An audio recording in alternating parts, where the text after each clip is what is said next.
I'm gonna tell you what is happening in Liberia. I'm gonna tell you what is happening in Morovia. I'm gonna tell you what is happening in Africa. Just to spoon you and know. The children crying for starvation, just to spoon. You want to get a news update, my brother, to spoon. You want to know what is happening in Moravia, to spoon. Politicians want to make their decision, just to spoon. You want to know what's happening in the ministry, to spoon. Yeah, to spoon. Yeah, to spoon. You from Funjama, to spoon. Yeah, to spoon. If you eat congratulate my brother, to spoon. You got a spoon TV, you got a spoon radio, to spoon. Yeah, to spoon. You want to get a nose up there, to spoon. Yeah, Rastafari. Kilibamba, kilibamba, kilibamba. Kilibamba, kilibamba, kilibamba. What you want? Yes, everybody. Yes, what you want?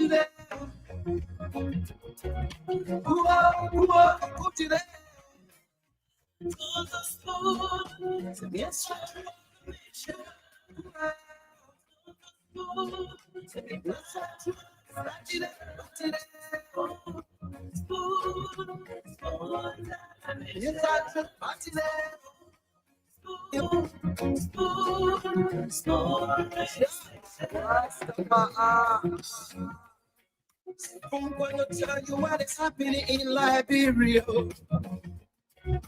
I'm gonna tell you what is happening in Morovia. I'm gonna tell you what is happening in Africa. Just to spoon you and know. The children crying for starvation, just to spoon. You want to get a news update, my brother, to spoon. You want to know what is happening in Moravia, to spoon. Politicians want to make their decision, just to spoon. You want to know what's happening in the ministry. Yes, I, a special one from the CEOs, then coming with the spoon. And your boy, I did the South American. On the beat. To get your information, to the spoon, to be my spoon, television, spoon.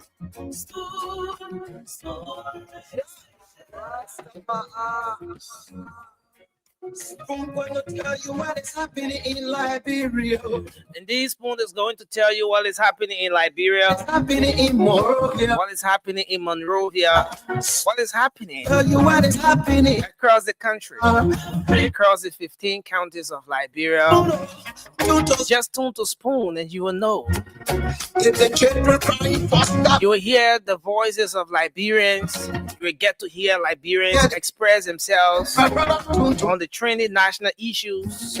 You will hear the critical voices, the critical analysis, and and the very strong views and opinions of Liberians on the everyday activities in the country. You want to Spoon Talk be in the ministry. is that place where the news get to break. Yeah, to spoon. We'll make sure Yeah, that you get to hear us or watch us, regardless of where you are. you broke. That's why we bring you Spoon Talk live across the Spoon Network, on Spoon FM 107.5, To spoon. on Fabric Radio 101.1, Every ink pound.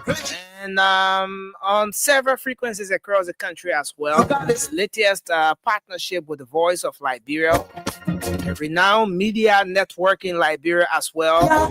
To spoon.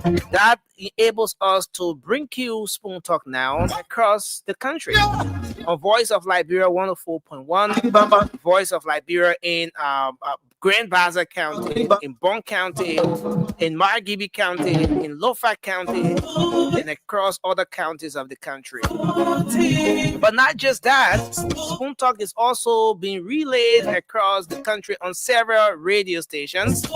We want to say thanks to some of our partner radio stations that are always relaying Spoon Talk. Thanks to Trust FM Bomi County, Premier FM Bank, Trend Radio in Grand Cruz, Radio Yalaman in Seclipia, Nimba County, and a host of other radio stations that will sometimes relay the program even without telling us. We appreciate all of you for being a part of this journey to ensure that Liberians, irrespective of where they are, can get the information in real time.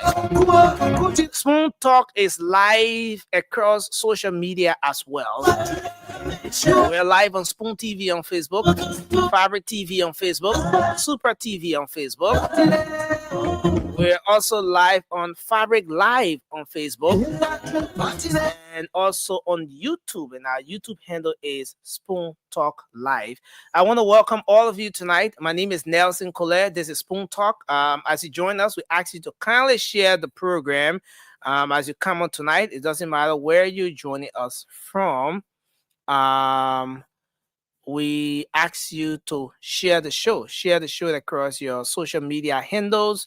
Let's make sure that we can get everyone coming on tonight. I see a lot of you joining us. Mark Dowie, thank you. Morris Day said, Nelson, you're late today. No, I'm not late today. You are coming on late. Michael Nimeni, thank you for joining us. James Chiku Sakor, Philip Ballard, we appreciate you as well for joining us. Veronica Sekpe, thank you as well from Philadelphia. Ibrahim Yan, keep sharing the program. Doesn't matter where you're joining us from. Abu Conan, Saving Grace, Charles Delan. Thanks to all of you for joining us tonight. We ask you to keep sharing the show. Clifford Pelly from Dixville, that's where you're joining us from. Nathalie, that's Natanya K. Hill. And all of you coming on tonight, just keep sharing the show. Let's have a great show. Spoon Talk is loaded tonight. It's going to be a very engaging show here tonight. Most of you watched the one-on-one with the CEO last evening.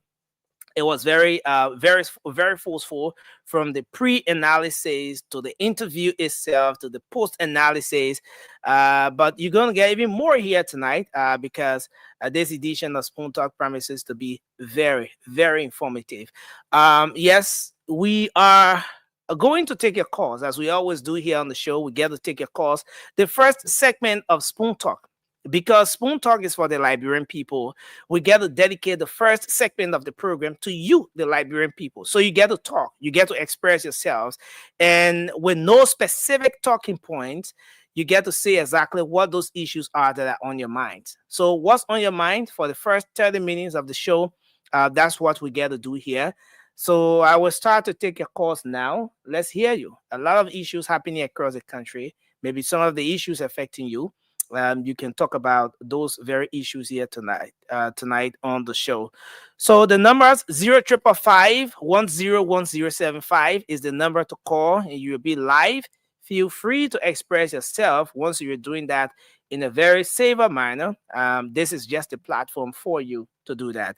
0555-101075 is the number to call tonight, and you'll be live on this edition of Spoon Talk. Let's take our first caller here. Hello, you're live. Let's hear you.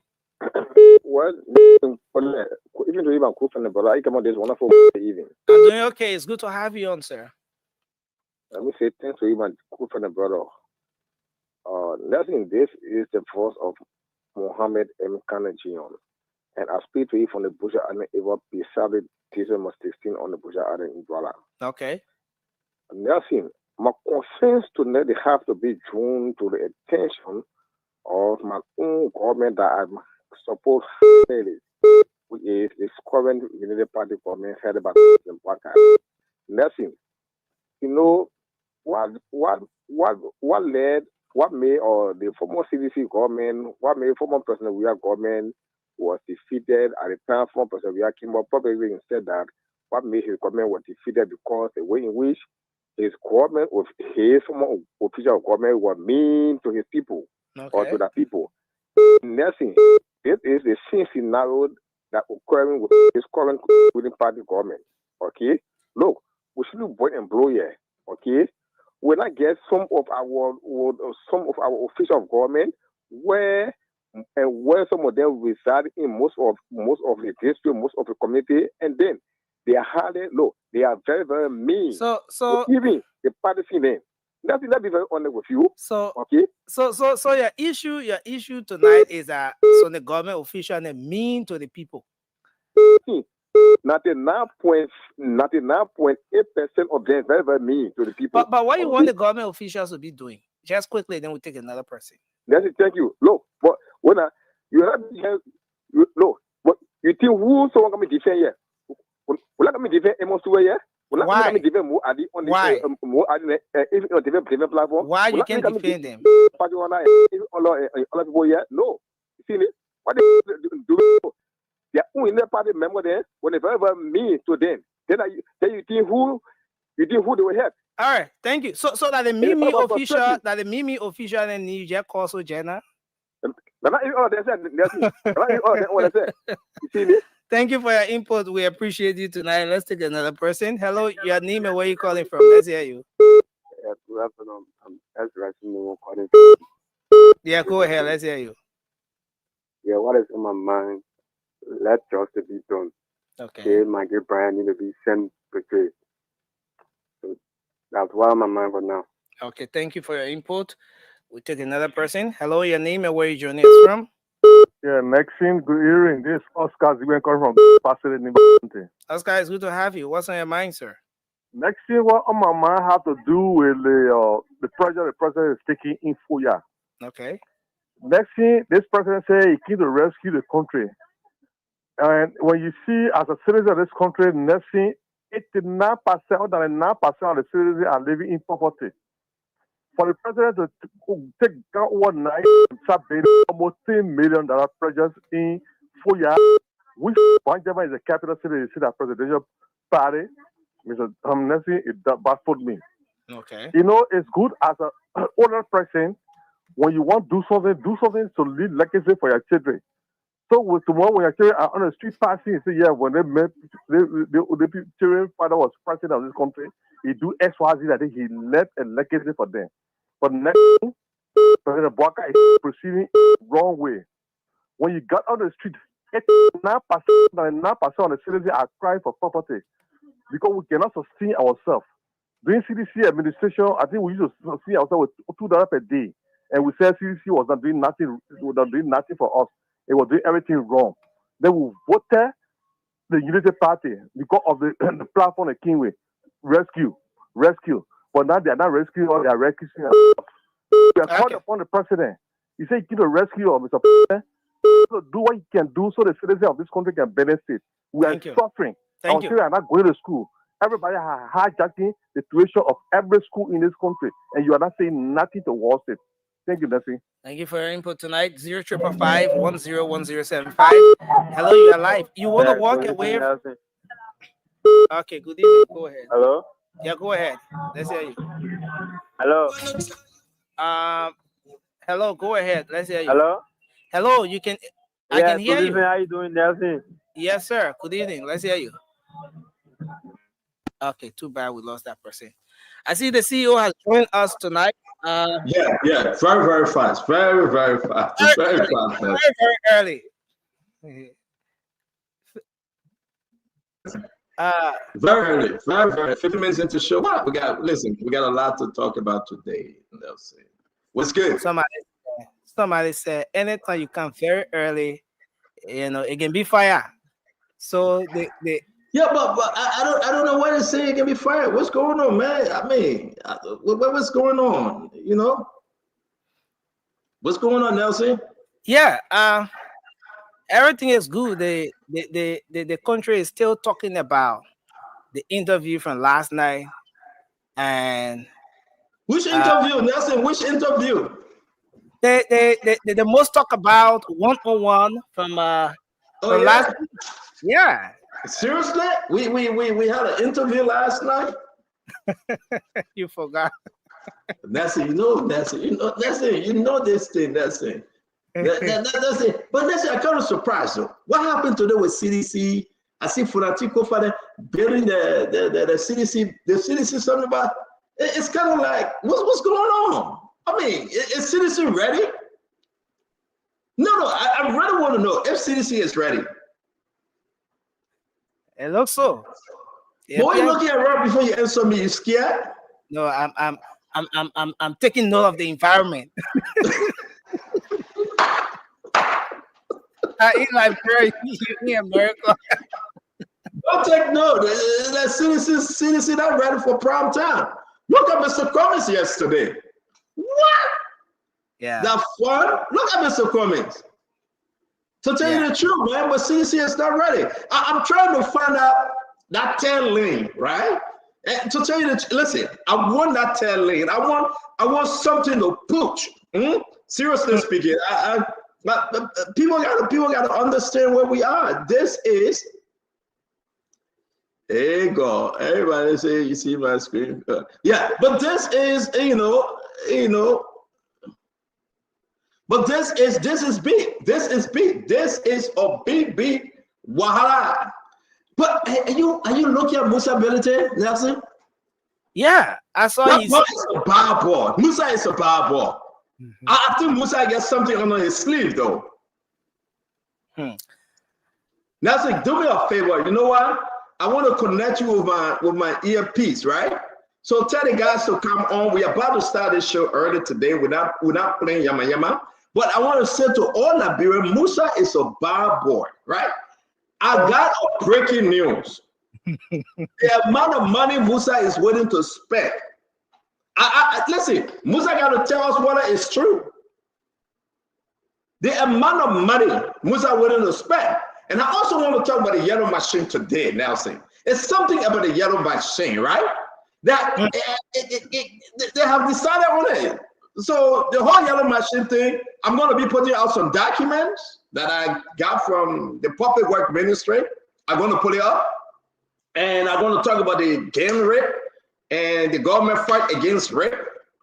The women and the children, the women, they are crying for help. It seems that maybe this government just not gave up on the fight on rape. We're talking about that. People are protesting. I want to talk about the other issue about, I've seen a Kano Barbara coming on the show today. I'm seeing Manipaka Demon is coming on today. What all these guys are coming from? Where are they from? Where are these guys are from? It's an indication that there's going to be fire. It's going to be fire tonight. Man, you talking about Kano Barbara? You talking about Manipaka Demon? CMC man? And what kind of position again? Is he a UPS now, centrist, or seditious? I don't understand. I don't understand where they're coming from. Is there a sedition? Wow. I don't know, though. Is he still a sedition, though? Yeah, he's a sedition who said he has decided to be patriotic. So maybe I'll say patriotic. I'm going to deal with him today. I'm going to deal with him. Are you saying, Samuel Koga is visiting the ANC leader, Alexander Benedict Cummings? What's going on with that? Yeah. Samuel Koga is visiting opposition, man. He is. He's visiting opposition. And I will say this to you. We got a great show coming today. We have the Akaris Bosigre. We have Mariah Yakula says she's coming on. We having Jackie McKay is coming on. We are having Winfred Russell. And guess what? I don't know where he's coming from. Abdullah Mame is back. Tama Agiras is here. Emmanuel is coming on. Emmanuel George. We're bringing in Jefferson Chesson, Kev Ahmed Hassan, and all these people that would be. Dr. Boble is coming on, by the way. El Remy Gray will be here. Paul Kennedy, the man at the beat in Bapado, he confused like hell. Fubi Herring, he doesn't know which party he belonged to. I heard that Fubi went to Liberia to negotiate, but guess what happened? Negotiate with UPace. So Fubi is confused. He's in Ouagadougou, Burkina Faso. And guys, I don't know where you're from today. Steve Wilson, it's good to have you. Patrick Peewee from Canada. We're going to get Maddie Shariris in the house. Judith Massa Fofana is here. Support Davis is here. Marvin Dishi, I'm a man. Yeah, it's not the Marvin Dishi that I know. But anyway, this guy is from Europe. Ralph Cooper is here. Wicked Chill is here. David Greaves is in the house. A lot of stuff is happening, folks. We want to call your name. Natalia Kihe. But guess what? You heard Mr. Cummings cussing yesterday, right? Huh? You heard Mr. Cummings cussing Bowie yesterday, right? Oh yeah, that clip circulating a lot. You tried to stop me and said, no, let me finish. That part. No, don't do me. I'm trying to stop you. Hey, you try to get me in trouble. No, hey, what big you are. I'm trying to stop you. Like, come here. Of course, I'm not, listen, I'm going to play what Mr. Cummings said yesterday. I'm trying to find it, Nelson. Can we find it real quick? I cut it. Where did I send it to? I put in one of the child drum. James Goodafloma, where you at? James Goodafloma, come and do your job, man. The people can give me hot time. You know that James can give me hot time, right? Oh yeah. Oh, I mean, all of you guys. James is the one that gave me hot time the most. I don't know why. I have disowned him, and I'm running away from him, and I don't know him no more. But the man can give me, James can give me hard time. Hey God, hey Lord, yeah, James can give me real hard time. But guys, that's how it is. I want to say to all of you, continue to share the show. Share the show. We got a lot coming your way today. I am seriously concerned about the yellow machine issue, man. To tell you the truth, Nelson, I'm very, very seriously concerned about that. Huh? Yeah, so I'm about to get the clip coming through. No, don't get a clip. I get the one that I want to, because I want to just be on point. So don't put that one up. Hold on 1 minute. I got it coming up. Just wait. I got it. It's right here. I will be faster than you because I get good internet service and you're not. That's true. No, I tell you right now, let's just try it. I got good internet, service over here. So therefore, talking to you right now, it's loading already. It's loading already. Your country code is +1. My own are 2, 3.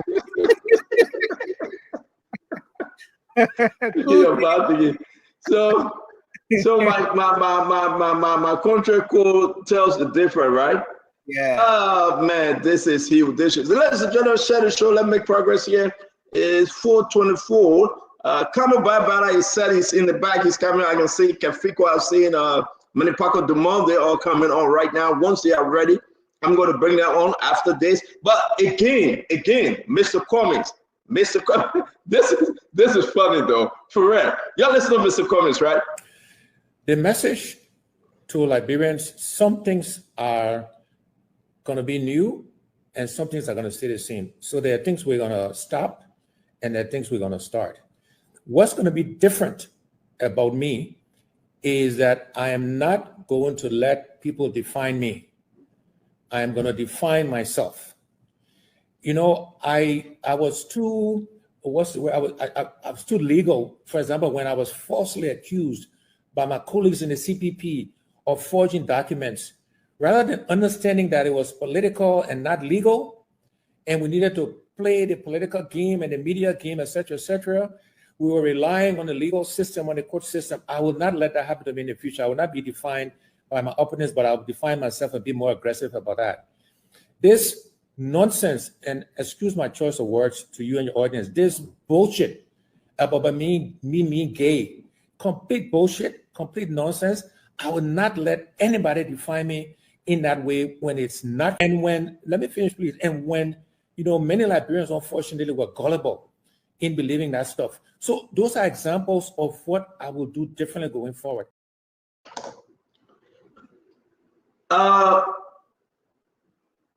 Okay, thank you very much, James. All right, so here we are, right? I'm laughing, Anyway, I'll wait for the guys to come and talk their own. Let's welcome everybody. We want to say thank you for joining us. It's always good having you. I'm going to bring the guys on now. But listen, before I bring in Councilor Kano Bagbara and Kev Hassan, what do you make of Mr. Cummings saying the BS? Yeah, I think he wanted to be strong. He wanted to come in very strong on that particular point because he thought it was one of the things I really took away from his chances in the 2023 elections. In fact, from 2017, that propaganda started up to 2023.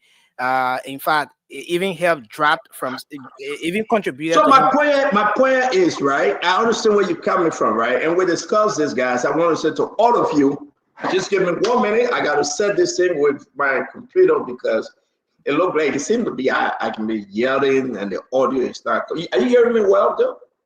Yeah, I can hear you. Sure? Well. Yeah. Look at Kev Hassan. Look at Kev. You go wear on a Monday or white t-shirt. Remember what are you doing on Saturday, right? Kev, what's going on with you, man, Kev? Kev, are you all right? So the big job, man. We are Kev local. Quite confused. I mean, kind of bad. You're not coming in correct, man. You coming in with that background from StreamYard. StreamYard gave everybody that background, my man. Check come in a regular, bro. We're not even seeing you. Your hair cutting off. You coming in like a ghost. Yeah, you're right.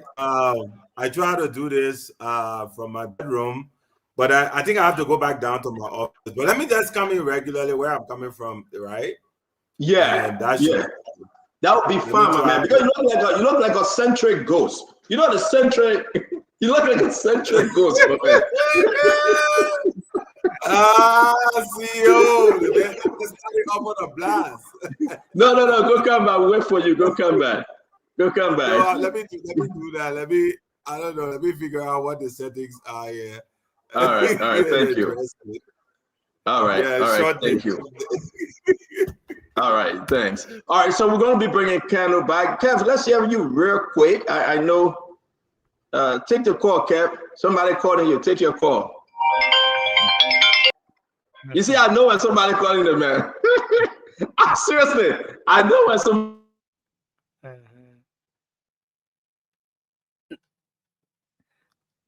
I know when somebody calling them, man.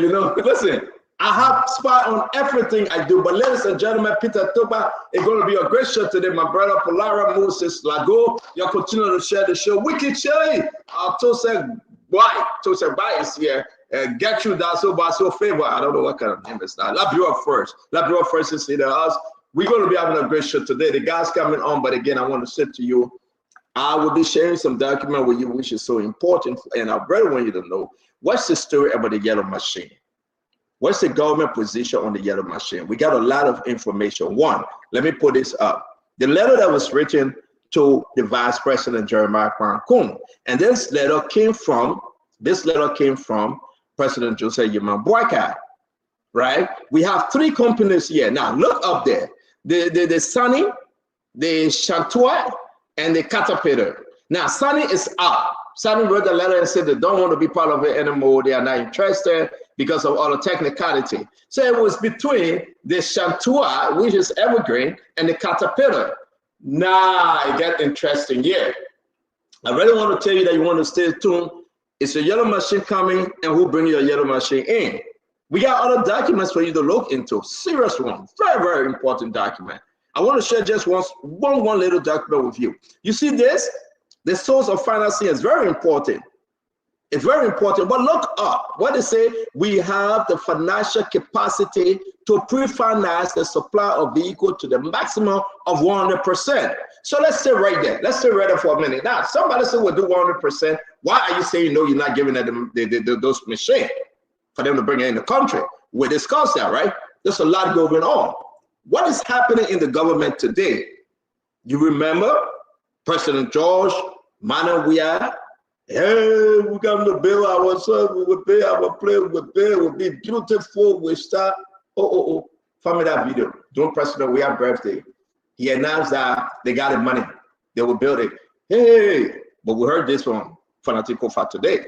The president said he got the money. The president said they will build it. But listen to what Fanati said today. 52% of our donors right now are citizens. 18%. What? What did he say? Donors? No. Wait now, wait. Nelson, you're not helping me. Nelson, you're not helping me. What did he just say? 52% of what? Donors. No. But then give me the clear what President Weah said, the former, listen, don't tell me to call him former president. We know he's a former president, man. Leave me with the former thing, right? They may not former president. I say president, former president, your business. But he said they got the money. Now, this is interesting, though. He is saying they got the money, but the former speaker, Speaker Jeff Fanati Kofa said this. We're going to do it very briefly, real quick. 52% of our donors right now are citizens. 18% are United Party people. 10% are other opposition. Nadeo. So I mean, CDC ain't got the money. So what's going on? So I want to set up, right? Can I just set up? Can somebody help me to set up? It means everything. Can somebody give me the joke? I kept doing his birthday. I see kept getting back. Get out of business. I care when you get mad. Out of business. Your leader said he got the money. I'm not saying it though. Colonel Baba, welcome to the show. Colonel going to be our regular Century Unity Party CDC contributor here. Anyone you take that been any position they meant it, that the People's Program. It's good to have you, Colonel Baba. But it's also good to have Kefiko. What I do my layout. Colonel, I'm not going to cap on this one though, but I want you to hear me out. Seriously. What's going on? The president said one thing, but we are seeing something else. What's going on? CEO, thank you. Thank you for bringing me in. When you say the president said one thing and then something else, what exactly do you mean? I mean exactly what I said. I want to play the George Manawia clip. The former president said, we got the money. We'll be putting out a beautiful building called the CDC headquarters, right? We're ready. Showing the mobile piece. But you just heard what the former speaker said. They're still looking for money. Thank you again. The nations. Go ahead. No, I was saying thank you for having me. You know, I like how you pull people in. You're very skillful at this, and you know, I actually admire the energy you bring. When you forget about me and my energy. Energy, that's my friend. Go to the point. President George Manawia, the former president, said they got the money. He went to Ivory Coast, he got money. He went to Tunisia, he got money. He went to a football friend, he got money. He got the money. But listen to the former speaker. Just talk to me. I listened to him, and what I can say in this particular respect is this, right? In 2023, I was spokesperson for the CDC campaign. I am no longer spokesperson for the CDC campaign. So, or for the CDC as a party. So for me to even try to infer or to try to decipher what they mean will be overstepping my bounds. Akara is here. Other people are there. I'm sure they can not as a sedition, but as a Liberian. Not as a sedition, but as a Liberian. Talk to me. No, but you know, in that press conference, there was one thing that attracted my attention, CEO. You know, you own the donation aspect, but there was particularly something that Representative Kofa said, that 18% or so of those who were contributing are Unity partisans. For me, that is information worthy. Why are Unity partisans, assuming that were true? No, hold on, Kano. I can sit right in my office. I said, Joe, well, come here and give me 500,000. So you're saying that Representative Kofa lie? I'm saying that we need to see the juice. We need the evidence. I'm not saying he's lying. No, I will not say he's lying. But I'm saying to you, tomorrow morning can come out and say we get 10 seditions. I can say to you right now, ANC can say, you saw Luther Tappe at our convention. Luther Tappe going to be joining ANC. What will you say? I mean, come on, man. But it's interesting that Representative Kofa will come out and say that there are United Parties contributing to the rebuilding of the CDC headquarters. I think that is interesting. But let me counter your question, CEO. Yeah, come on, question, man. Let's stop playing it. You want me to you are not centrist. Forget that thing. No, I'm centrist. He can say anything. For the team is a sedition, he can say anything. That's how you gotta understand. No, but I'm centrist. I'm very clear in the CEO. I'm very much centrist. And you know, one of the things that made me happy yesterday when I was listening to Alexander Cummings, when he said, let the government succeed, let Joseph Boyka succeed. I said that. I said it more than 2 months ago. And I know the type of, condemnation that descended on me from all over the place. Belly-driven, hungry, stomach teaching, all kind of creative insults were rendered against my person. The same thing that just yesterday Alexander Cummings said. But that is beside the point. The point is about this whole idea of the contribution, the question you asked, right? I think that the CDC, and I'm not in a position, I don't want to be in a position of saying like I'm an antagonist of the CDC, because I'm not. I'm not condemning the CDC, but it needs to improve upon information dissemination. KEF is here, Akaras is here. These are veterans in the business, but you need to improve upon that communication, because when the standard bearer or former standard bearer of the party makes one statement, and then a chair of a committee makes another statement, then it creates in the mind of the public that there is lack of coordination.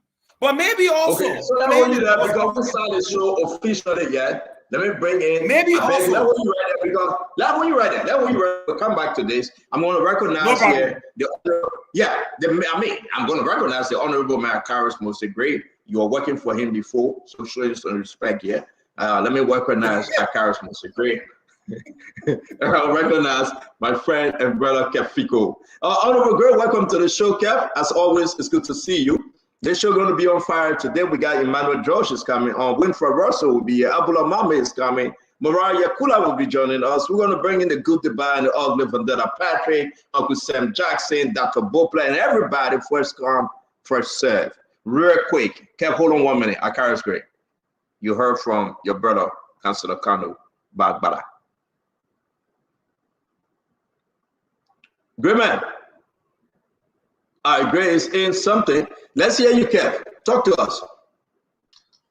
Okay, Stanton, I think he frozen. But Stanton, let me say this. Let me say hi to Kanyo and everybody. Let me say hi. But let me say this. Read my lips.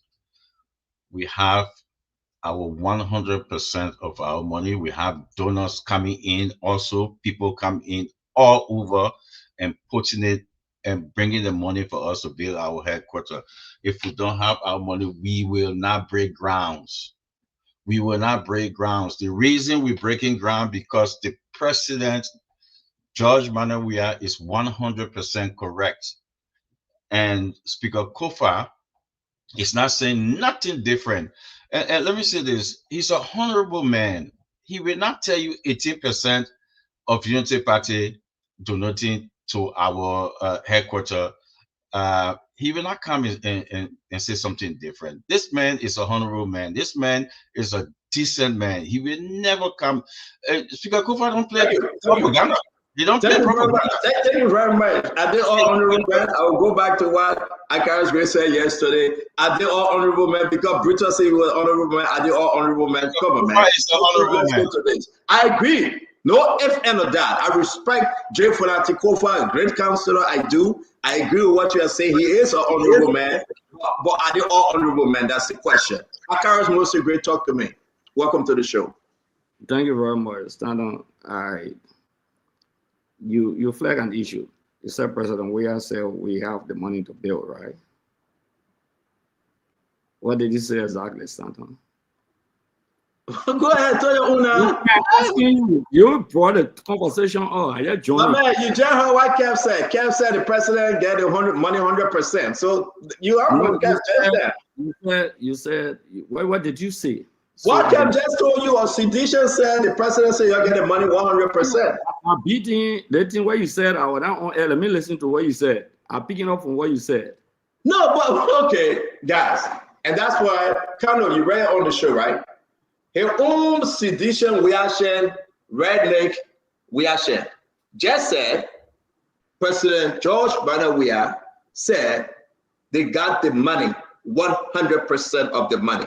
Kev just said it on the show. Everybody listen to Kev. So now take your conversation to Kev. Now don't tell me about what I said. You provoke the conversation. So to be in the best position to respond is to listen to what you said. Okay. So talk to us. You guys got the money, like President Weah said. What you said? You guys got the money. What did you say? You said President Weah said we have the money, and Fonati broke down the we into donuts and other things. Is that the conversation? Yeah, then go by it because Kev just confirmed what I said. So let's go into it. When President Weah said we have the money, do we have the money? Yes, we do have the money. Do we have people who are contributing and make commitments towards that money? Yes, there are people who have done that. So Fonati Kofa's responsibility was just to break down it into pieces. And I think it was fair enough on the basis of the component, the percentage.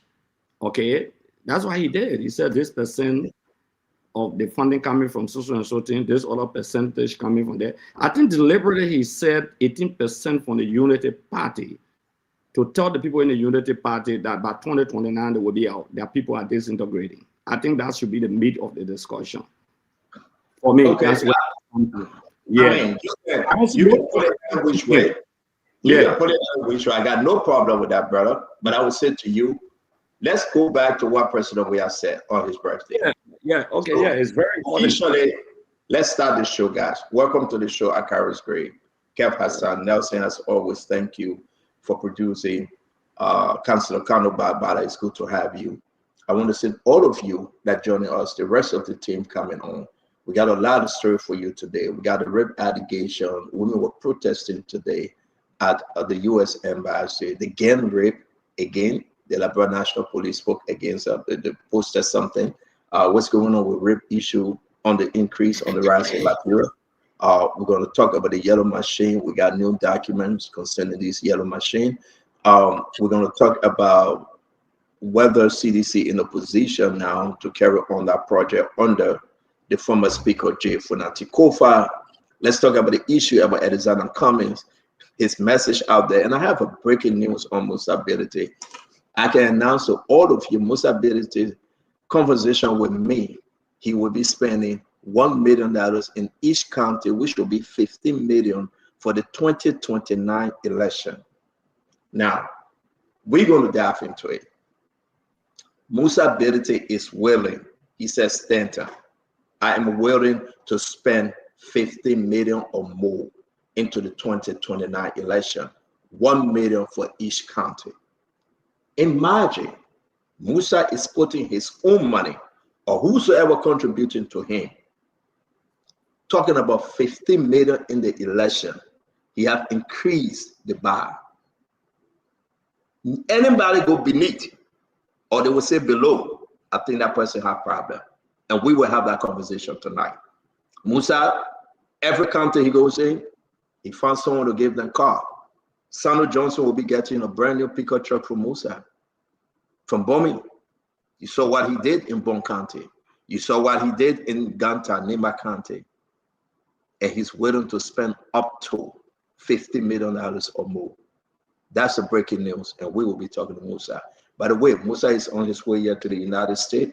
In the next few days, he will be here again, negotiating and bringing folks in his party and we will be talking about what is happening. Can Mr. Cummings do the same? Will Mr. Cummings spend that amount of money? Will Mr. Cummings, as he now begin to rebrand himself, be that tail lane? The convention will be coming up in the next 2 weeks, maybe next week. Welcome to the show, guys.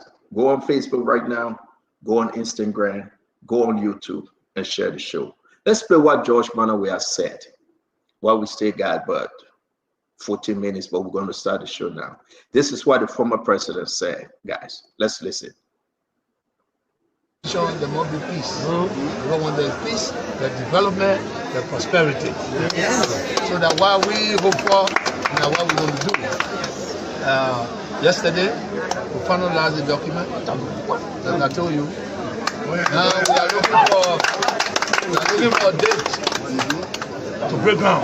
Yes. And what I want from you, when we are breaking ground, I know they're hearing it. When we get on that ground, our new ground. It's not the ground where they say they broke. On our new ground, they have to divert the vehicles to pass somewhere.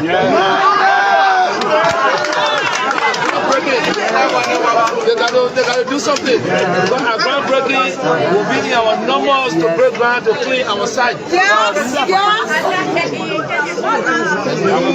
You have to protect that site. So you got to be there every day. It's going to be a monument of this trouble.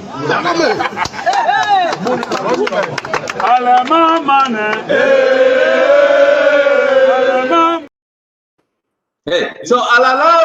Hey. So we're gonna let you take that phone call. Philip, just come back. All right. We're gonna say to all of you again, welcome to the show. Since Glenny is here, Tama is here. It's good to see you, Tama. Since Glenny, as always, it's good to see you. We're going to protect you the best way we can. Again, congratulations to your daughter. I want to say thank you for a great achievement as a mother. What am I laughing for? Yeah, I said thank you for a great achievement. You're laughing. Hello, thank you. All right, so we want to say to all of you, welcome to the show. But you heard what the former president George Mannaway had just said. Kev just alluded to that, right? That they have the money 100%. Kev just said that. Kev said he can speak with authority. Read my late. They have the money 100%. Let me bring you guys in. Today, not my business, but the whole CDC building thing. I got nothing to do with economy. I care less. They can go in Akaris Great District, 8-party headquarters at a business. I care less. But they are saying they got the money 100%. But then, this is what the former speaker, my friend, Jay Fonati Kofa said. 52% of our donors right now are citizens. 18% are United Party people. 10% are other opposition. 10% identify themselves as independents. And 10% are people who say, yeah, my contribution, but I don't want my name listed. Those are the anonymous donors. So you can see the kinds of people all across the board who are excited for the party headquarters. For rescue, if you want to know the list of that 18%, between room 1026. And thank you very much. Thank you.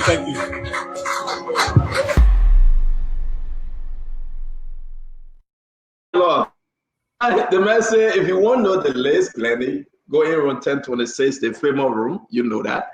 Go in room 1026, you will know the list. But Glenny, though, they have the money in the state collecting more. That's not my business. We can laugh about that, but how serious is this movement right now about the CDC party headquarters? I think they are lacking something, and I would say at the end when we're closing this, I think citizens know they are lacking something. Let me talk to us. Welcome to the show. Hello, everybody. It's a beautiful Monday. It's good to be here. Senator, I will answer to the best of my ability. I think, and I'll start from this, the former speaker.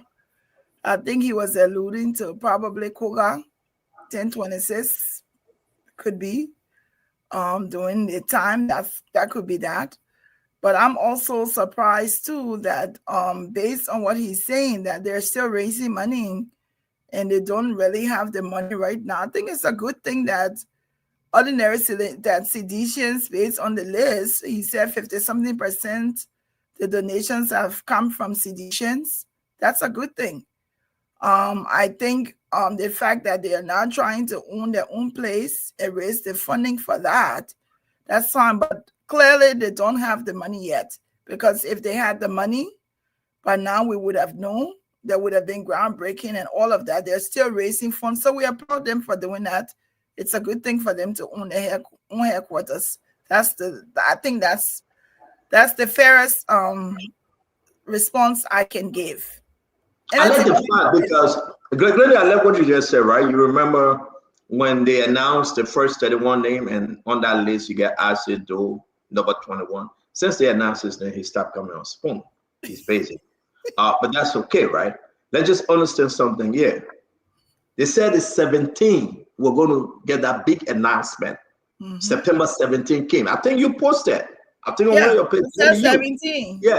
17. September 17 came, and September 17 went by quietly. The first was the former president's birthday. He gave an announcement again. Today is the 6th. Jackie, let's work on me. If you want to make some adjustment on your camera, that would be better because you're too low. But let's work on it. We are talking about this big thing about George Manneh. We are in CDC party headquarters. If you can hear us, give us your take, Jackie.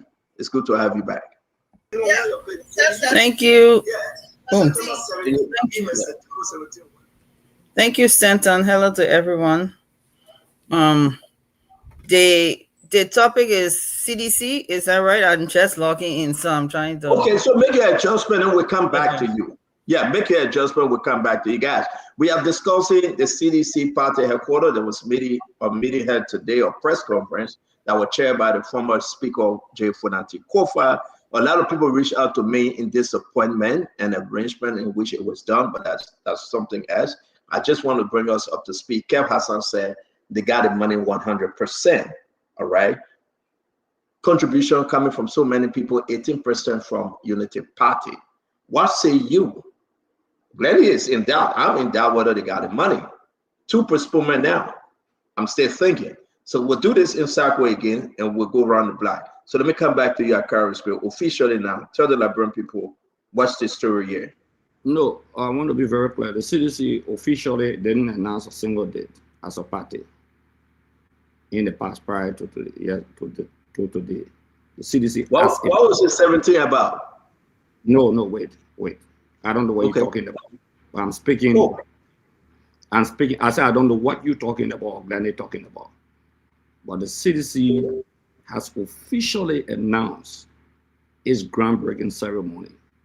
Okay, including the Standard Bearer himself did not announce. He made clear that we are ready to construct the headquarters of the CDC on his birthday. And if the headquarters is not constructed, in catalog 6 persons standing around, including himself, should be held responsible. But he did not announce the date because the committee has that responsibility to announce the date with the presence of the chairman. That's what they did today. So whosoever may have posted anything on Facebook or run away anything talking about September 17, it has never been the official position of the CDC in terms of its groundbreaking ceremony. I want to make that very clear. That's the official position of the CDC. Did you see the confusion yet, though? Thank you very much, Harris. No. But don't jump from this now. We are confused like hell. Yeah. Who's in charge of this thing, Greg? Who's in charge? What was who made the 17 announcement? Who made that announcement? It was on Acid Doe page, and a lot of you guys ran with it. Not you now, but you ran with it. No, I don't know Acid who ran Doe with is it. number 21 on the list. Excuse me, let me repeat to you. The CDC is a political institution, the official spokesperson of the party, either the chairman or the standard bearer, and they can dedicate that responsibility to maybe another executive committee member, depending on the committee's function.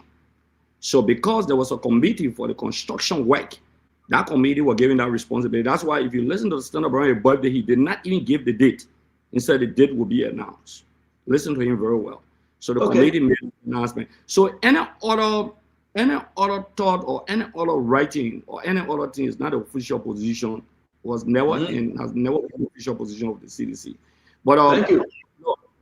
The CDC, when it comes to the issue of constructing the headquarters, that Kev Rufford said, it's a done deal.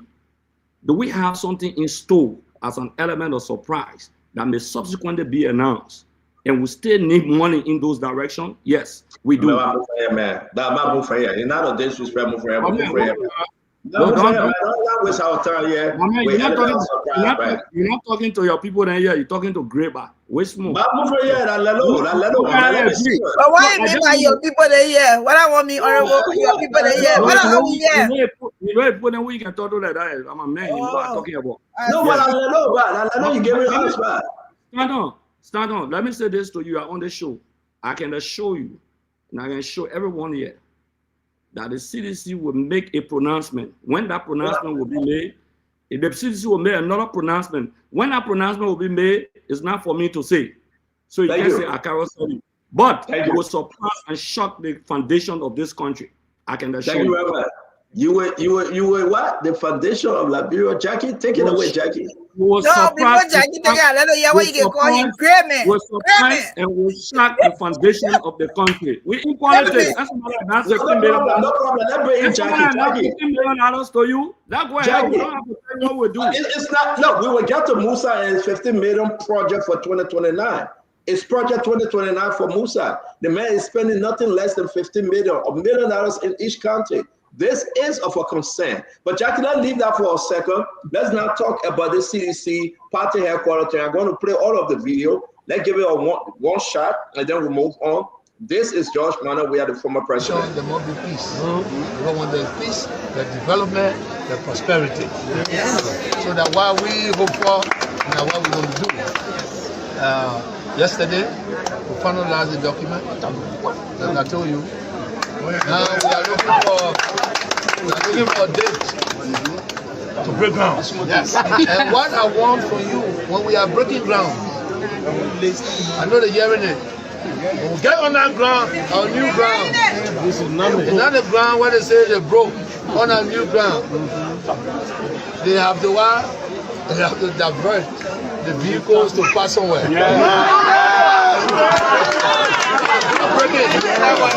They gotta do something. But our groundbreaking will be in our numbers to break ground to clean our site. You have to protect that site. So you gotta be there every day. It's gonna be a monument of this trouble.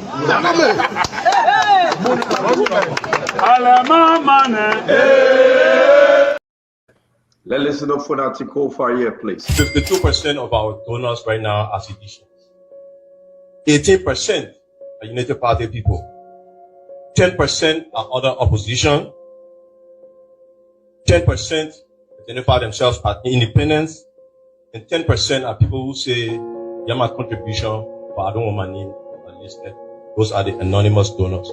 So you can see the kinds of people all across the board who are excited for the party headquarters. For rescue, if you want to know the list of that 18% between room 1026 and thank you very much. Let's listen to the second video. 52% of our donors right now. I'm sorry, guys, that's the same video. We'll bring the rest up. Let's hear you, Jackie, talk to us. Thank you again. Hello to everyone on the panel. Hello to Liberians in Liberia and abroad.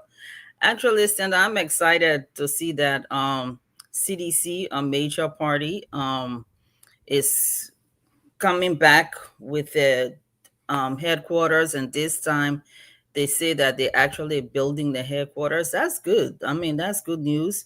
I'm not sure where that's going to be.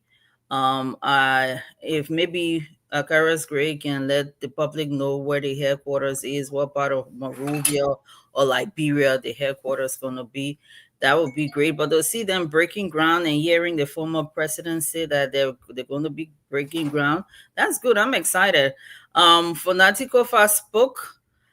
He mentioned United Party. But he didn't mention his party, Liberty Party. What percentage the Liberty Party contribute, and other major parties like the NPP and what have you. You gotta pretend her now, Akaras. You can make that correction. What did you say, Mr. Gray? He joined CDC officially in 2017. Okay, but he's also originally from Liberty Party, so we'll go for him. Okay, let's proceed. I beg you, Gray. Originally from Liberty Party. So it would be good for him to list the other parties as well. Everybody is talking about the fact that UP and 18%. I saw somebody post today say, well, 43% of seditionists supporting the current rescue government. So people are going by percentages. I'm not going to go with that or fall into that game. But overall, I'm excited to see that CDC is now talking about them breaking grounds and establishing their new party headquarters. So we're watching to see how things unfold. Thank you very much, Jackie. Let me bring you in, Kev, and we'll go to Tom. The other guys are in. Guys, when you leave the set, just go off, please. We don't want any situation here. When you have to leave, just go off. We're backing you. Let me bring you in, Kev Hassan. Let's hear you. Yeah, like I said, you know, the CDC, we have, you know, our money 100%. But the September 17, I think Glendy is the one that posted it. It's not from us. Please. Let him finish. Glendy, let him finish. Don't interrupt him. I beg you, Mama. You will correct it later. Yeah, it's from her page. It's not from us. Anything that not coming from the committee is not the committee story. Anything that come out for the building, it will come out from the committee. It's official. The committee is official. Folks, you know, who need to speak on it. But I don't think folks should be worried about, you know, our contribution. When you listen to Speaker Kufuor, right? He talk about building, you know, different headquarters in all the counties, in every counties. So we still need donations are coming in. So when he talk about the donation, because we're going to build headquarters in all the counties. So I don't think this is something that anybody should worry about. I think we're on the right path.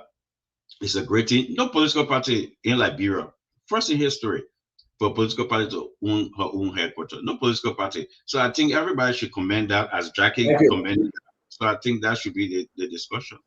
Thank you. But you are wrong. It's not first in history. Mr. Uri, they own their own political party headquarters, ALP. They do.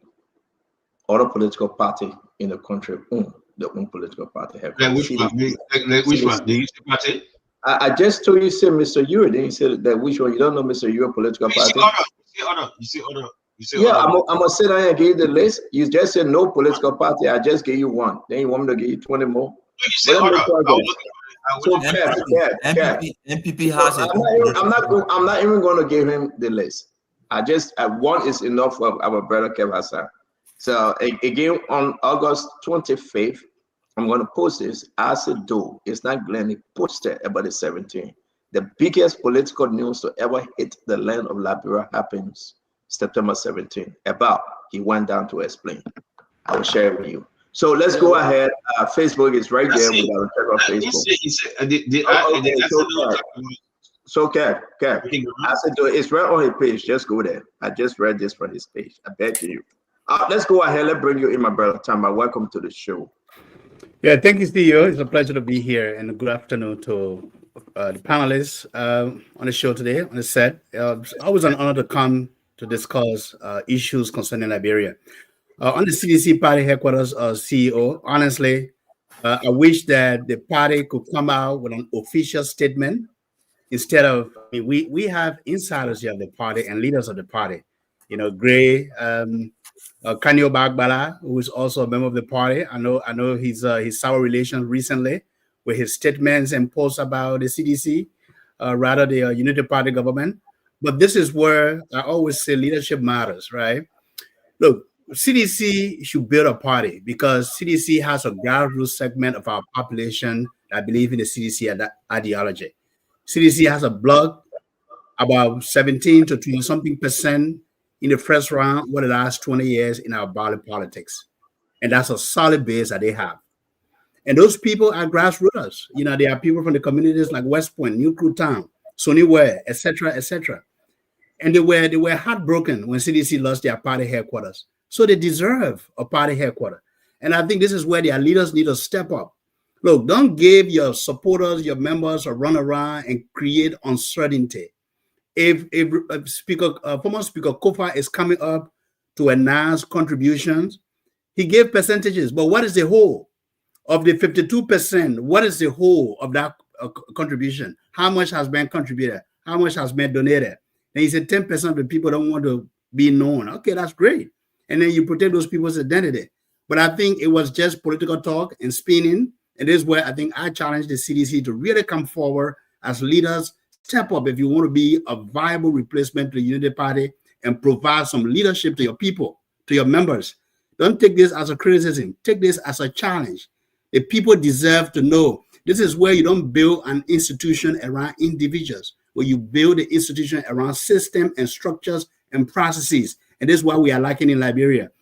CDC being the biggest political party, opposition party that was recently in power, owes it to the Liberian people and their supporters to be transparent and to be accountable in whatever they are doing. If they want to be the government in waiting, the next government in waiting, we have to see that the CDC is ready to come back to do things differently, not the way they did things in the last 6 years that they were in power. And there's an opportunity for the CDC to really come clear and show the Liberian people that they are ready to lead. Thank you, CEO. Thank you very much, Tambad. And we're going to bring in Fundela Patrick. VP, let's hear you. This CDC conversation is getting interesting, folks. Welcome to the show. Go on Facebook right now, on YouTube, and share this on Instagram. We're going to get into the Mr. Cummings conversation. We'll get into the most ability statement of $1 million for one country. That's huge. 50 million for 2029. We're going to talk about, the rape issue in the country, which is so concerning. And we're going to talk about the yellow machine. And maybe if we have time, we'll squeeze in that tag. But let's hear from you, my brother Fundela Patrick. So thank you, CEO. I don't think the CDC should be making publicity with respect to construction of their headquarters. It's belated. It is unfortunate for the fact that the people who milk this country and they were at the echelon of power, they were not creative and innovative to have set a condition 12 years in opposition, and there was a pending negotiation for them to have bought that property. They didn't do it. They were evicted, and now they are making publicity while I celebrate the idea for the construction of a new party headquarters. I still believe that is immaterial to the CDC. Political party is a strategy. It's not a billing. The CDC should be more focused about confessing their political sins to those collaborating political parties, forming new alliances, and projecting a new message, how they can bounce back and recapture power. But they continue to cajole those seditious and seditious. Some of them never worked in their party when they were in power. They were arrogant. They never went in their communities. They were all professing, yeah, job we are winning 2023, job we are 2 a year. But that's not an issue. You listen to Councillor Fonati Kofa. I respect him. Honor our law, specifically Article 83 states clearly that money collected should be made by Liberians. He mentioned, he said 18%, those who contributed. This is where my attention was taken. 18% of the people who contributed are people from the Unity Party. That excuse we should go to 126. I want to respectfully disagree with the councillor. He should make it public. A political party is a government in waiting. If you operate under the canopy of darkness, we'll come back. Where you cannot release, let me conclude. Where you cannot release those who contributed is a disservice. I am interested in knowing that 18% of people from other political parties, so there can be transparency and accountability and in consonance with Article 83 and 82 of the Liberian Constitution. Thank you. Thank you very much, Vendetta Patrick. Guys, let's discuss this within our 2 minutes. We'll do another round. Let's hear from, welcome to the show, Uncle Sam. Welcome, Winfred Russell, and that of Abula Mame. We are on the CDC party announcement. We got a lot to cover today. We'll be in and out. If you're in the back, please consider. We will not touch our sisters, our female on the show, because we have too many gentlemen. So we'll rotate the conversation and bring other people in. Let me bring in Abula Mame. Mame, CDC, talk to us. Thank you, Steno. Good to be back. Missed the time and the conversation with you all. But like Patrick said, I mean, what news you want to make out of building a party headquarters? We all have said here times without numbers that it's a good initiative for every political party in the country to own their headquarters.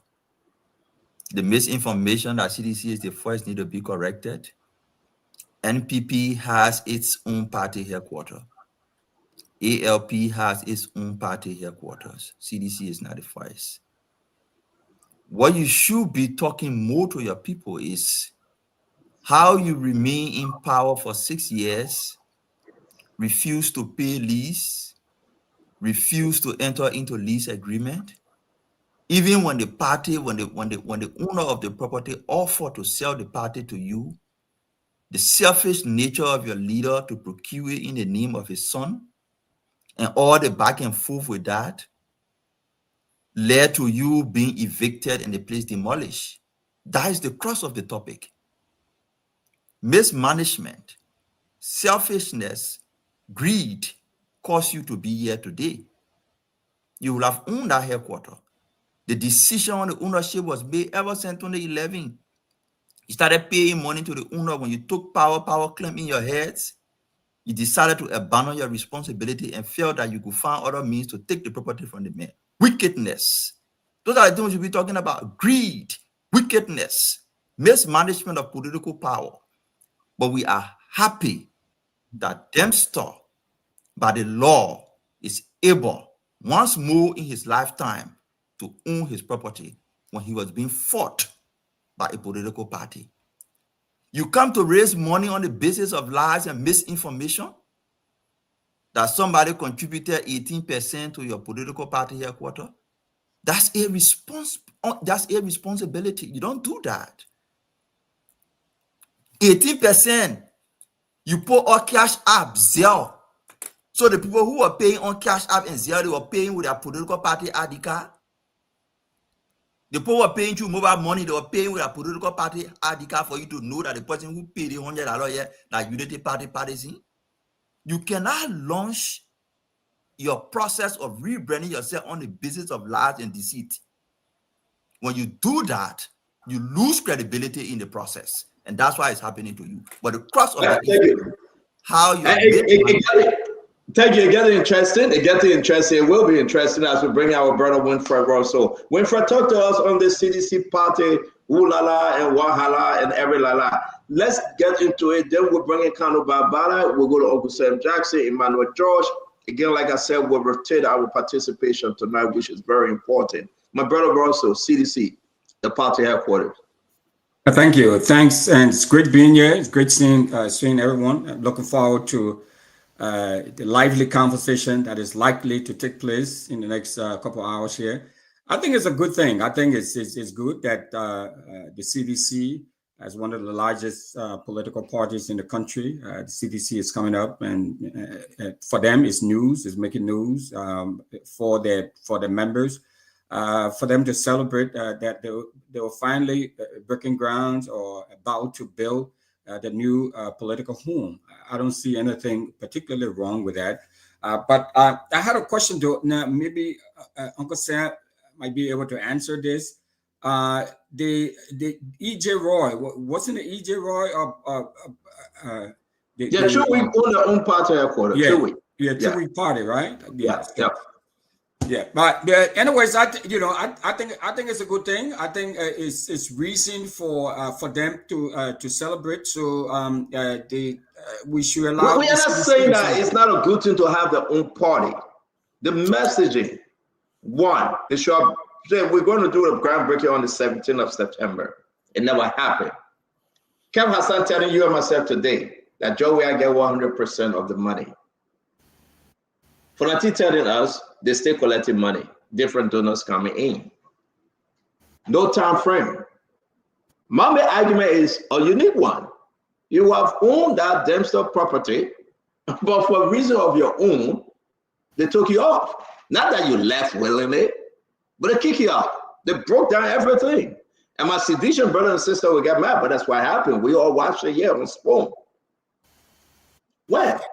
Yeah, but that was then. Yeah, that was then. It is now. So we move forward. We're moving ahead.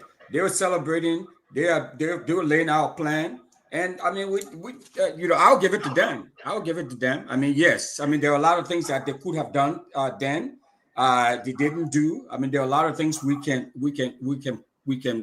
poke them on as far as why they didn't do what they should have done to secure that space. But that was then. This is now. We move forward. They're building a new headquarters.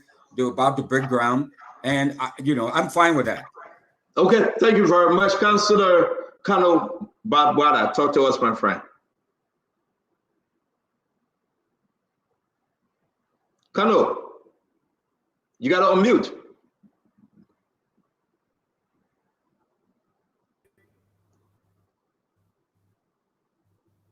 Can you hear me now? Yes, you good. Talk to us, sir. So quite interestingly, I never ever did think that at any point in time that I will ever agree with Ambola Mame on anything that was a stinging criticism of my CDC, a party that I belong to. I never did think that I will ever agree with Ambola Mame. I don't think he's objective.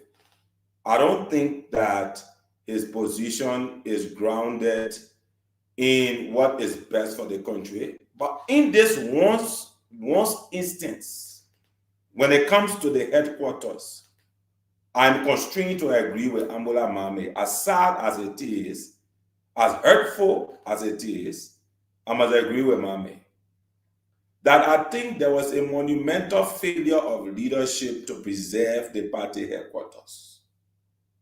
I think there was ample time for the leaders of the party to ensure that the CDC had a resting place for those thousands of citizens who look up to the party.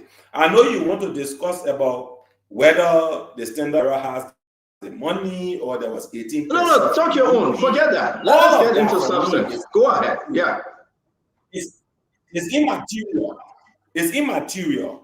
What is material here is the classic failure of leadership that ordinary citizens have to endure because those charged with the authority to preserve simple physical structures could not do so. I think that is sad. I also believe that it then forces us to begin to imagine a number of things. I have stayed away from a conversation of criticism about the CDC. Karos is there, other people are there, and most of the time when you make these kinds of positions, I'm a centrist. I have stated very clearly that I want the government to succeed, and I'm happy that Cummings also re-echo my sentiments as a centrist. But the point remains that when you state these things, then it becomes a point of denigration. From a law perspective, as I end CEO, from a law perspective, our people, and this is about truth telling, we must tell leaders the truth if we want to move this country forward. They must hear the painful, hard truth. They must not be surrounded by a gaggle of sycophants who will take the truth telling that other people say and repackage it to endeavor and grab favors from leaders. It's important that we tell them the truth. Thank you. From a law perspective. Thank you. That hold you right there. Kano, that hold you right there. You as the CDC. Kano, bye, brother. Let's hold you right there. We got to go with the time frame given us, please. Kano, can you hear me? I'm right here. Okay, thank you. Let's hold you right there with Let who you right there. Let who you right there, kind of. We'll get back to you. Let allow the others to speak. Very Uncle well, Sam, come in. Thank you. Let's hold you right there. Uncle Look, Sam, come in, please. Malabero people, you have not heard such gibberish, nonsense, and unadulterated BS in your entire time listening to Spoon tonight. The United Party is 40 years old, 1985. The United Party is 40 years old, 1985. And we bought that party in 1997. It was sitting on the shelf. The people that are on this platform that claim to be partisans of the Unity Party, a bunch of carpetbaggers, a bunch of interlopers. They came in because Madame Salif had the financial wherewithal to buy a party, to get support from her friends abroad, and that's how she became president. In 1997, where were you guys? Mrs. Salif was denied participation in the election of the Liberian Action Party. So she bought the Unity Party. I was with her. We bought it from Charles Clark. We bought it from Ome Kofa and the rest of them. You don't have any moral authority to talk about the CDC, a relatively new party that was founded by a man that is still alive, became president for one term. Where's the Unity Party headquarters? Where's the Unity Party headquarters that they own? Leasehold? Where is the deed? What is this nonsense and unadulterated, whatever you're talking about, that CDC doesn't have a party headquarters?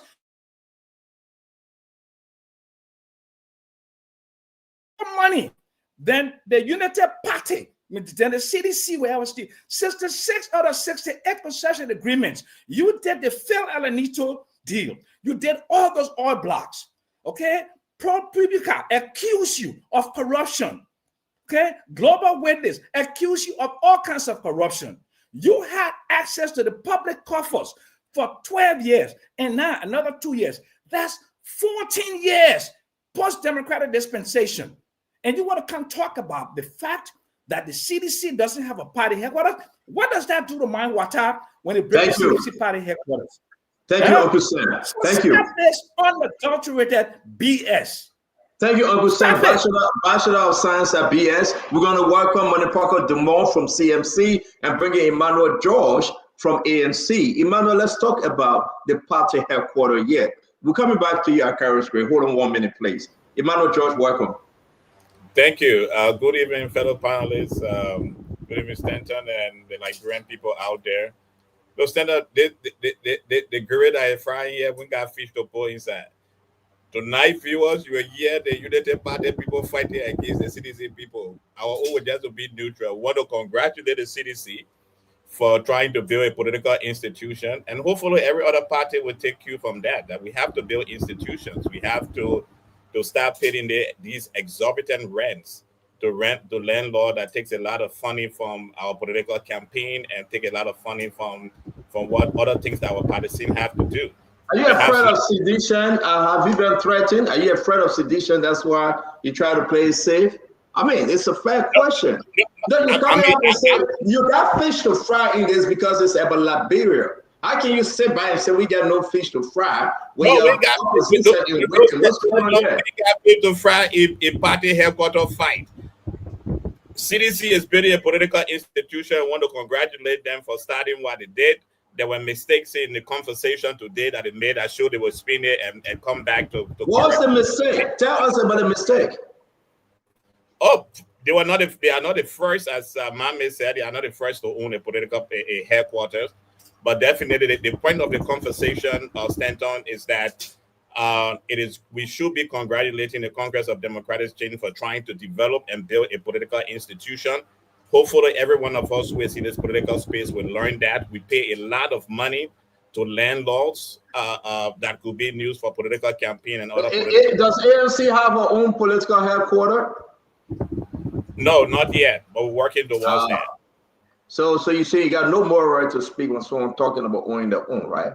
I'm just listening. No, I have more right to speak, but the fish that is frying right now, the Unity Party people fighting with the CDC people that fight with BC every night. All we here to tell Okay. it like people that there's a third alternative. They can listen to this fight that goes on every night on this show and make that decision. Tonight you were hearing all the time. You were hearing that why CDC did build this what it built, this cost so money and this what. But definitely the point is that an institution is being built, and we want to congratulate those who are building institution, and hopefully every one of us in the political space will learn a lesson of building our own institution. Thank you very much, Emmanuel George. Manupako Dumont representing CMC on this show. Welcome to the show, my friend. Talk to us. Can you please unmute, Mr. Dumont? Can you please unmute? Yeah, thanks for having me. You're welcome. Talk to us. The CDC party headquarters, Wahala. What I think is much ado about nothing. Is a typical United Party CDC distraction. The Liberian people should look right past it and focus on how much is being done for them because they have given the two parties a lot. United Party and CDC have had a privilege of leading the country. That is a privilege that a lot of other groupings have been putting themselves forward, trying to get to implement their ideas. But sadly, UP and CDC want us to witness their theatrics and ignore their poor performance across the board. In this case, it is a United Party that's distracting itself and attempting to distract the population. Only a few months ago, UP things were on the side of the road. They were looking for an office. One would think that that's enough to give them pause for thought as they react to developments around the CDC HQ. Like I said, this is not a matter that interests me a lot. It's neither here nor there. The sad fact is that we are speaking in 2025 and we sound like we're in 2005. The issues of corruption, the issue of bad governance, the issue of bad roads. We're about to get there. Manupako Dumont. Let's finish this off. Let's close up on this party too. We got a lot to cover, Manupako. Yes, if you remove the date line from the newspapers in Monrovia, they look the same. It's cry around corruption, is abandonment of the people, is enrichment of a few. We will get that down. I can show you today. It's going to be a fire show.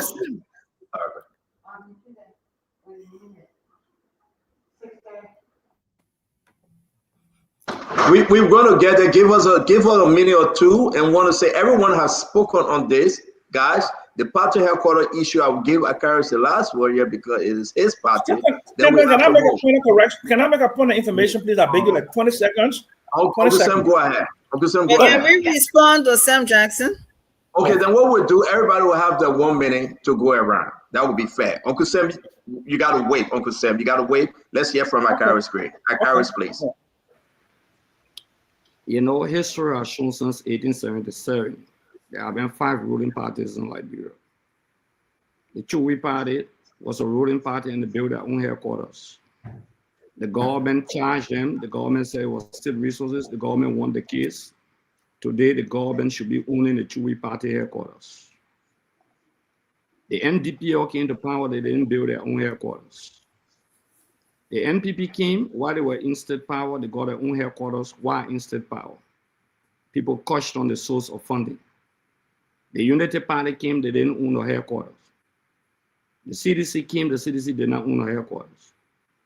Now that the CDC is in opposition and building a headquarters, probably had the CDC been in power building a headquarters, some of them maybe today who have been hanged by the LACC.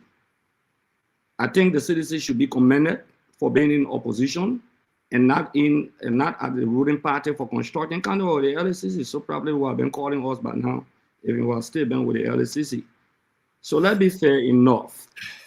You have been questioning the CDC for stealing state resources for building headquarters.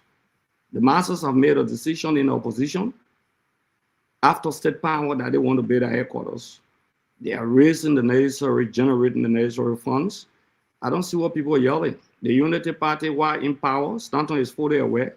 They have paid over $230 million for the building right or what they were using before in the old era. Why in-state power? Probably the next government account of power will ask them for the source of funding. The CDC headquarters will be near the RSC Lawson area. Somebody asked a very important question. Good old Fish Temple right around there. That's where the CDC headquarters will be located. Somebody just asked for the location. So it won't be far from the Unity Party headquarters that they pay for while in-state power. So I don't think Unity Party has a moral standing to question the CDC why they were in power, they didn't be headquarters. It's a shame for people to even say and charge for corruption and abuse of state funds. So the best response to do it when you are the government and do it properly with the people's support. Great, thank you very much. Winfrey, let's hear you quick. Let's go through this line. Let's hear you your 1 minute, Winfrey Russell. No, I'm fine. I think a lot has been said on this, and so we just you move on. Thank you very much, Brother Russell. Let me bring in Kano Babala, your 1 minute on closing on this, Kano. Kano Babala, it looks like we're having some technical issues. Thank you, CEO. I'd like to particularly... I can hear you very well. Go ahead, please. I can hear you very well. Can I go ahead? Go ahead. Yes. Yeah, so I'd like to particularly respond to my old man Sam in Akaras. You know, to conflate the issue of the negligence regarding securing a party headquarters to a competition among political parties, for me, is pedestrian. I think it was a monumental dereliction of duty on the part of leadership. This is not a conversation about Unity Party or any other party or Liberian political history for that matter. This is about people in authority who had a clear and present opportunity to preserve a space for people who are the most ideologically aligned with a political institution. And you failed them. You failed them dramatically. So don't come here preaching about Unity Party history or Liberian political thought. No, that is not the issue there. The issue is there was steps that should be taken. I think the way forward is to acknowledge that mistake. And Akaras knows very well what this mistake was all about. Acknowledge that mistake and then move ahead. But don't make it a competition of who has a headquarters or not. When a man has a family, he decides where he will keep his family. That is responsibility. You don't go around telling people, oh, see my other friends, oh, they haven't provided a home for their children. So because I haven't provided a home for you also, I am like my friends. That is a very faulty and irresponsible analogy. I think we should face the fact of the faultiness of leadership, and the ball was dropped. It was dropped dramatically. Let us own that. Akaras and others must own that, and don't make it a competition of who is more irresponsible. I rest on Thank you. Thank you very much. We're going to come to you, Uncle Sam. Uncle Sam, let's hear you. Look, I was deputy controller in 1979 when we wrote a check for $500,000 to the Joey Party. It was a party that was funded by state resources. They never built a party headquarters. They stole state funds and pretended to.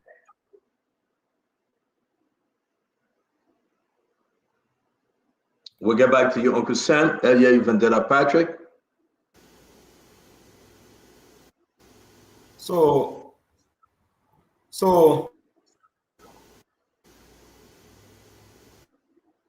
Vendetta, can you unmute? We're not hearing you. You got to unmute yourself.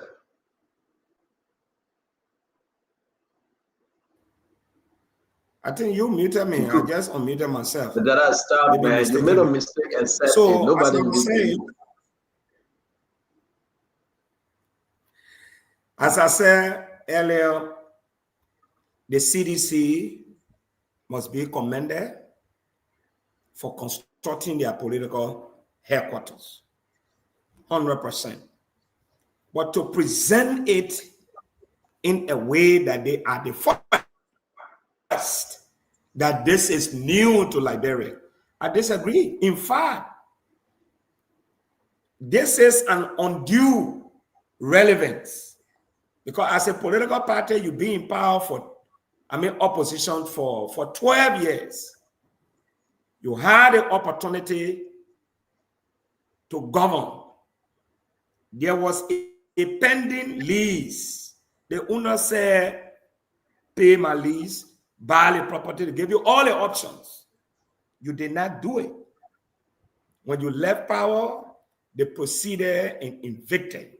I am saddened for the fact that those who were at the echelon of power, some of them were in top positions. They will have sat down and think about the future. The executives of the CDC, they were the parents for the CDC. They needed to plan the future of their children. They did not do it. They sat there, they went to election, they got whipped, and now they are making name. Go ahead, build your party headquarters, mobilize your people, and move. But a political party headquarters does not make you, it's not a guarantee that you win election. The CDC that I know, they are not moved by party headquarters. They are moved by grassroots activism. But this time, the CDC should be talking about correcting the mistakes. They're not party headquarters. I don't know, you keep doing things upside down, and your coming by is not guaranteed. With that kind of nonsense you carry on, you're talking about party headquarters. The CDC doesn't know what they call party headquarters. In fact, it is a grassroots political institution. You should be reconciling with people you hurt. You should be bringing opposition political parties together. They're not party headquarters. Look, let me tell you. Thank you very much, Vandana. A political strategy.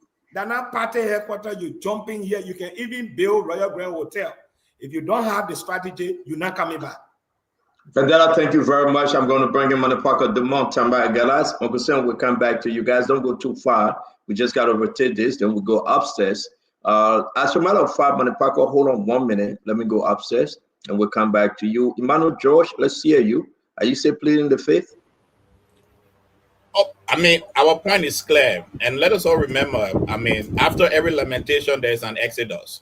So if CDC have made a decision today to build a party headquarters, I think you are wrong, though. That after every limitation is an exodus. If you want to go biblically, it's a Genesis exila. It's a Genesis exila. Then you go to the limitation.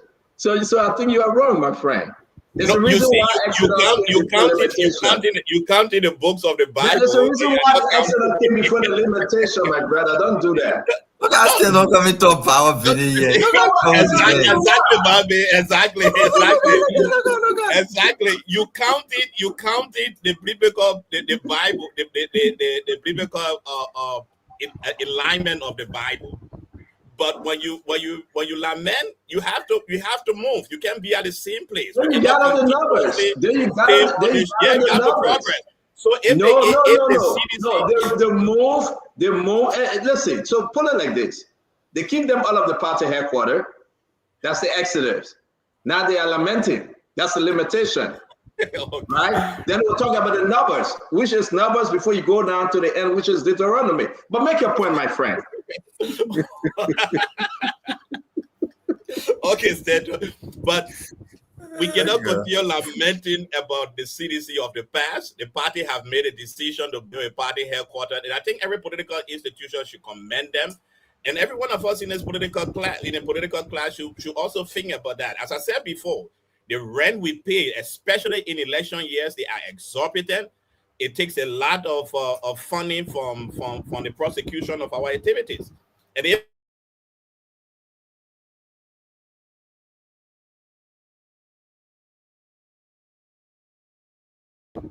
that will give us a firm foundation, that is great.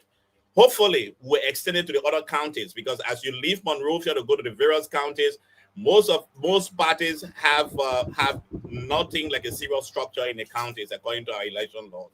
But again, I will commend the CDC. Hopefully, the Unity Party will do theirs in a couple of days, and the rest of us will follow cue from that. But congratulations. Thank you very much. No, thank you very much. Thank you very much. Let me bring in Mohammed. Mohammed, talk to us, please. Look, I agree partly with those who say there are serious things to discuss. I agree. And the reason why the CDC is touching those serious things to discuss, because how can Joe Weah discuss about fighting drugs? Less than 2 years ago, he could not do it. You saw Mr. Cummings yesterday, bravely, boldly, speaking about creating jobs. Those are the things to be discussed. How can we talk about creating jobs? 6 years ago, he failed to do it. Fighting corruption. How can he talk about it?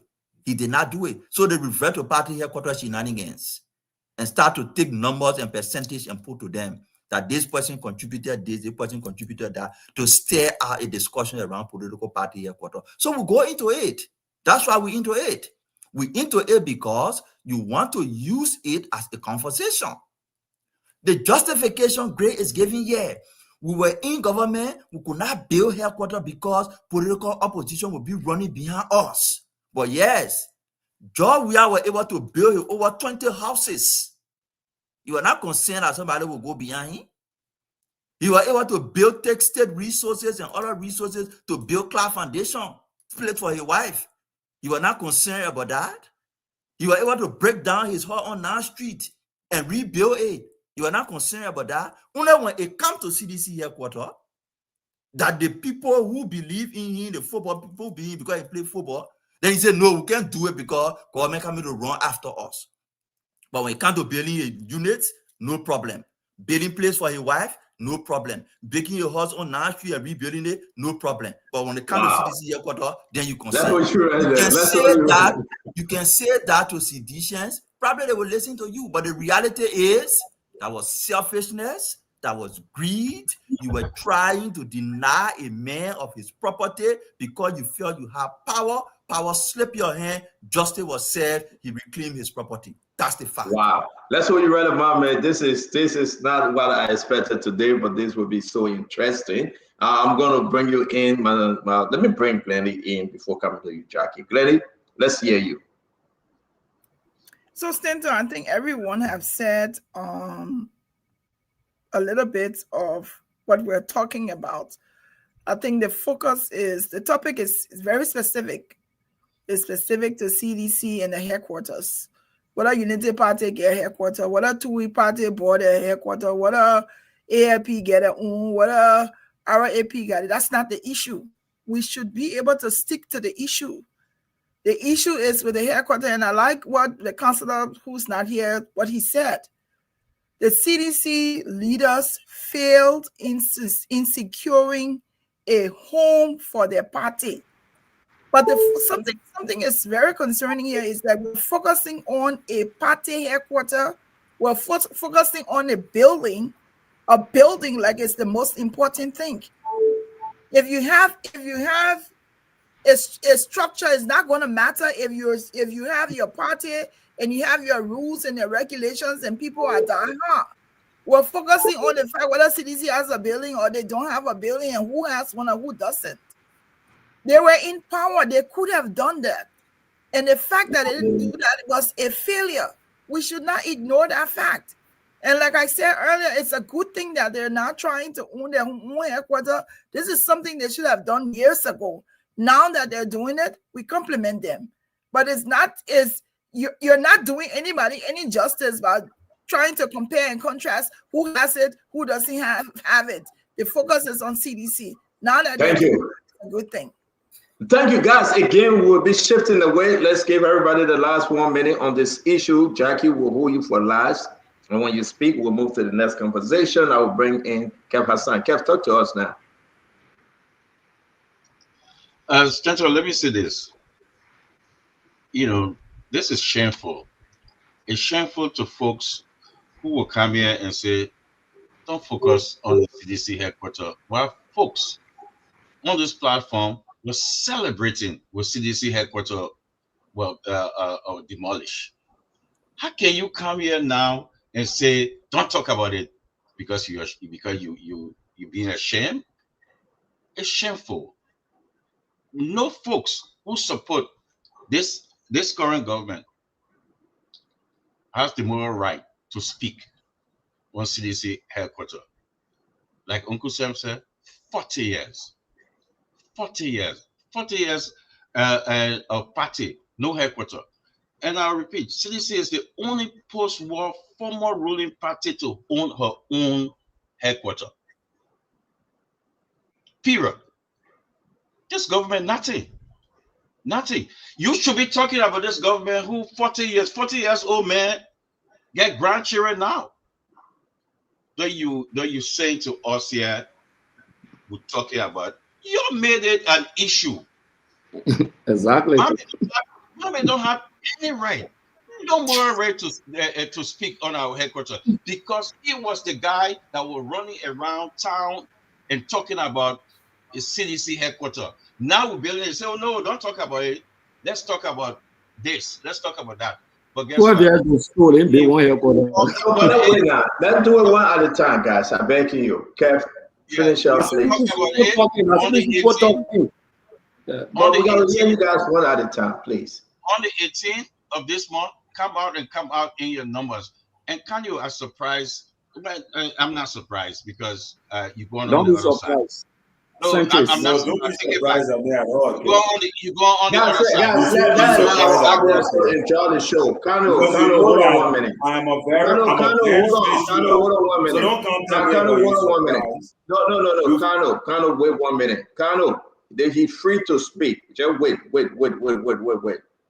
We cannot interrupt. Let Kev finish up, please. Can you know exactly the deal of that headquarters? You know exactly. You are with us, but now you're with the other side, and you end up just have some amnesia.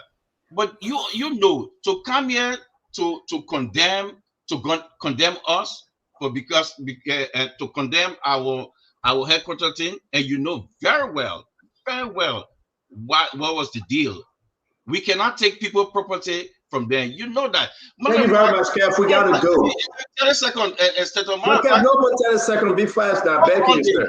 Matter of fact, you spoke on this on OKFM.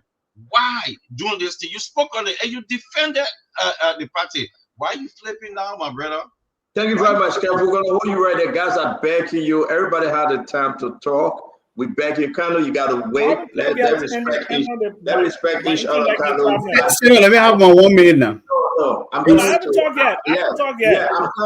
to you guys, but I just got to set this up, please. We got to move on. I'm backing everybody. Let's just give each other the chance to speak. Manipako Dumont, let's hear you. We'll go to Uncle Sam and Tamba, then we'll go to Sis Jackie. Yeah, as I said, this headquarter issue is overplayed, is overhyped by both sides. It has no real value for the country. The quicker we end this debate on the headquarter issue, the more time we'll have for more important policy issue. The United Party basically need to learn that they overestimated the value of undermining CDC capacity to maintain the headquarters. And the political value there has vanished. Now CDC is riding it, and much to the anger of the United Party, it doesn't really concern regular Liberian folks. All the maneuvering, the big show, the president coming back and saying we are imposing the law, it amounted to nothing. United Party wasted money and time playing behind the scene, hardening the landlord. All of that is just wasted time, wasted resources, poor political strategy.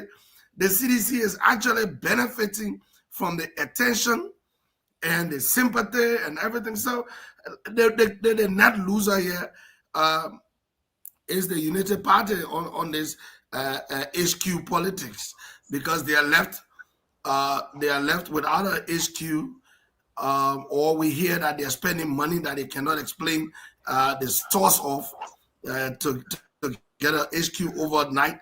They're going to lose this useless back and forth between them and CDC.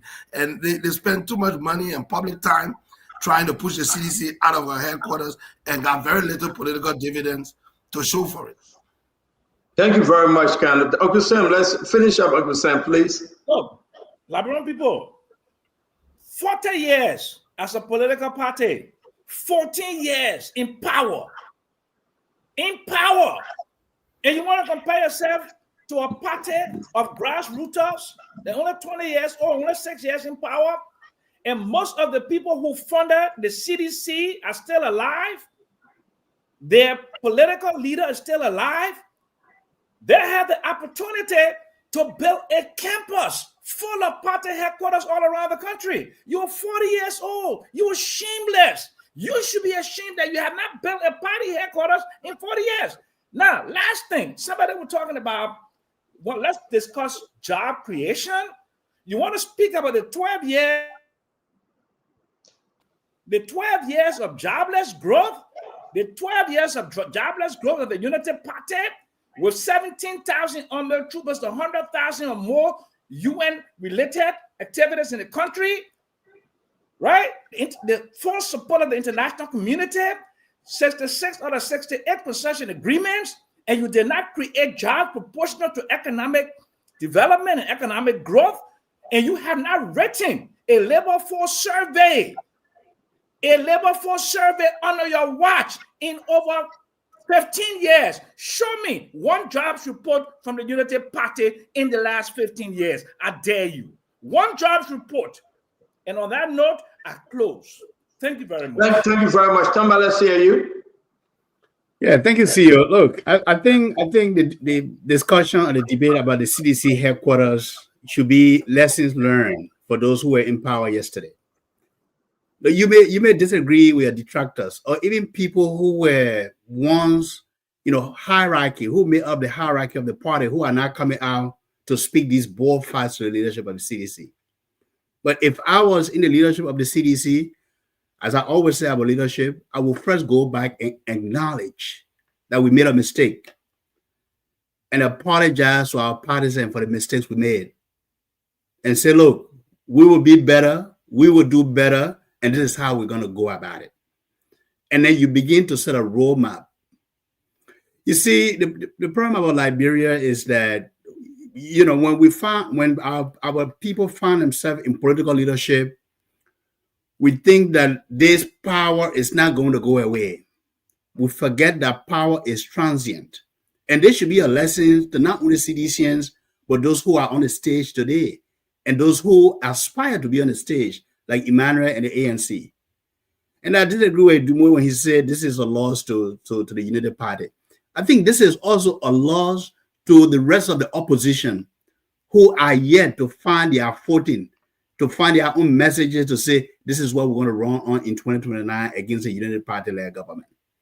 But having a building itself for a party headquarters serves, for the members, as a symbol of permanence and stability and legitimacy for the people who follow you, for the structure you hold.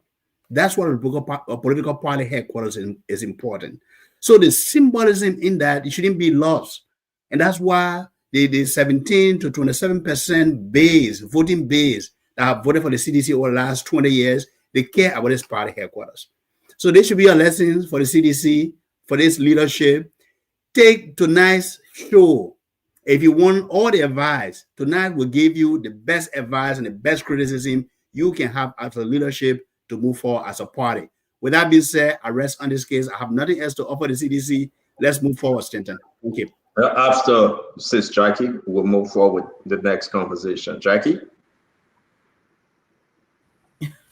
Stanton, it's so laughable hearing some of the conversation and discussion by people trying to suck the Unity Party in this situation where they're building their headquarters. Like I said, we are happy that they are building their headquarters. So we're not going to ascribe to this political talk. Of course, we are the ruling party, and it's understandable that every chance CDC gets, whether it makes sense or not, for them to try to suck us in today, coming up with percentage, talking about Unity Party 18%. Should we go back and look at the percentage of seditionists that are supporting this government presently? Somebody posted today 43%. I don't know where that number came from, but we're not going to play to that game. The reality is we came from a war-torn country and there were priorities. trying to put this country back, restore peace and national security, the first term of the Unity Party-led government, trying to focus on the poverty reduction strategy, rehabilitating roads, health facilities, schools, and the mansion that burned, focusing on that. So there were so many priorities. 2014 Ebola hit. And for us as a party then to focus and say, oh, let's go and no, of course that was part of the plan. It's always been part of the plan. But what was more important as a governing party was to focus on the lives of the Liberian people, focus on the country. And now Unity Party is governing again, and we're trying to erase the damages that were caused by CDC 6 years, where they spun the country back to being the 8th poorest nation and the 8th hungriest nation, just over 6 years, took us back. And so people, is understandable, people are embarrassed. They don't want these realities to stand out. So every chance they get, they want to focus and say and suck Unity Party in, when even it has no relevance, even when they're discussing. Y'all were talking about your groundbreaking today and how much you raised. Y'all still found way to play politics with the minds of the Liberian people, but the people not buying into that because they still remember the damages made from the last 6 years. They still remember it. The country is moving forward now and it's not moving backwards. And there's no way, no amount of talk for you're trying to suck us in to your politics will erase the damages that you made over the last 6 years. Thank you. For me to close, I would say I am happy that CDC has found a location. Thank you, Akaris Gray, for telling us where that location is, and that y'all will be doing your groundbreaking right now at the right time, when we have and continue to take care of the lives of the Liberian people and our country and regain donor confidence, which is what we're doing now. You cancel the MCC, we're bringing it back. So many things. Thank you very much. We'll get to that, Jackie. Thank you very much, Jackie. Thank you. Then we'll focus on our headquarters as we we are doing. Again, this is the Spoon Talk. We say thank you for sharing the show. Continue to share the show. Now we put aside the CDC Party headquarters, but real quick, guys, allow me to do this. Great. You said, what's the location again? Yeah, if you know R.C. Lawson School, have you heard about R.C. Lawson, the Greater Refuge Temple there? Okay.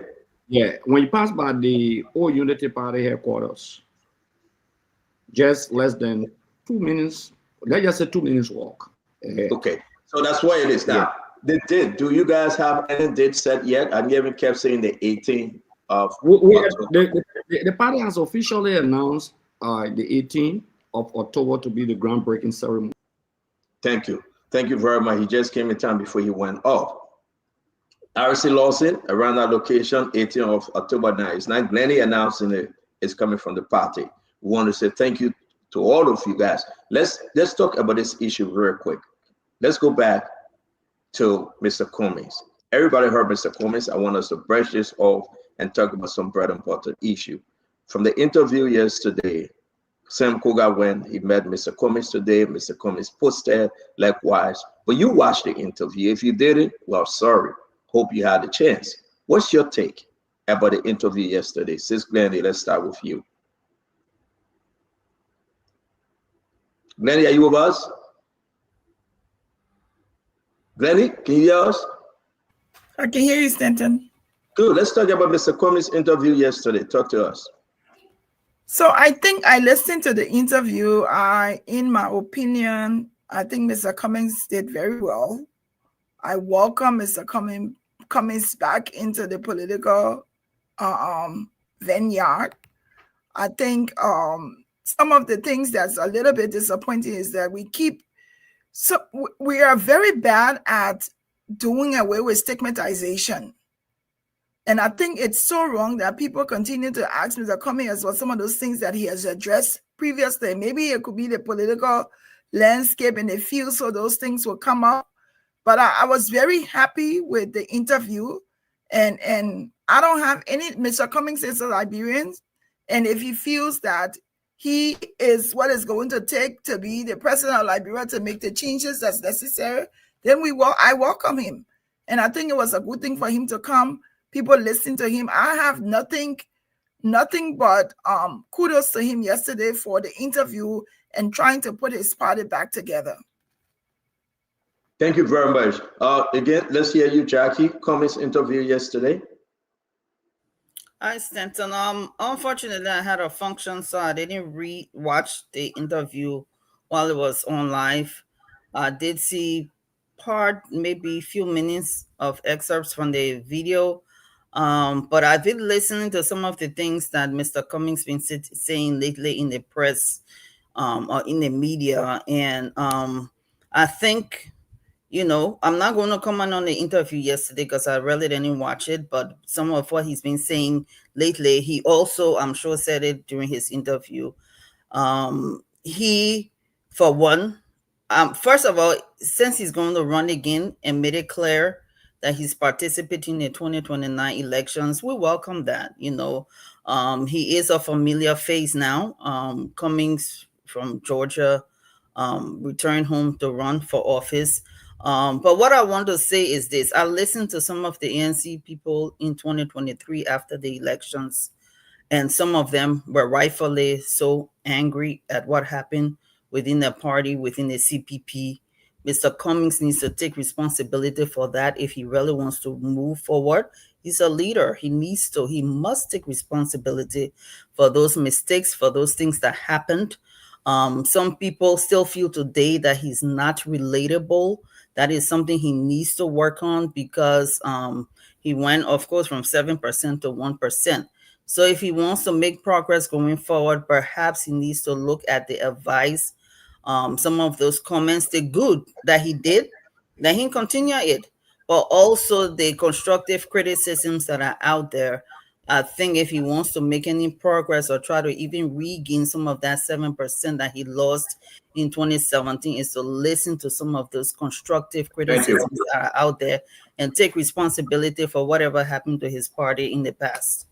Jackie, thank you very much. Uncle Sam, talk to us about Mr. Cummings' interview yesterday, please. Mr. Cummings was absolutely brilliant. Absolutely brilliant.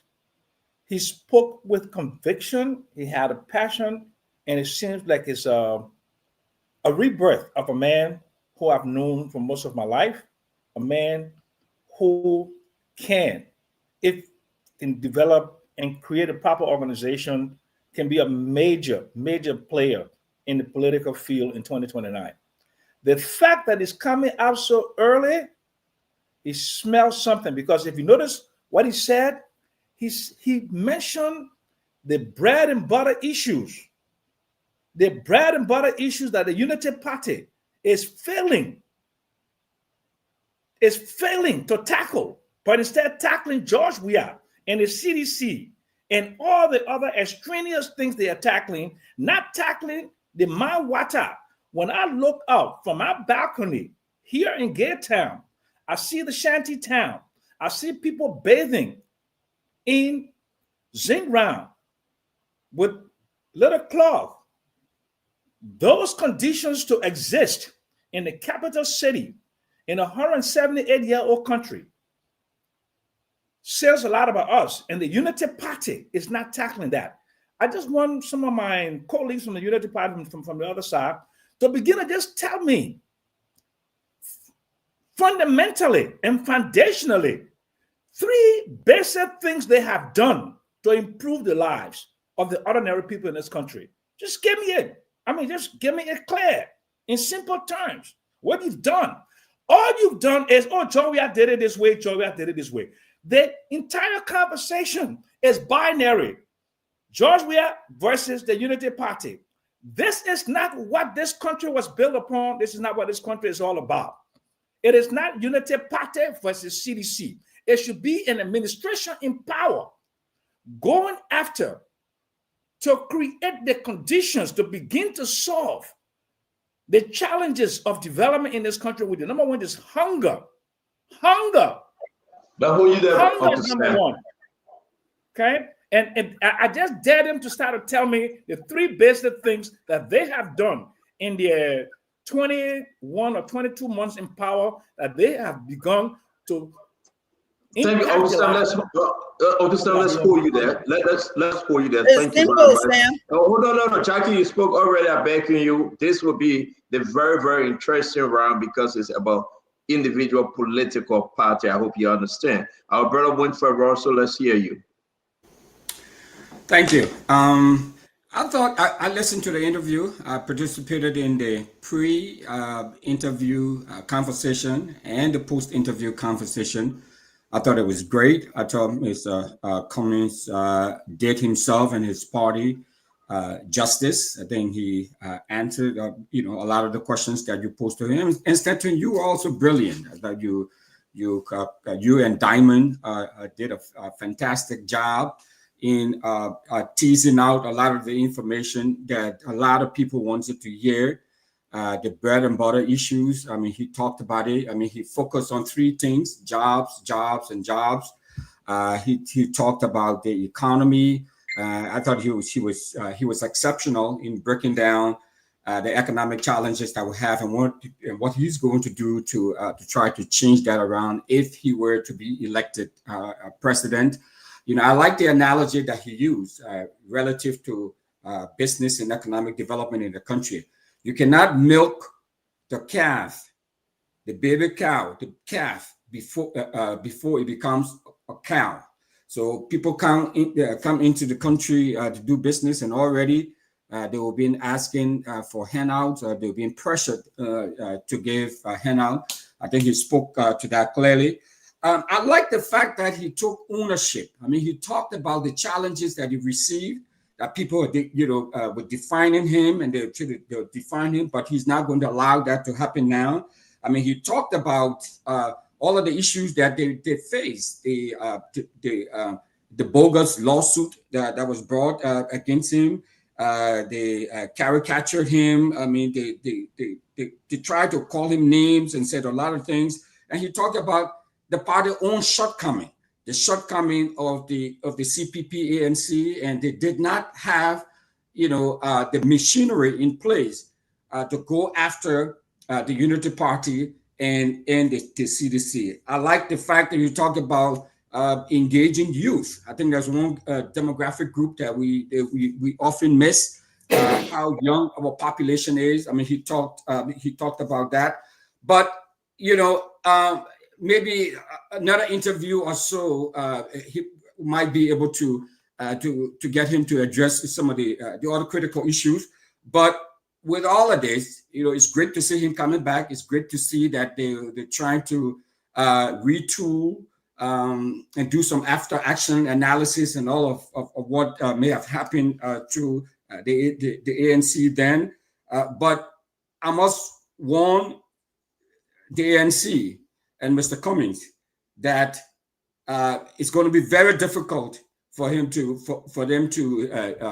win over the CDC or the Unity Party. I mean, the George Weah would be a formidable force.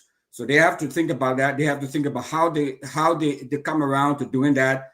I don't see him having that much of a difficulty with the CMC. I mean, I stand to be corrected. I mean, just from my own analysis, but I can see where, because a lot of people, this is their 3rd time. So as we say in politics here, 3rd time is the charm. I mean, we know how many times you. Thank you very much. I mean, we want to just squeeze everything in. Yeah, go ahead. Yeah, thank you very much. Let me welcome Mariah, Councilor Yakula Koko to the show. It's good to have you, Mariah. Let me bring in Ambula Mame. Ambula, let's hear you. Ambula. Mr. Cummings' interview yesterday, your take. Yeah, he came across very impressive. Most of the comments he made gave me hope about what will happen in 2029 or going towards 2029. He said some things that took me in my aha moment, like, I did not think about this. So by and large, I will grade him 90% in his interview. He did extremely well. He cornered President Boakai on the use of state resources. And I think he was bold in doing that. He told him that you cannot be leading a poor country and you ride the type of car you ride. I mean, that was just a classic example he was using to point to the issue about the effective use of state resources. So it was just an example. You can be leading a poor country, poor group of people, and as president, you be riding this kind of car. What is the risks? What is the risks? So he did that, and he did that well. He spoke about jobs. You know, he presented himself as this person who can create jobs. I mean, he spoke about his private sector background, how he could capitalize on that to be able to address the job issue. And as I said 6 months ago, if the Unity Party will win re-election, it will be on the basis of jobs. If they will lose, it will be on the basis of jobs. Liberians are tired of this story of always going and begging. They want the opportunity to work and earn a living. They have the capacity to do it. Governments in government have not been able to deliver, to create an opportunity for these young people to work for themselves and earn a living. CDC came 6 years, they failed to do it. Unity Party has 4 years to do it. We're looking up to them to do it. They identify tourism in their agenda as one of the key pillars to be able to create jobs. Where is tourism today? It's going to 2 years. What have they done? So by and large, Mr. Kumi was great. I mean, he pointed to, I want to see the Unity Party government successful. And I have been a champion of that message. We cannot continue to run politics on the basis of failure.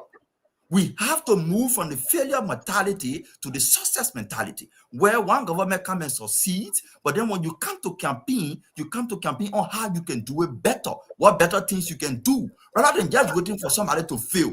MCC coming to Liberia, you also now protest to the airport, hoping that they will see that and believe that the country is not safe and they hold back MCC resources. That's not the mentality we want to bring to politics. So Mr. Kumi, by and large, his statement gives me hope about how the conversation will be going towards 2029. It will be about positivity. It will be about progress. It will be about jobs. It will not be about failure. It will not be a repeat of failure, but about progress. Mama, thank you very much. Let me bring in Manny Parker Demont because his internet is tripping. Where is Kanu Babala? Okay, he went off. Manny Parker Demont, let's hear you.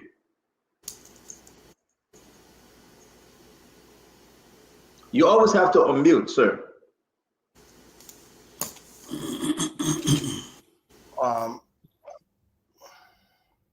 Yeah, I'm struggling with the internet. So Mr. Cummins had a good day yesterday on Spoon, but 2029 is not going to be as easy as an interview. And as you say, it's early days. People like interviews. They also like intervention, and we wish everyone in the opposition well. We'll all be proposing an alternative to the current arrangement. I thought Mr. Cummins amplified some of the grievances, underlined some of the early mistakes of the Unity Party-led government, and was on balance constructive. You know, so it was a good day. I don't know if maybe that your internet, you plainly safe. You're not. Are you okay? Because it's something about you, Manny Parker. It's not you. Are you fine? Can you talk freely? Are you in trouble? Is that the internet? No, I'm absolutely fine. But you know, Mr. Cummins is in opposition as well. He doesn't have the keys to the executive mansion. There's nothing to hold his feet to the fire around. Okay, we'll come to Musa Belete and 15 million to 15 counties, and then we will hear from you because that's the person you're supporting now. But by the way, Demont, Manny Parker, you left Mr. Cummins, you went to Musa. We really want to hear from you on the other side when you come back, please. We really want to hear from you. So just hold on there, and we're hearing that Musa will be giving 1 million to each county. No, we'll come back to you. But let me play it quickly. Let's finish with the Kwame interview first. I beg you, we stay here. We go anywhere, please, sir. Let me bring in my brother, Federa Patrick. VP.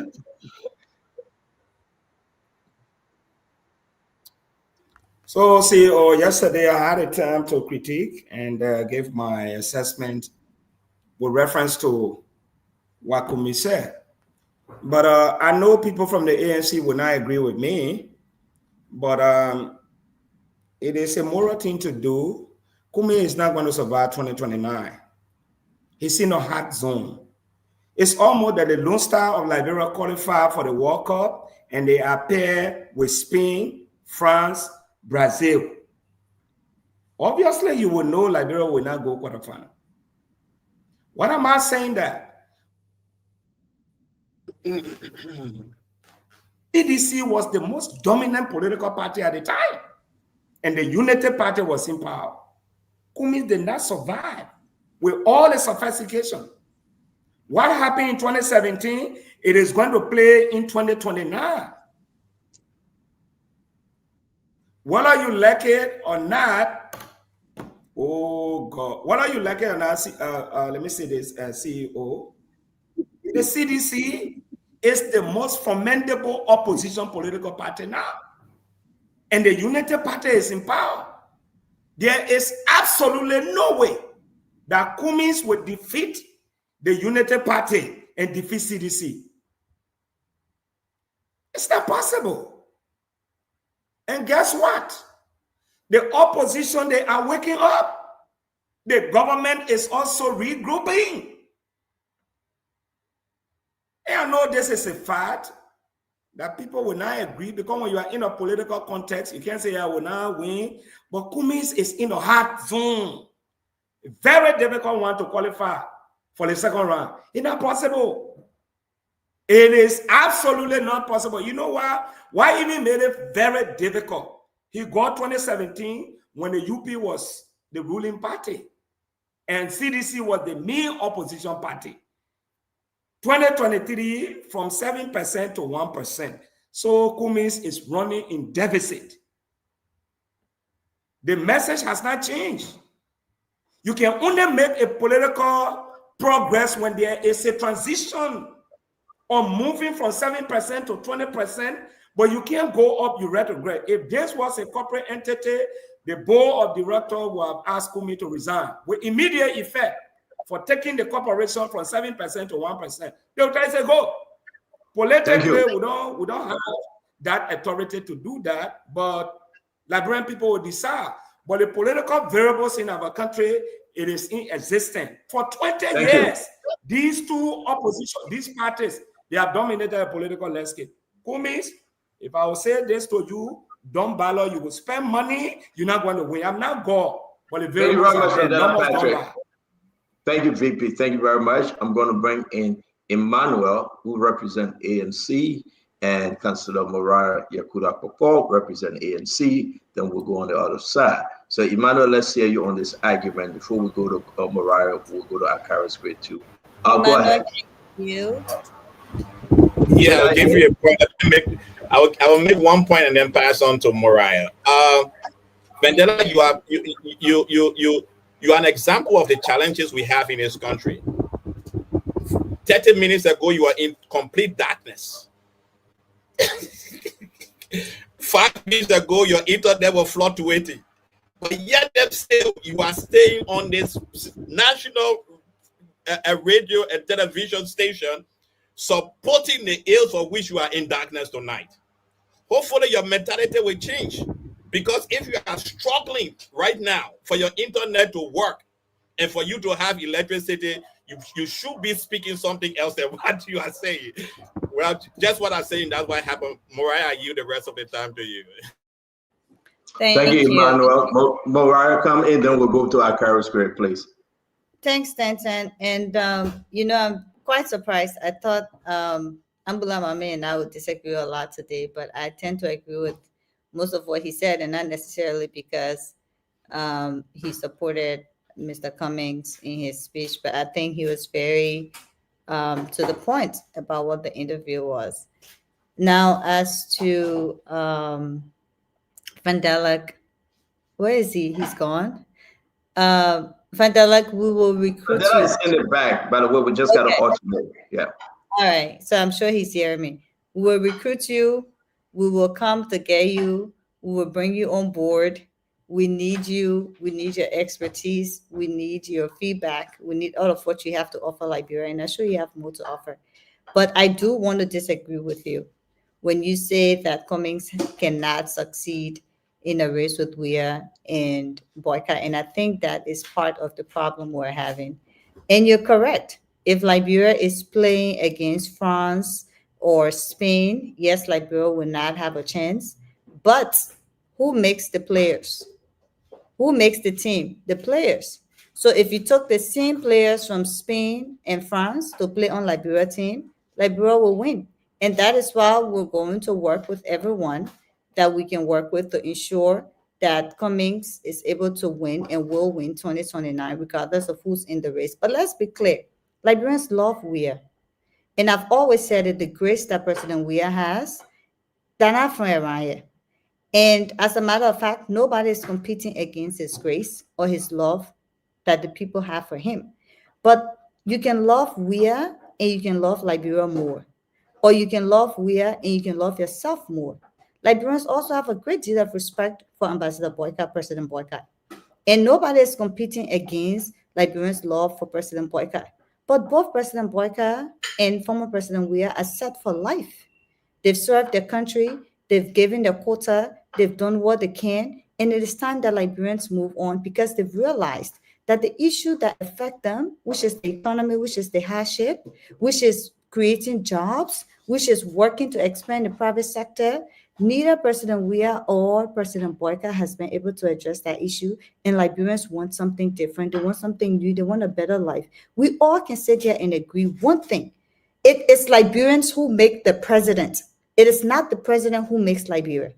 It is Liberians who make the party. You can be CNC, you can be CDC, you can be UP, and you can know that, listen, I love my party, I love my political leaders, but it is time to love Liberia better. And I believe Mr. Cummings is the person who can address the issue of the hardship. And I will stay in my party, but I will support Mr. Cummings. I will stay in my party, but I will give my vote to Mr. Cummings and make him president because we want to address this issue of the hardship we're feeling. President Boycott, President, we are not facing hardship. It is the ordinary Liberians who are facing hardship and who understand and recognize that when the roof is leaking, you got to climb to the top to fix the roof. It is time that we send the carpenter to the top of the house to fix the roof. And that carpenter right now is Mr. Cummings. Thank you very much, Mariah. Guys, please give this your best shot. We got two other topics to cover. Very interesting, the bread and butter issue of our country, so that we will not be able to come back. Let's go to the Honorable Man at Karis Mosen Gray. Honorable Gray. 4 elections since 2005. The CDC is not contesting to be in a runoff election. The people have made a decision that the CDC will obviously be there. So I don't even believe the Unity Party will be in a runoff election because of this one performance as cataloged yesterday by Sir Alexander Cummings. I say Sir because it's Mr. And I know it's one person I've had a lot of respect for. But in my mind, he spoke ironically. You know, everyone has a way of speaking. He will say, yes, I want the government to succeed. He will say, yes, I think that I could help the government. Then he comes back to say that helping them, I hope it will not be a setup against me for failure. So he spoke ironically to an extent where he spoke about the hardship in the country. He spoke about President Boycott being very callous. It says a lot about the collective conversation of the opposition in one direction on the issue of the hardship faced by our people than ever in the history of this country, maybe except the civil crisis. Those who are now running to the Unity Party are only running there to protect their betters, nothing more than that. Unity Party is a history. It's a matter of time that we bury them. They are dead. Are you accusing Kanu Babala? Is that for Kanu Babala that he's there to support the better? They are dead. The grave is dark.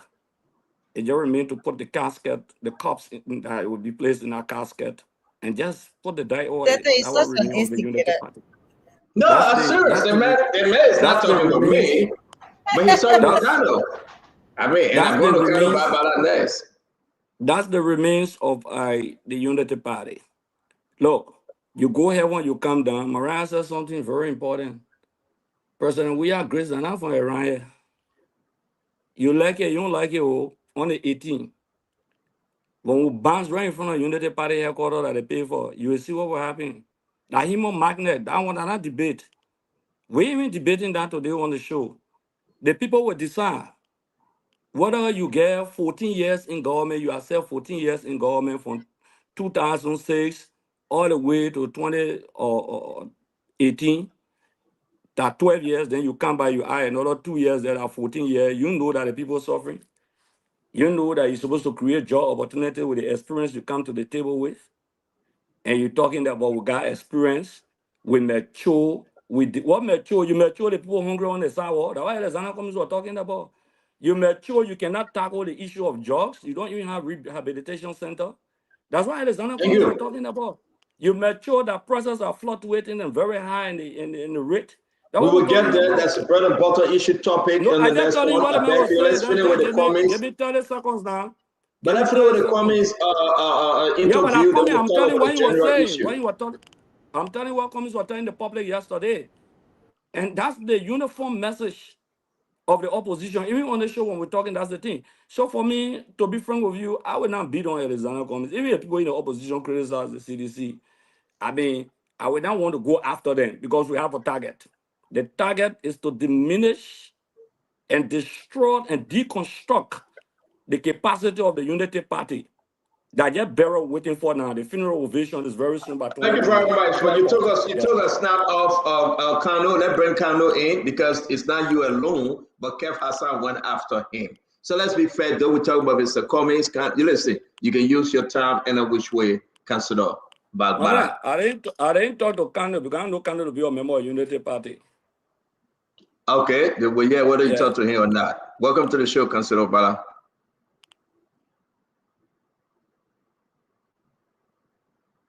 But we gotta wait for you again. Yeah, unmute and talk. Go ahead. Waiting for you.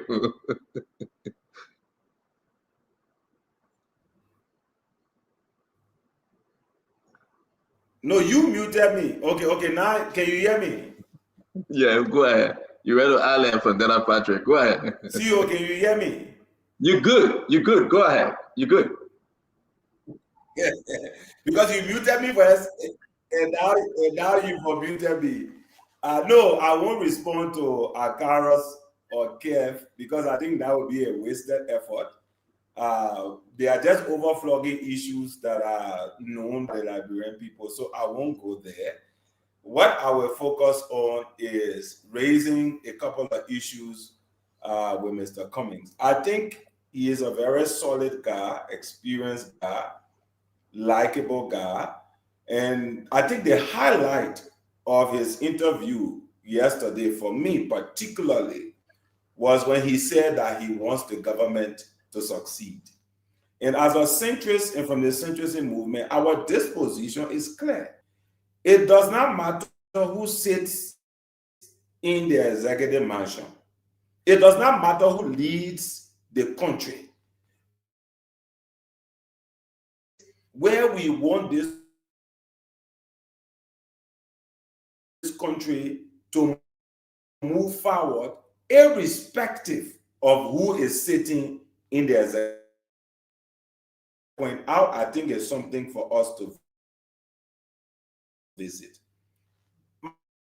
My only thing is I will advise him, one of the challenges that he faces, I won't be obsequious or phoning like Akaros and Kev today. This is Akaros who is almost as if spreading Lapa for Cummings to ladder on. History is replete with the vindictive, negative things that were said about Mr. Cummings by Akaros and Kev and others. I won't revisit that. I won't be that hypocritical. What I would say to Mr. Cummings is that he is still very much unknown. Not unknown in terms of the fact that we don't know his name, we don't know he comes from Maryland County, we don't know that he's a Liberian, we don't know who his friends are, we don't know what his shadow cabinet looks like. Whether Akara's leg or not, I can count 30% behind Akara and no other day. Jeff, I can count another 30% behind Jeff and no other day. We can disagree. Kev, I can do the same. I can do the same to many political actors in our country. We cannot do the same for Mr. Cummings. So my advice to him will be something of this nature. Let him start to propose a shadow cabinet. Let the Liberian people know if Mr. Cummings were to be president tomorrow, who are those that are behind him? What does his leadership mean? This is something that comes from our heart for him.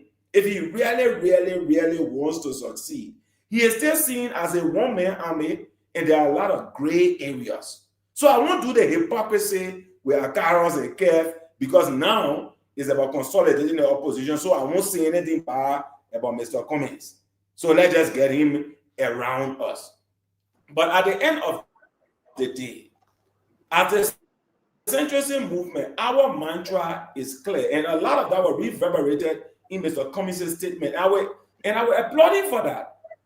Jeff spoke yesterday. My brother Jeff Chesson, who's on the call today, he was actually speaking that Cummings must go above and more or less press the government on several issues, because that's what he wants. But Mr. Cummings is not like that. And Mariah will understand that because she understands the kind of person he is. It's not about him just being president. It's about whether the right person is in place to lead our country. So for me, at the end of the day, in the centrism movement, our thinking is this. Let the country move forward. Mr. Cummings needs to disclose who are his people. And I'm just talking about Mariah, because we know Mariah, we know she went to convent, we know all her friends. We want to know, the Liberian people will want to know, who are those people if Cummings were to become a competitive force that are behind him? And people don't know that. Thank you, Tom. Let's just take it from you real quick. Are you a sedition?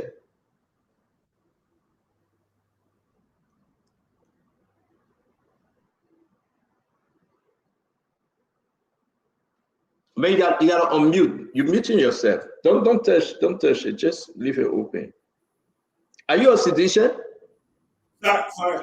Theo, I don't want you to mute me again because I just trying to. I'm not touching it. You touching it, my brother. Are you a sedition?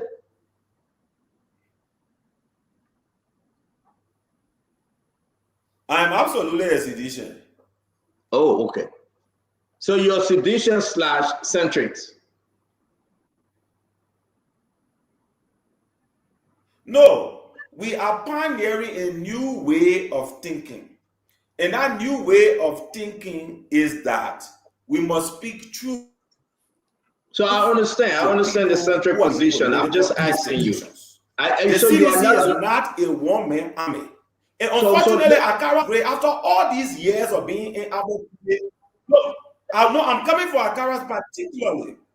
These people are not prepared to speak the truth. Let's hold you right there. Let's hold you right there, Colonel. Let's hold you right there. Okay, I thought you're not responding to Akara's and Yeah, Colonel, let's hold you right there. We'll come back to you. Let's hold you right there. On the second round, we'll be free. I'm not responding to that. I'm making broad-based statements.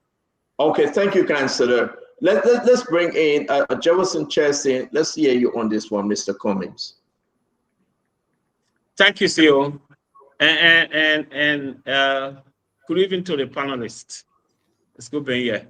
I don't think you listened to Mr. Cummings last night. If you did, you wouldn't be seeing what you're saying. Since Cummings entered our political space, I've followed him meticulously, and I've noticed that he's very articulate and he's involved with what he's saying. Cummings was clear last night. He did not say he wants the government to succeed. No. Play the tape again. He said he wants the president to succeed. And that's two different things he spoke about. If you know what Cummings was saying, the government transcends political leadership. So he said he wants the president to succeed. But what is happening? The country is hard. Liberians are suffering. Civil servants are underpaid. Businesses are shutting down. The economy is getting worse than ever before, and the country is in very bad shape. He was also clear that the rescue government is not rescuing the people, but they are rescuing themselves. Mr. Cummings was clear on his statement. And he had a good day yesterday among all the days. These statements were calculated by Mr. Cummings to address the failure of this government. He pointed out that the government has failed in less than 2 years. The condition of the people are worse off than before. The Unity Party government promised that they would take children from on the street. But today, there are more children in the streets. There are more children out of schools. LU today is dilapidated. Education is one of the pillars under the Unity Party government. But education is a mess. Waka also promised that health will be improved in our country. But today it's worse. Women are giving birth on the streets. There are 2 newborn babies and their mothers on a single bed at JFK.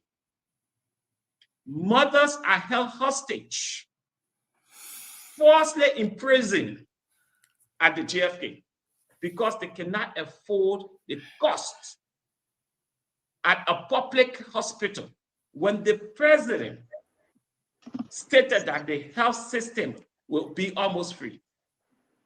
So he pointed to the gross failure of this government in less than 2 years. What Cummings was saying yesterday was that— Thank you. No, I'm not finished. Just give me 1 minute. Was that he I need 10 seconds, brother, please. Let's bring in the other people who back you. He reached the president will succeed. But beyond that, the government is failing and has failed already in 2 years. Thank you, Staton. Thank you very much. Thank you, Jefferson. Let me bring in Kev Hassan. Guys, don't go too far. We got 1.5 more topics to cover. We're backing you. Just bear with us as we rotate. Kev Hassan, let's hear you. Yes, Stanton, today is the day that, like Mariah said, that I would agree with Mami, that he agreed with Mr. Cummings that the country is hard. Business are shutting down. The government is not rescuing. So I will agree with Mami on that because he admitted that today when he was speaking. So I will agree with Mami, you know, and on that. So it's a great day. But I wish Kanyo were on. It's surprised. Well, let me stop using the word surprise. I was not surprised. Kanyo said, we beat you on Mr. Cummings. I want to remind him on OKFM, he had an interview on OKFM. O'Brien was there, Katamba was there. On our team, we had an arrangement to not go after Mr. Cummings at that interview. Moriah then were going after the government. And he went and started attacking Mr. Cummings. And Moriah demolished him, you know, on that interview. And I called him after the show. I said, you failed. So he can't come here and say he never went after Mr. Cummings. No, he went after Mr. Cummings. The only thing he went after Mr. Cummings wrongly. So he needs to come up and speak on that. You see, Akara's great at going after Mr. Cummings.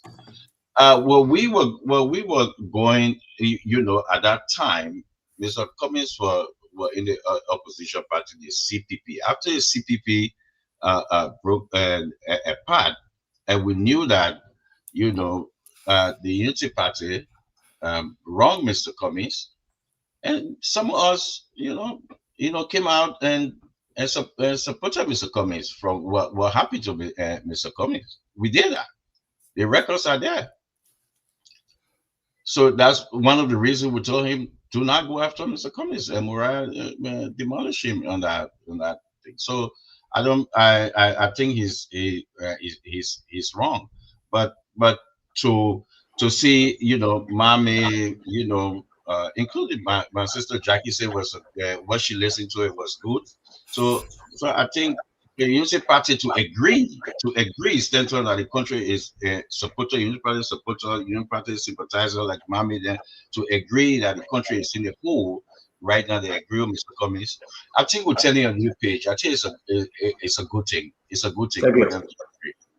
Thank you, Kev. We got one last person, guys. So what we're going to do, the yellow machine story, we're going to just let it stop for today. I just received information that, again, is very important. I have to share with you. But we'll make a general conversation thereafter.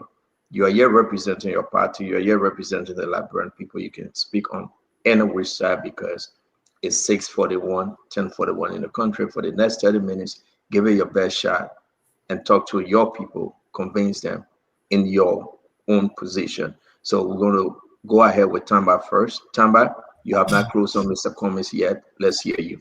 Yeah, thank you, CEO. I did watch the interview yesterday. First of all, I think it was a brilliant interview. The setup was great. The lighting was shooting. And the CEO, you know, and the political leader looked great on the set. I have met with Mr. Cummings personally. We haven't really had a lot of interaction, but I have met with him in Monrovia a couple of years back. But from yesterday's interview, look, Mr. Cummings is a passionate individual. He's passionate about Liberia, about what he wants to do. He was eloquent. He speaks well. And he touched on most of the social, political issues in Liberia today. He went hard on the government. He attacked the government, criticized some of the things President Joseph Numa Boakai and the UP government are doing or not doing. And overall, you know, he has great moments. And those are the positive takeaways. On the flip side, when I listened to the speech, I think he opened up too strong, you know, using certain words that people will say, well, those are not insults. But in the Liberian traditional setting, the elders will call them insulting words. You got to be careful as a political leader how you open up, even if you are trying to address a long-standing rumor that may have turned into a stigma. And also, you know, when pressed on responsibility and accountability, and I've heard people say he took accountability, I didn't see it personally. I thought that Cummings put most of the blames on his team, on the messaging, on people taking his messaging and defining him, but I didn't hear him to say these are the personal responsibilities or mistake I, as a leader of this team, made or my team made. He kind of like try to put most of the blame on the team. But also, he rated the government very low. He rated them 3 on most of the things, education, healthcare, and other areas that the CEO asks about. But I think that was not also very objective in his own assessment. But at least, no matter how much you criticize, there are some things that this government is also doing that may be positive. You know, like running lights across Monrovia, improving roads network across Liberia.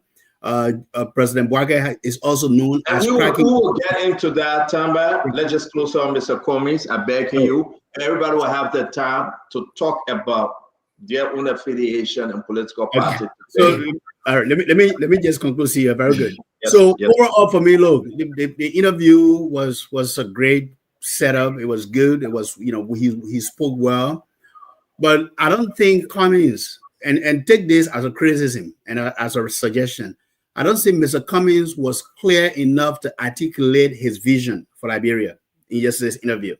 He spoke broadly across the challenges, and some of the messages were coming back from the last election he's running.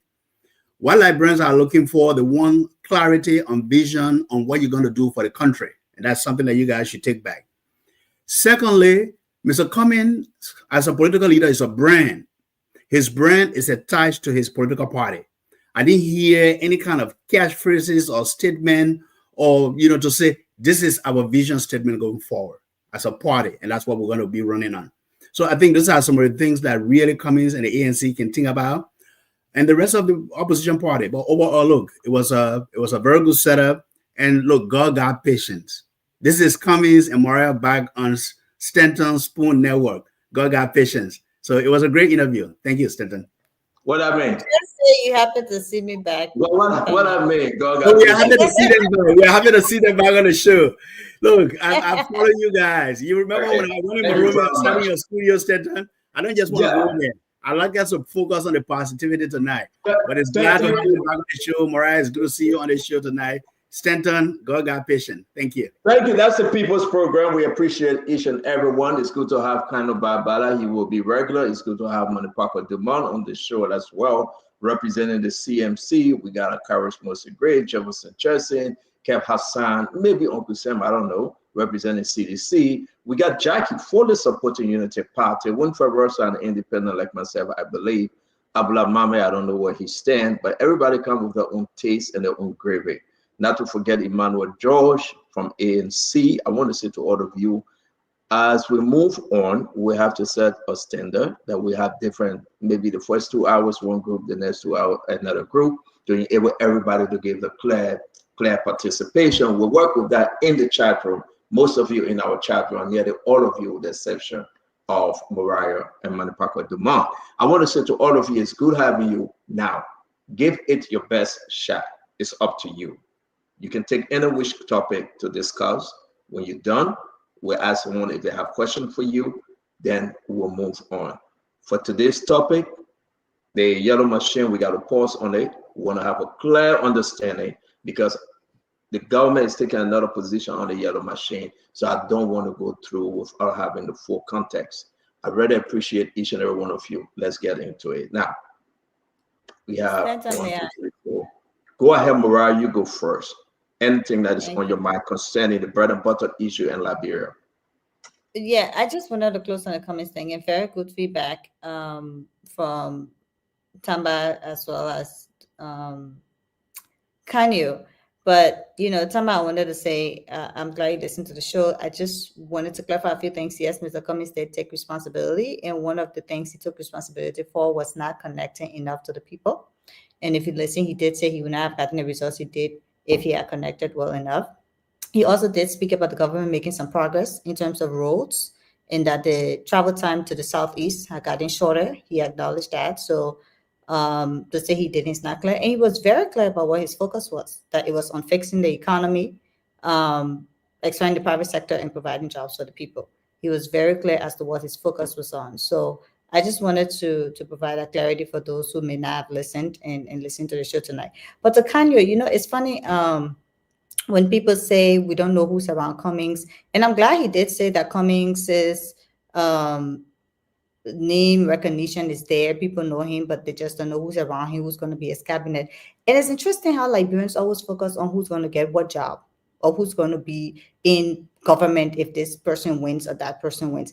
And one of the things we need to understand is that comes down to people trying to figure out who do I go to around this person if I don't have direct access to Mr. Cummings, who around him can I go to get access to him. And it comes back to us being more personal and making things more about us than about the country. It also scares Liberians if they don't know who's going to be in someone's cabinet.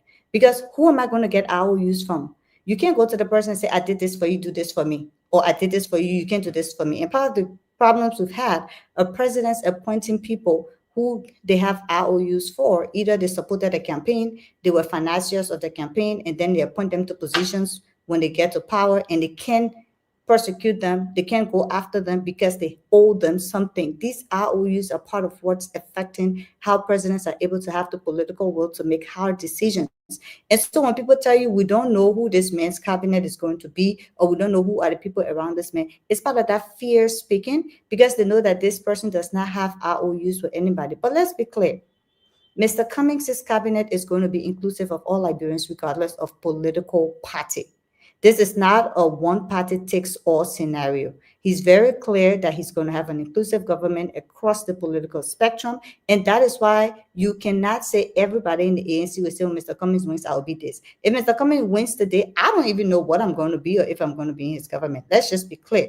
And that's the kind of leader we need, because the more he could take anybody from the UP, the CMC, the CDC, anybody, to be a part of his government because it's a government of the people. So let's step away from trying to figure out who's going to be what in this position. Let's not put the cart before the horse. Let's work together to ensure that we get the right person elected. This is not a popularity contest. We should move away from that to moving into a competence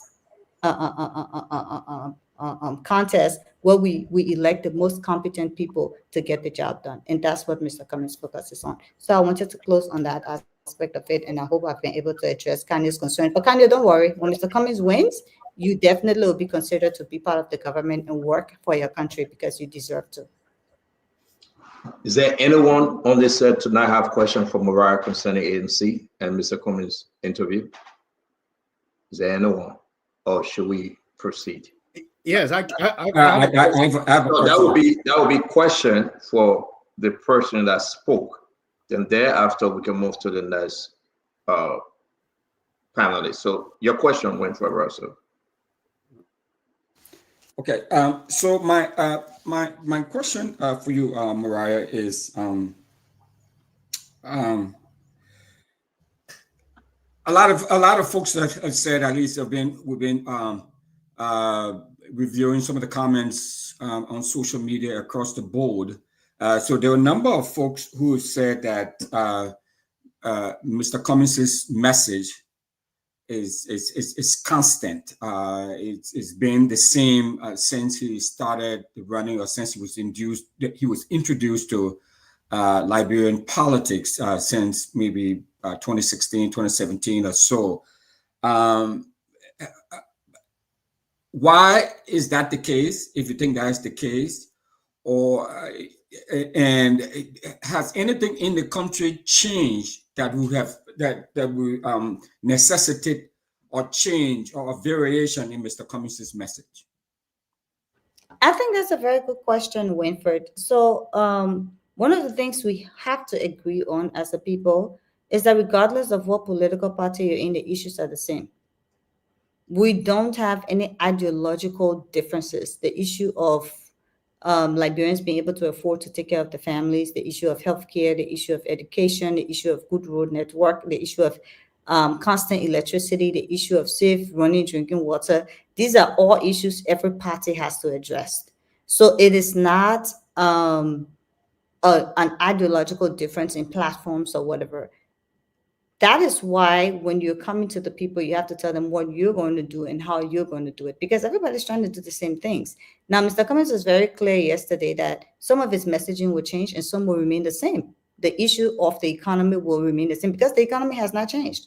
Things are still hard. Prices are still high. People are still suffering. Liberians are still unable to get jobs. The private sector is still so small. It's not able to absorb a lot of people. Government is still the largest employer and the largest procurer of goods and services. We should be the opposite. We should have a large private sector that should be able to absorb people. And so these messages we are not going to change until the situation changes. So yes, he's going to be consistent on his messaging that providing jobs for Liberians, expanding the private sector, addressing the issues of the economy are issues that are affecting Liberians today. And as you mentioned, it affects all other aspects of them being able to afford healthcare, education for the kids, taking care of the family, feeding their families, and living a good life based on a living wage, right? But there are other things that he did mention that may change in terms of strategy, in terms of messaging, but the core is how we address the suffering of the people. And that's not going to change until the people stop suffering. Thank you. Do you have a question, Tamba? Very short, please. Yes, CEO. So one of the things I've heard Mr. Cummings say over and over again that he got this. This is his area. He knows how to create jobs. He knows how to run administrations, right? Giving his experience in the private sector. And I love the business acumen. But Mariah, given the fact that you are in close proximity with Mr. Cummings and the strategy team of the party, when Mr. Cummings announced that he's going to increase civil servant salaries by 100%, if you are making $150, he increased it to $300. If you are making $200, he increased it to $400. He didn't say how. So in your view, what is your plan, your party plan? How will you achieve that? How will you find the money? How will you fund that? Good question again, Tamba. I think because the questions from the interview were like not together in terms of let's address this issue, let's address this issue, let's address this issue. So people are not able to connect. but most of what he said could easily be connected. So, for example, he talked about addressing the issue of waste. Whether it's buying $1 million bulletproof cars for the president when it's not necessary.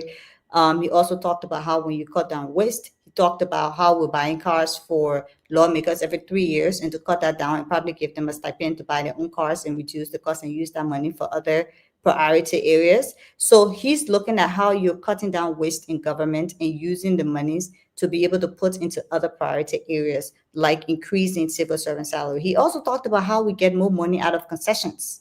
And that instead of asking concessions to build schools and hospitals, we actually determine how they're making their profits and money along the value chain, and how much of a fair value we can get from the concession companies, and use that money to build our own school and roads and push it towards other priority areas. So along the interview, he was able to discuss ways in which he can raise funds to be used for certain things that he wants to do, for example, increasing civil service salary.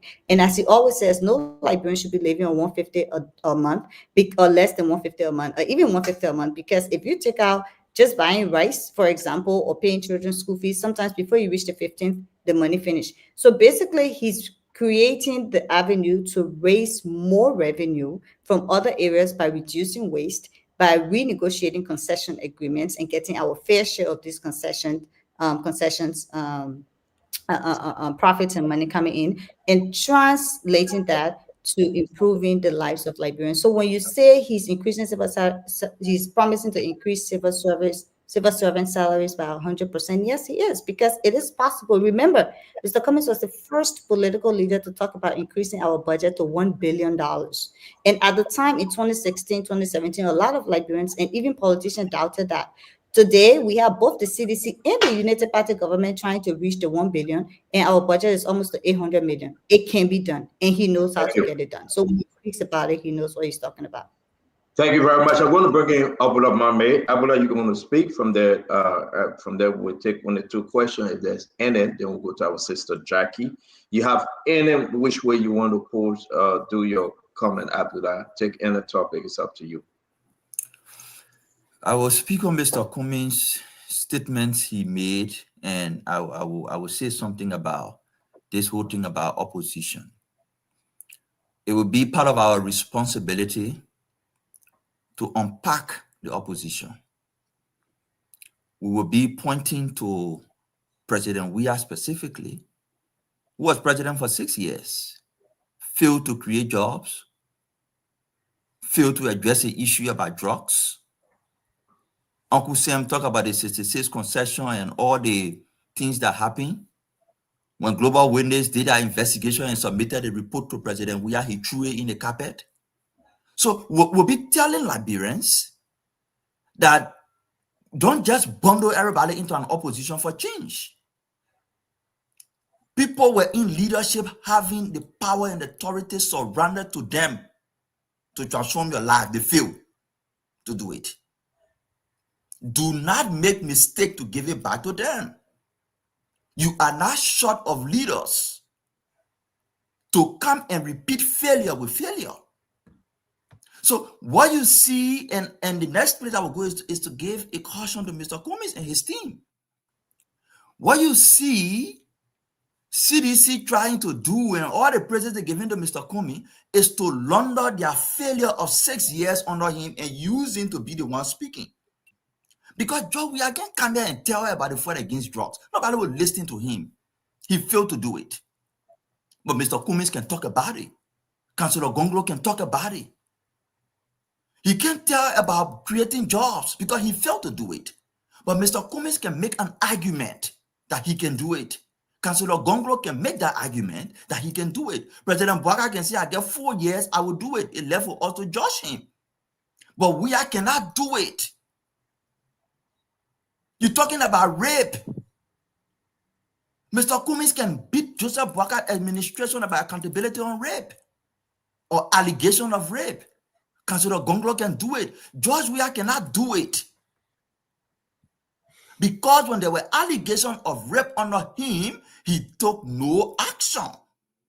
So he cannot do it. So what they're trying to do now is to launder their failure under Mr. Cummings and pushing a front and at the end of the day, dump him. So this is why I would say to Mr. Kumi and his team, look, he comes from America. Most of what he did probably were accusation. Acquire, he experienced as a businessman. You see one small business, you acquire it. You see one small business, you buy equity, you acquire it.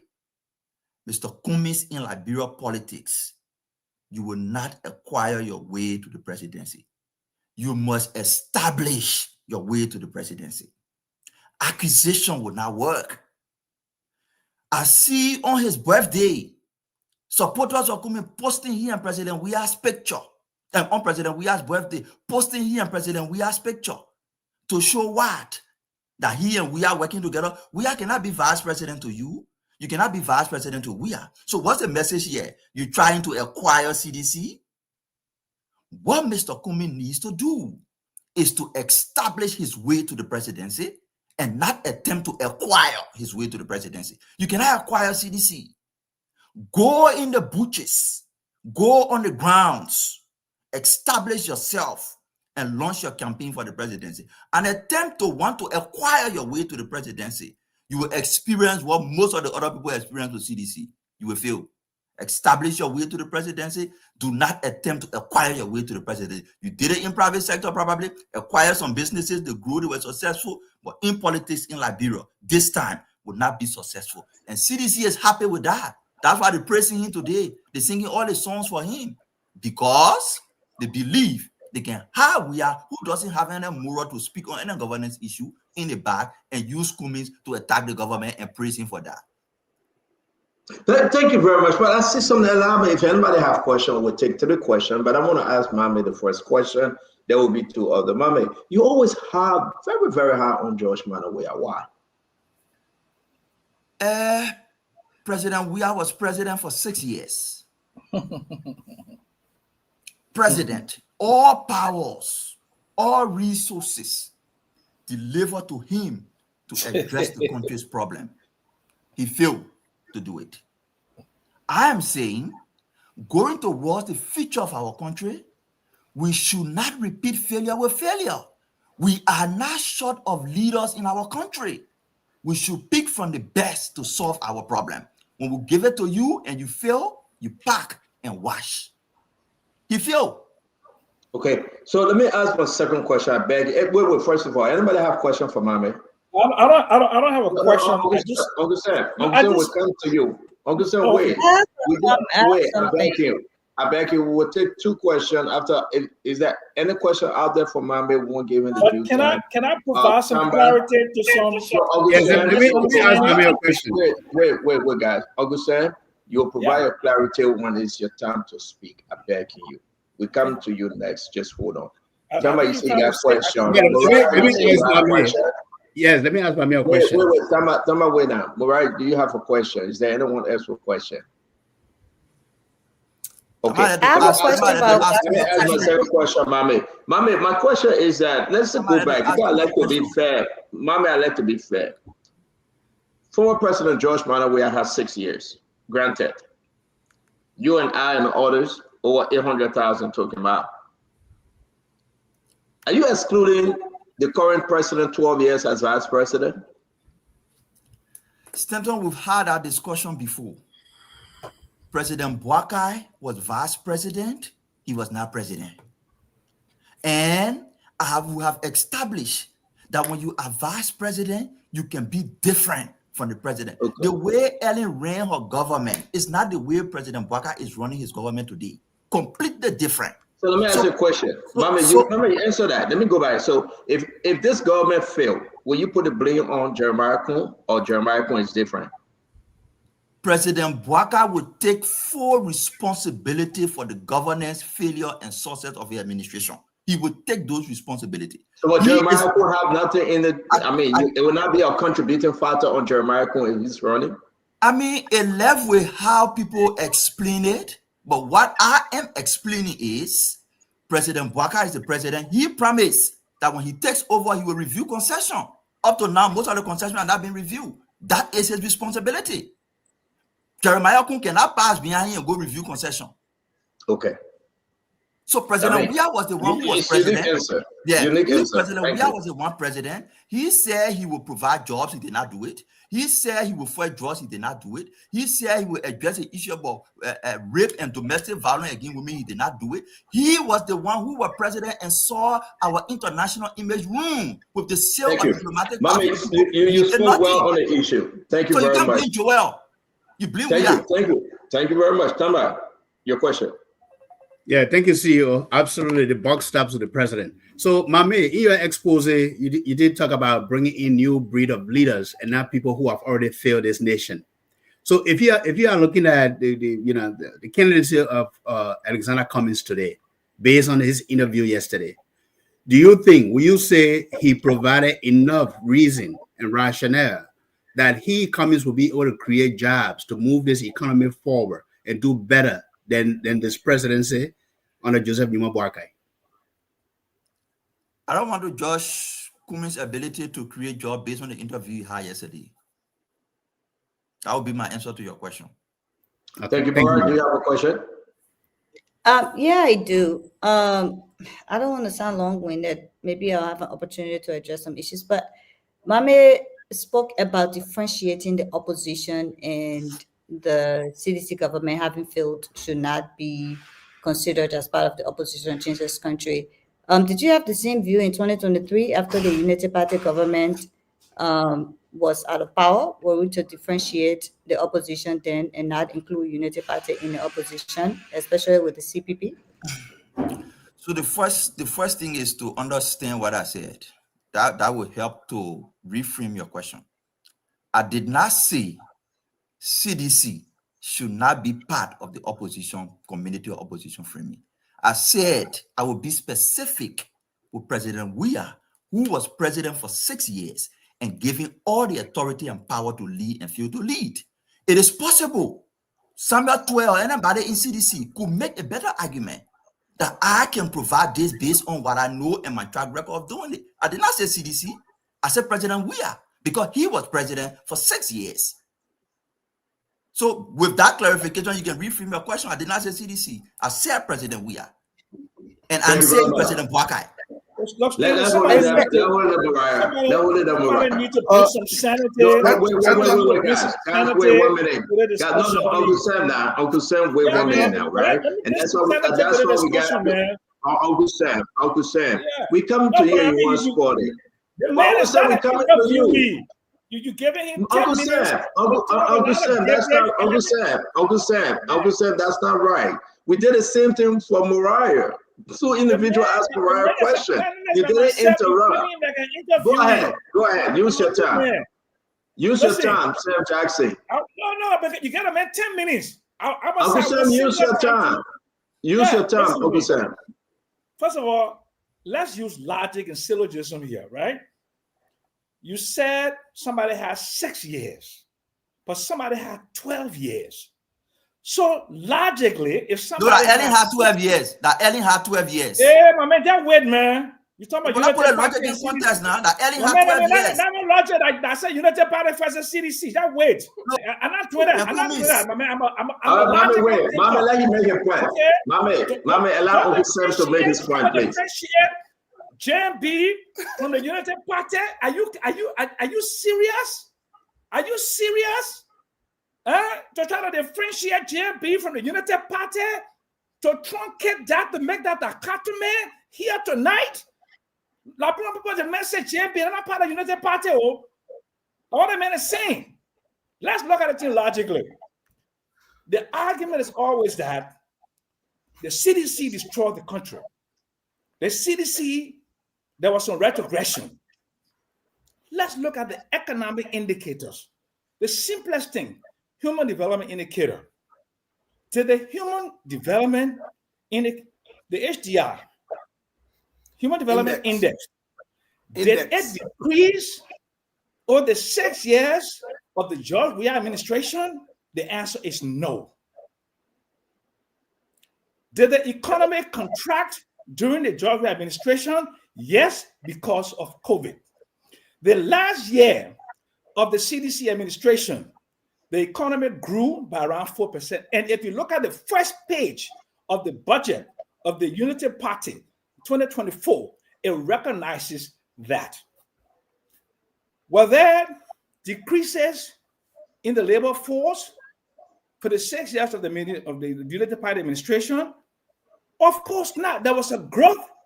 When there is economic growth, there is an attendant and concomitant labor force improvement. Okay. Was there anything in terms of maternal mortality? Was there a contraction, okay, or an increase in maternal mortality? Obviously not. Inflation, marginally, both governments have the same amount of inflationary pressure. Well, in terms of, if you look at the gross and net reserves, so what exactly did George Weah damage that the Unity Party are always talking about that was damaged and that it came to fix? And what steps have they taken that is concrete to fix those damages? And let me hear the data. I don't want to hear no anecdote. I don't want to hear any gibberish. I want to hear some scientific evidence-based numbers. Tell me. Uncle Sam, thank you very much. Please no interruption. We'll take 3 questions for Uncle Sam. Are there any 3 questions? Yeah, Just I got for a question. If you don't have question, then that's fine. But okay, Kev, do you have question for Uncle I got Sam? a question. Yes, You I got do. question, Jackie? Wait, Kev. You got question, Jackie? Yeah. Go ahead, Jackie, please. Mr. Jackson, we all know that you're a seditious, but you should face the realities and the facts that over the 6 years, you keep on saying there were no damages made. Are you really serious here? The infant mortality, maternal mortality went through the roof under the 6 years. Unemployment went through the roof. The statistics were there. The global statistics are there. And you sit on this show and you asking what damages did the CDC-led government do?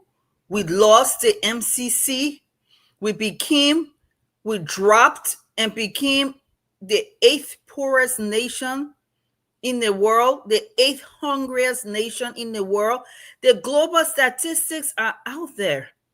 You read the data all the time. Our corruption ratio also went up.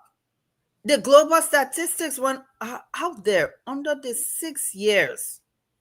Have those numbers, are they improving now since the CDC administration left office? Yes. Don't forget that on the eve of the second round, the World Bank, the partners wrote. Do you have question? Or you just that's my are you question using your to him. time? Okay, No, let's make it short down because he got to I answer will the make question it to short. you. I will make it short. Yeah, We'll please. all get And noisy. my question We'll all get noisy I so we already get a chance asked to him the speak. question. Apparently, Did you you, only reward why people for are making you noise. not calling No, out? not that. I beg you. I'm trying to just save this for people to be interactive. We'll come to you, Why Motherfucker, are in you, 1 minute. Mr. Jackson, No, go not ahead, Jackie. calling out the real statistics because you know what the facts are? Under the 6 years Weah administration, when he took the country to being back to being the 8th poorest and 8th hungriest nation in the world. The data are out there and you read them yourself. So Thank you, Jackie. But Uncle Sam, we'll just take this one question for you. Go ahead, answer, then we'll move on. Can we ask Jackie a question too? After Uncle Sam. Jackie have not spoken yet. So after Uncle Sam. But she did make some statements. Yes, after Uncle Sam. After Uncle Sam. Wait, let the record reflect that my niece Jackie McCabe did not give any data. She did not give any source. She did not give a continuum. Nothing she did. She just said global maternal mortality, infant Guys, mortality. one at a time. Guys, I beg you now. One at a time, please. Well, motherfucker, Demond, one at a time, sir. So this is how economists speak. They talk about under 5 mortality. They talk about maternal mortality proportional to 100,000 births. That's how they talk.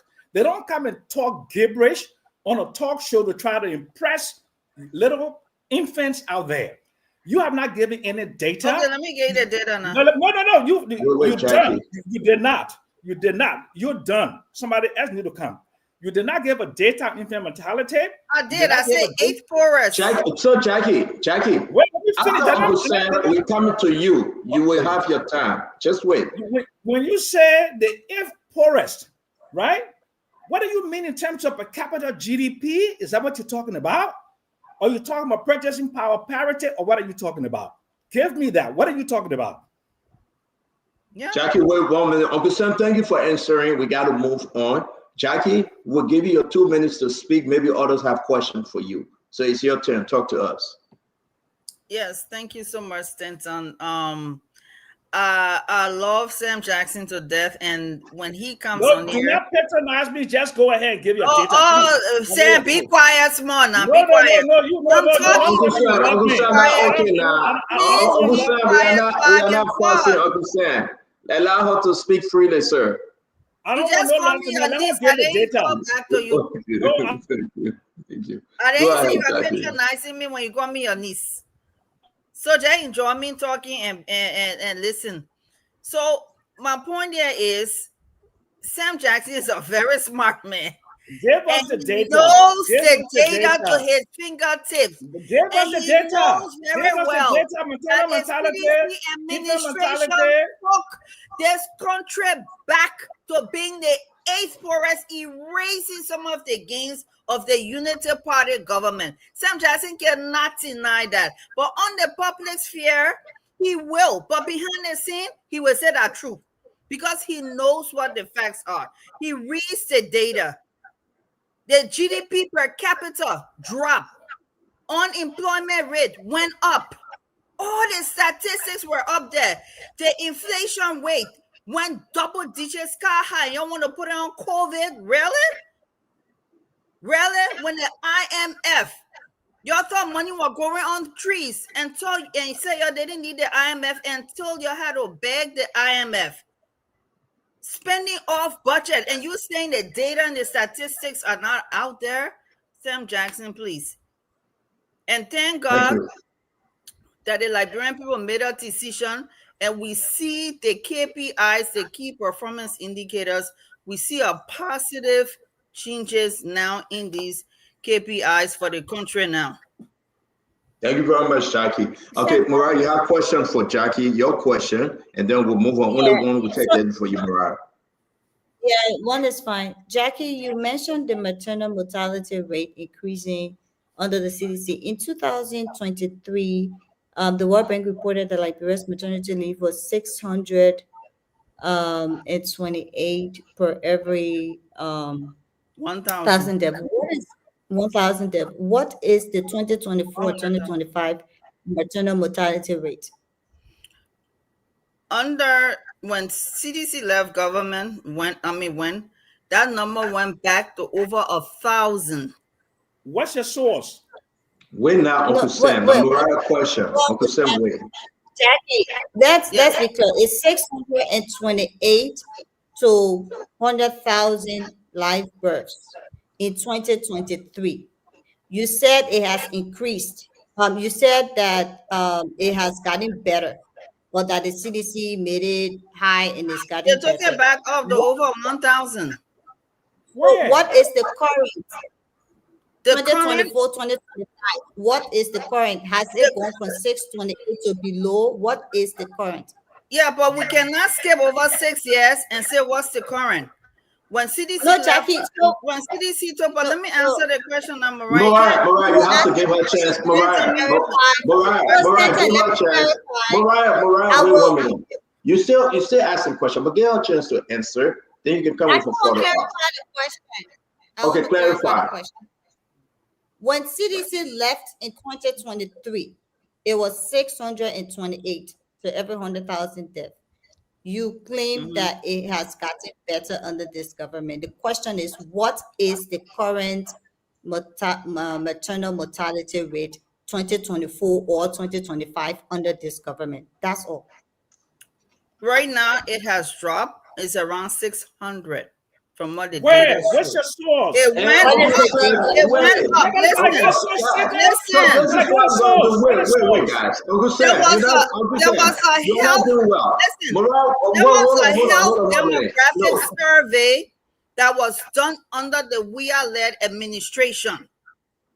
The numbers were so high that the CDC administration, because the partners were so upset with them, decided to hide those numbers because the numbers went up to the 1,000 plus deaths for maternal mortality and over 30 deaths for the infant. That number, since the JMP administration took over, that number has dropped. Okay, let's hold you right there. Jackie, let's hold you right there. Jackie, let's hold you right, and I will take it away from. So hold on, Jackie, wait 1 minute, my sister. I will take this away from Mariah. Jackie, just text me your source, and I want to publish it. Right? It will be the best thing for us to do. The 2024 to 2025 report, or the 2023 to 2024 report. Just text it to me and let me publish that. While you're doing that, Jackie, I beg for us to move on. I will bring in the honorable Akaris Mosey Gray, then we'll go to Manipako Duma.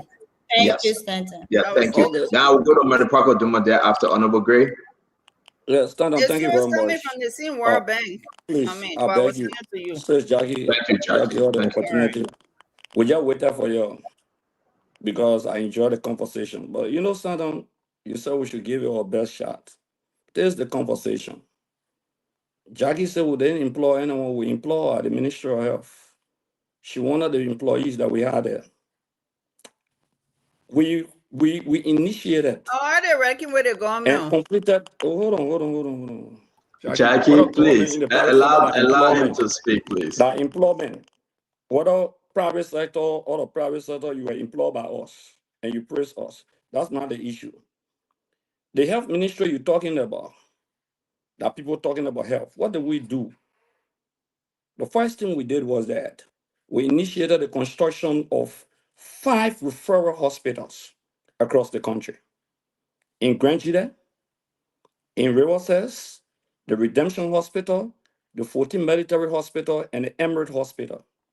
No government in 6 years, or 4 years, or 2 years tenure that they had did that in our first term. That was great improvement in the health sector of the country. That is not debatable. Somebody spoke about the issue of rape, the entire to domestic violence. The best way to fight rape, you must start with the laws. We made rape the bill, the act, we amended the act, and we made a non-bailable offense. The lawyers will tell you that was one of the best ways to fight rape. We didn't stop there. Since 1847, we brought nothing less than 2 DNA machines to the country. Under our administration came 2 DNA machines that this government is boasting about today. That the health sector, you say we damaged when you had 12 years, you couldn't bring a single DNA machine to the country. We upgraded our state of an art at JFK that today you can't even provide the necessary oxygen. People are dying. People are sitting all ulcer, helter-skelter. The health workers, nothing less than 3,000 health workers, including on the Farah project that you are fully concerned of, that you're fully aware of. We included them on government payroll. That is stick on the health sector because you from there. Doctors were making $800 United States dollars. As low as $800 United States dollars. We took it over to 2,000 United States dollars. What's the conversation of the deception and lies?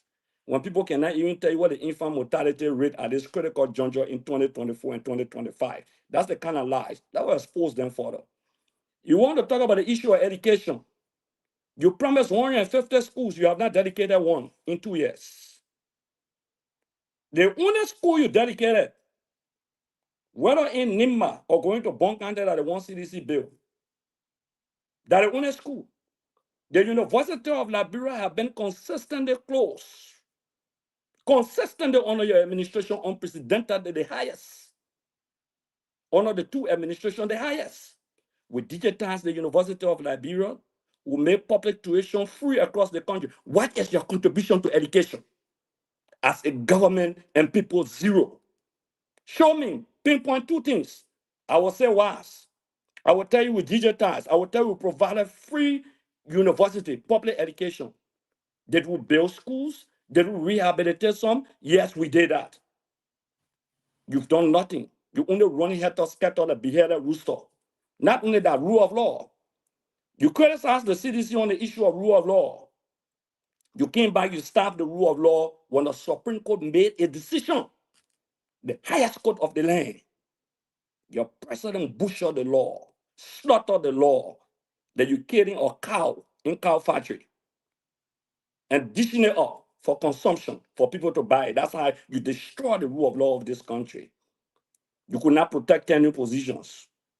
These are things that we are talking about. Let's go to an agreement. You promised the Liberian people you will revisit all agreements.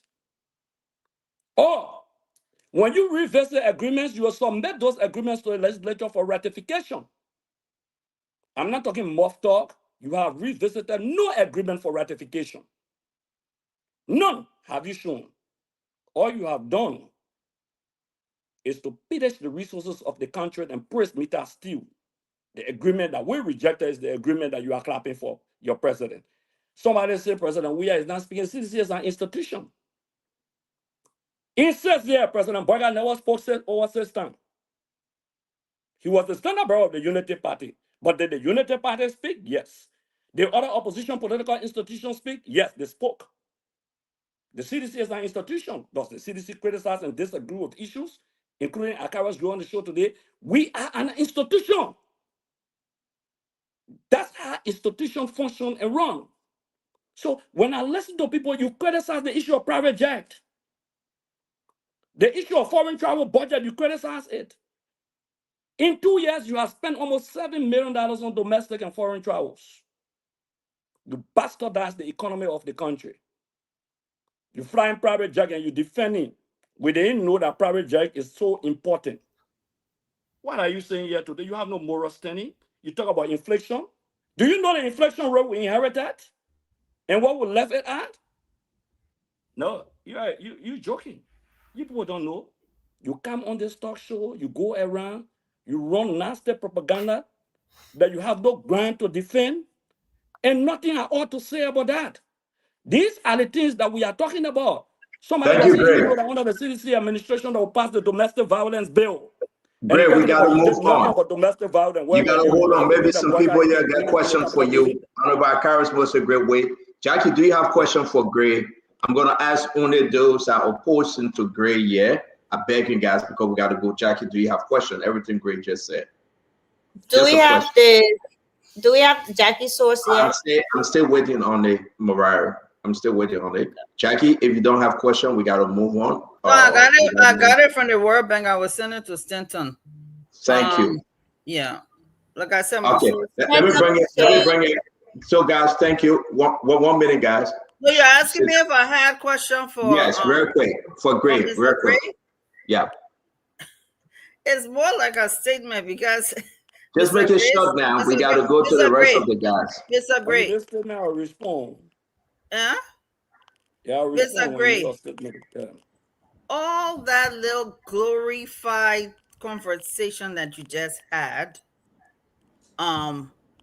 if the CDC government did the right thing, it would have shown in the statistics and you would have been re-elected.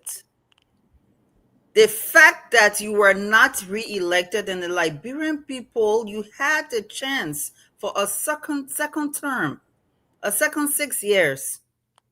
And the fact that you were rejected, that the CDC administration was rejected, speaks for itself and shows that the CDC-led government, headed by President Weah, did not do what they were supposed to do.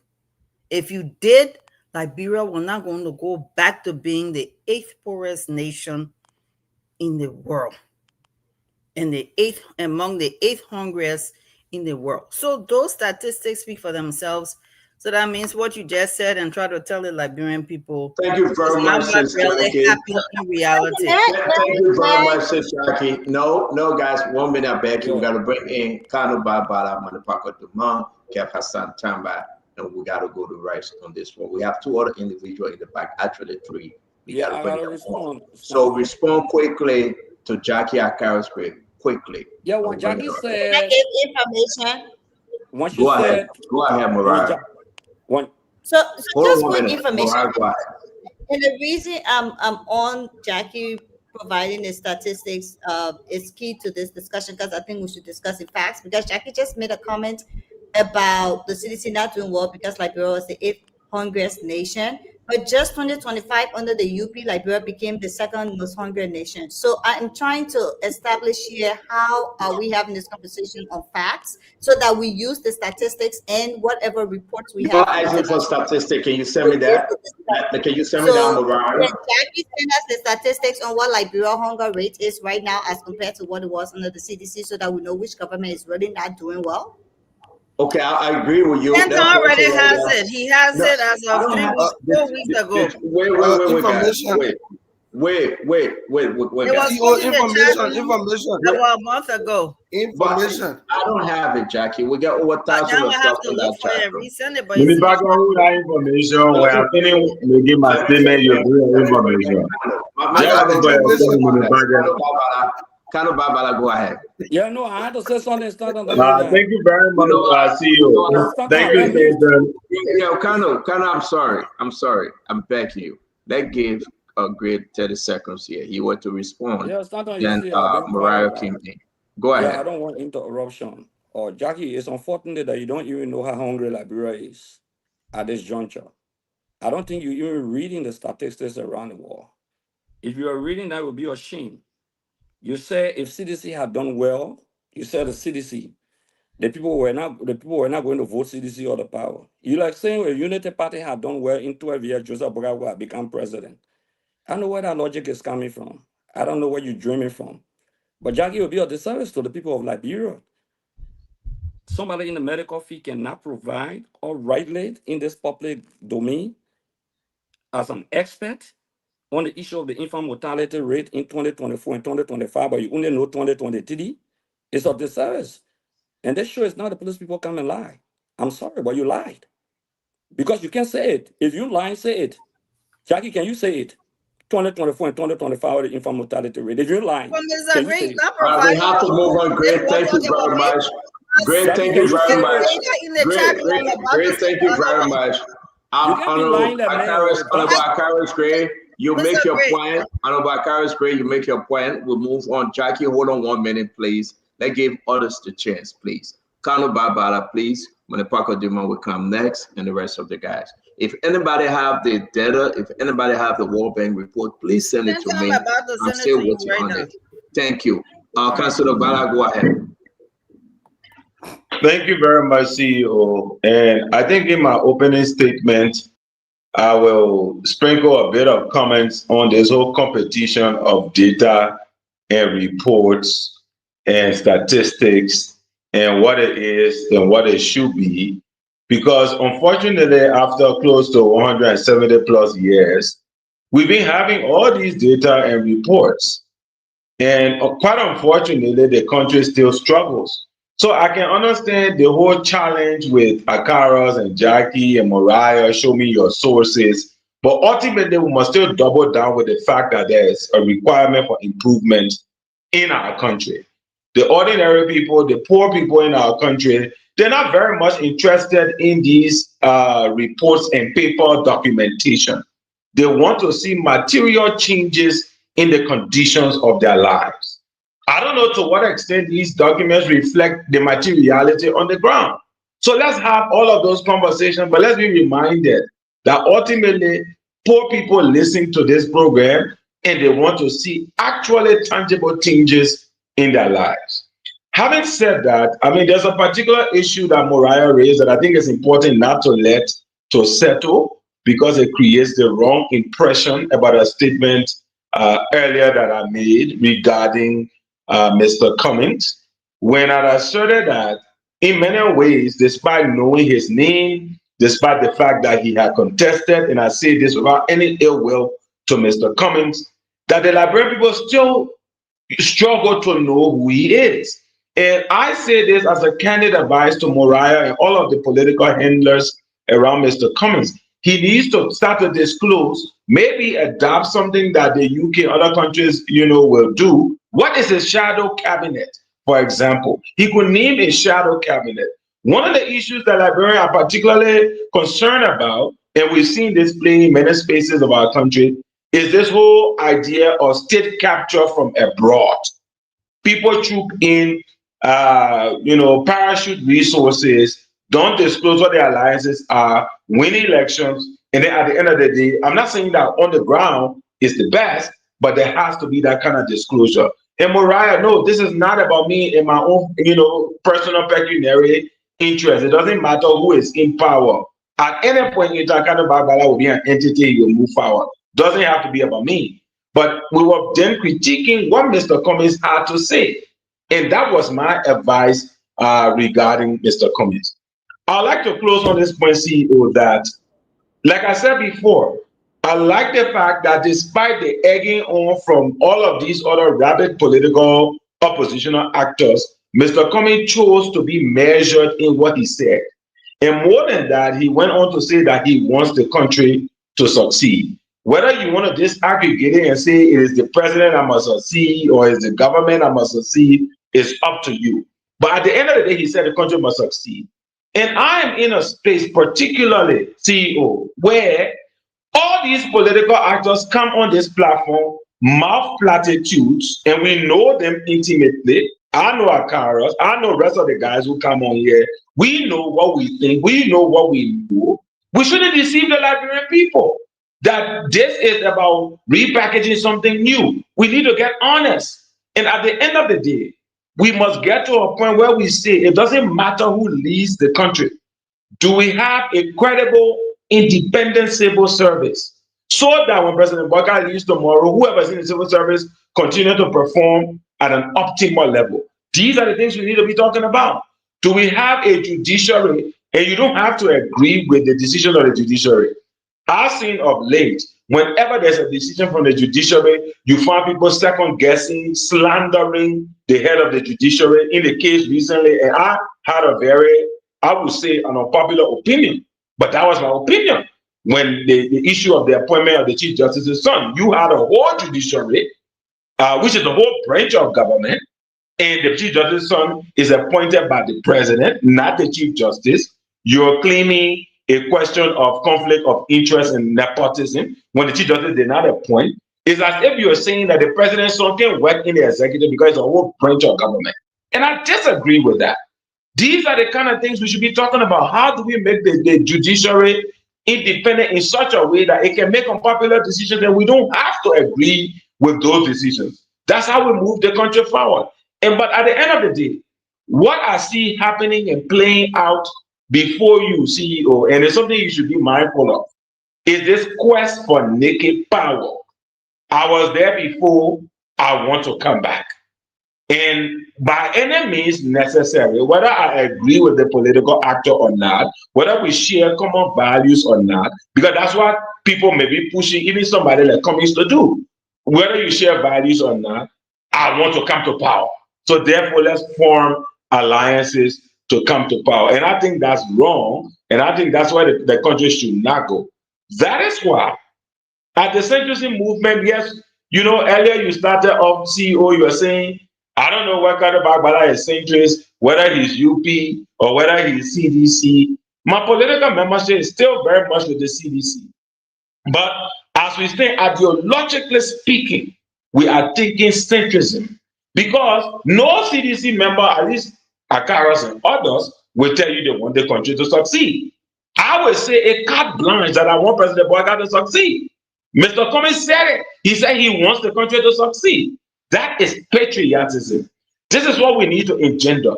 Akaras and others will tell you, say it is a party mandate.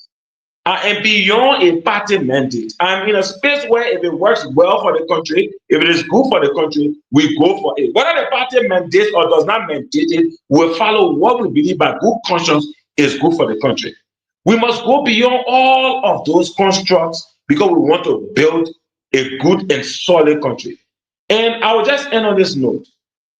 When I met the president, one of the things I said to him, and I'm telling you this for free, I said, I am here to support your agenda to make this country better in whatever shape, form, or manner. Unapologetically. I said that as a sedition. And I still remain a sedition. And I tell people, I say, when I joined CDC, nobody held my hand and carried me there. And I carried me to CDC. St. Jackson, when I was around at that time, and you never even knew about CDC business and all of those things, amongst others. But at the end of the day, there has to come a point in time where we put this country forward, irrespective of who it is, where we agree that 2029 is still 4 years down the line. There will be elections. Collect your issues. Let's get to the elections and let everybody decide who they want. I think that is what is proper for this country. So, CEO, I will end on the note to all of my colleagues, my brother Kev, Menipake, who we talk all the time, Mandala, who has disappeared, Moriah, no, it's not about jobs. We're not, it's not just about getting opportunities in government. Absolutely not. The people need to know who wants to lead them. At the end of the day, we must ask ourselves deeply as Liberians, what do we want for this country? We can't want this country to fail because somebody is there, he's not from our party, he's not from our kitchen cabinet. We must want this country to succeed. And I also challenge you. Allow us to ask you some questions. Then we'll go to by all means. Let's get the question. Why you voted against President Barker? Pardon? Why you voted against President Barker? I come from the CDC, and again, ultimately, we form part of political institutions. Why you voted against President Barker? No, I'm responding to the question. You say, why did I vote against President Barker, right? Yeah, let's get to the question and the answer. Yeah. No, I can lay the premise of the question. It's not a yes or no question, CEO. So may I go ahead and answer the question? Yeah, go ahead, proceed. Yes, sir. In my many utterances during the campaign, where I served as campaign spokesperson for the 2020 elections of the Coalition for Democratic Change, I made it clear that based on my association with the CDC and what I believe the record of the CDC was, I will bank on President Weah. I made a very effective case for President Weah. And over that period of time, where I traveled to 11 out of 14 counties with President Weah, I was consistently making that case. What was the case? Went to elections. In these elections, the Liberian people decided that in spite of you, what you said, Kanyo, and what other people said, we believe that President Boykai is better for the country now. What did you say at the time that made President Boykai better than Joseph Boykai?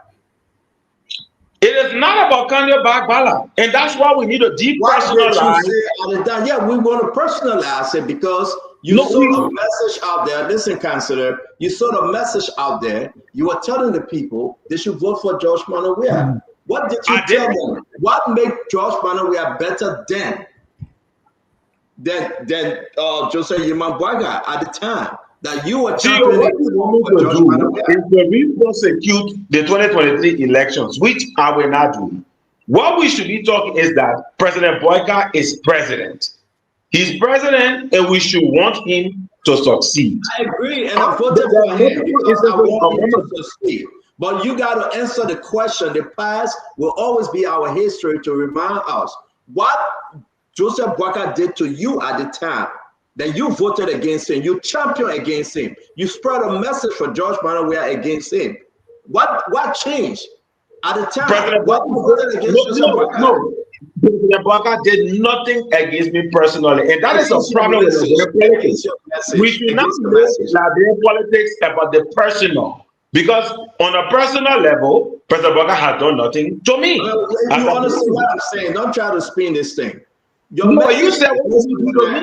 message against President Boykai at the time was bloody, was raw, right? You're not going to this conversation. You know exactly where I'm coming from. Why? No, I don't know. My message was blooded. My message was not blooded. My message was not blooded. You know what I'm saying? My thing to you. No. Ask you my last question. Councilor, let me ask you my last question, please. I have a question. Okay, go ahead. Thank you. Councilor, let me ask you my last question. President Boubacar then, what he's doing today, is it better than what George Manuel Weah did in his first 2 years? I think that is that question does not match. It's a mismatch of a question, and I'll tell you why. Because I've said that to people before. When you want to make an effective comparison about governance, governance is not a whole, collective effort. It's about the different strands. You have rule of law, you have infrastructure, you have health, you have education. These are all strands that you must compare. You must also compare them within the time frames of their execution. Let me move on, man. Thank you very much. I know you listen. You're on the show now, Councilor Bada. You're on the show now, and you're getting used to the way in which we address the issue here. But I want to say thank you very much.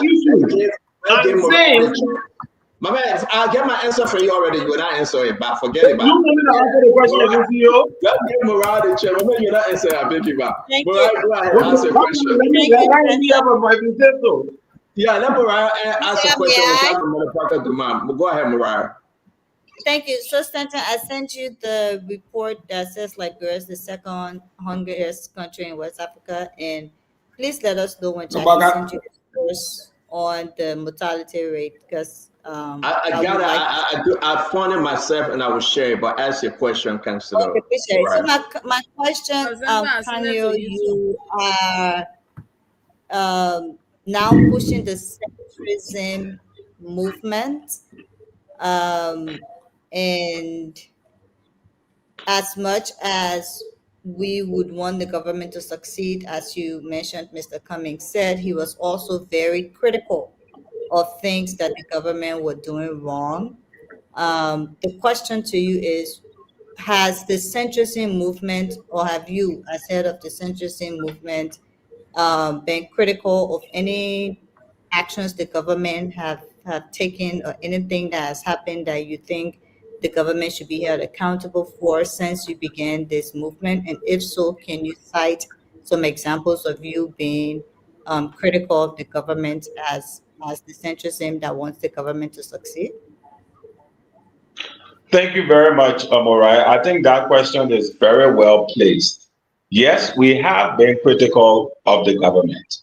But again, in the context of Liberian politics, people want to determine what is being critical. We have made a decided decision that our critical views will be encompassed within policy briefs. It will be encompassed within statements, direct recommendations to the government. It will be encompassed in engaging the government in a collaborative effort. So yes, we have done that. For example, when the prices of commodities in the Liberian market was skyrocketing, we issued a policy brief around the question of prices in the economy. How do you deal with that? When the issue of increment of gasoline and rice, etc., was on the Liberian market, we issued another statement regarding that from an economic perspective.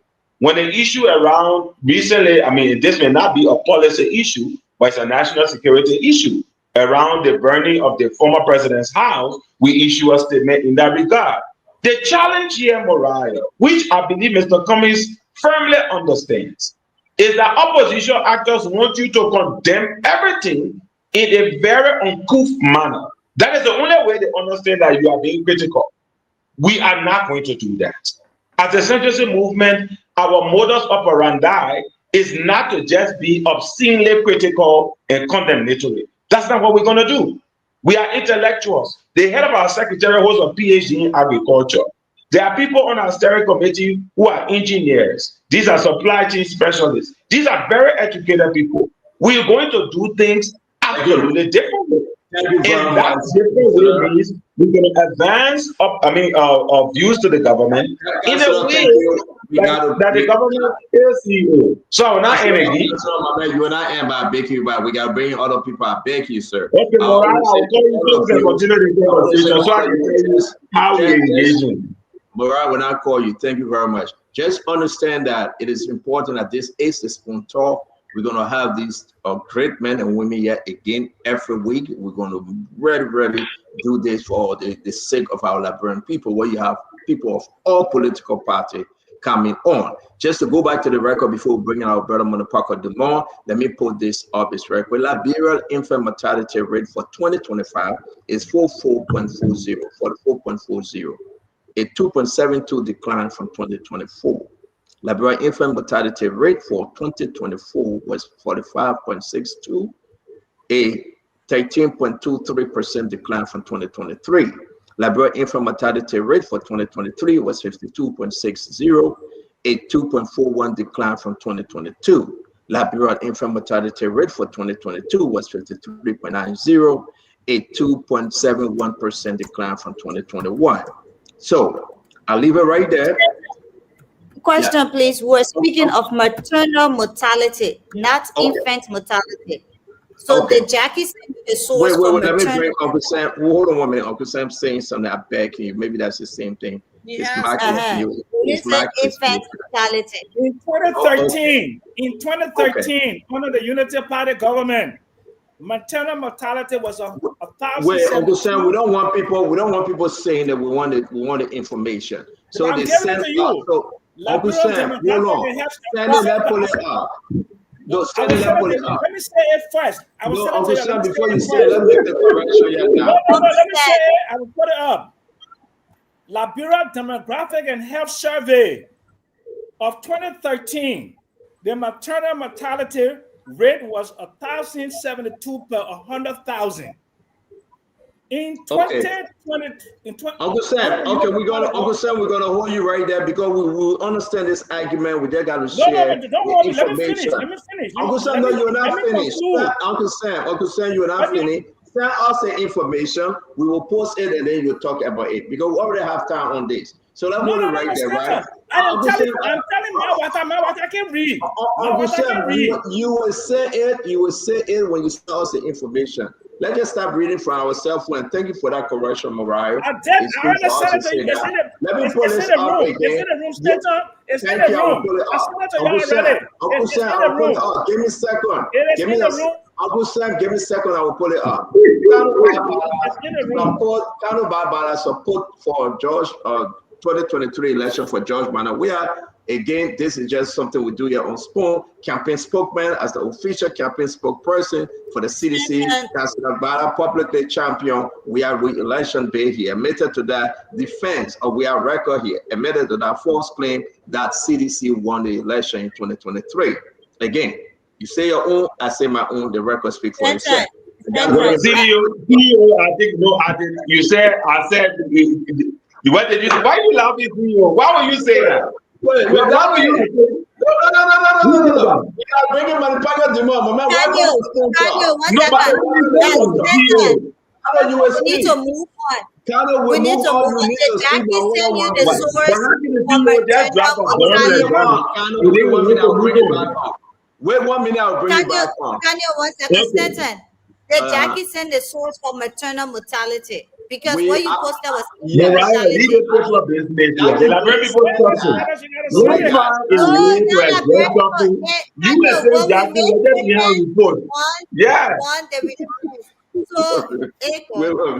Listen, Mariah, listen.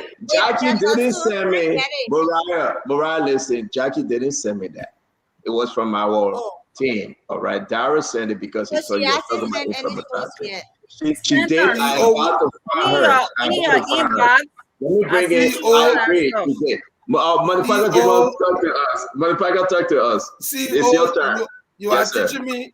You are teaching me a very good lesson tonight in being disruptive, and thankfully, I'm good at that. Motherfucker, I cannot interrupt the females. Don't get me in situation, sir.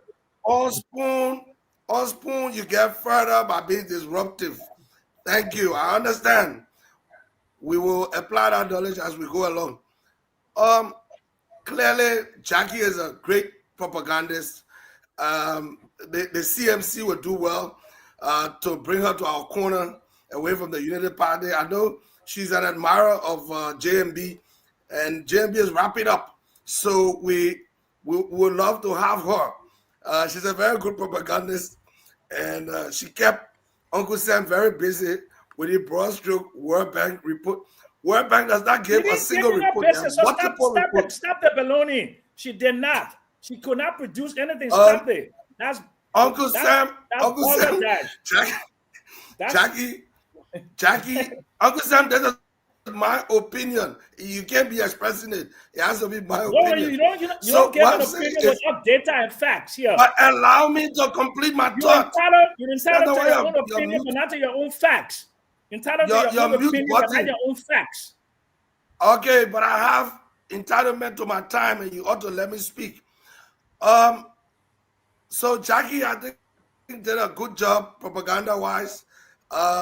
Any party would be happy to have her.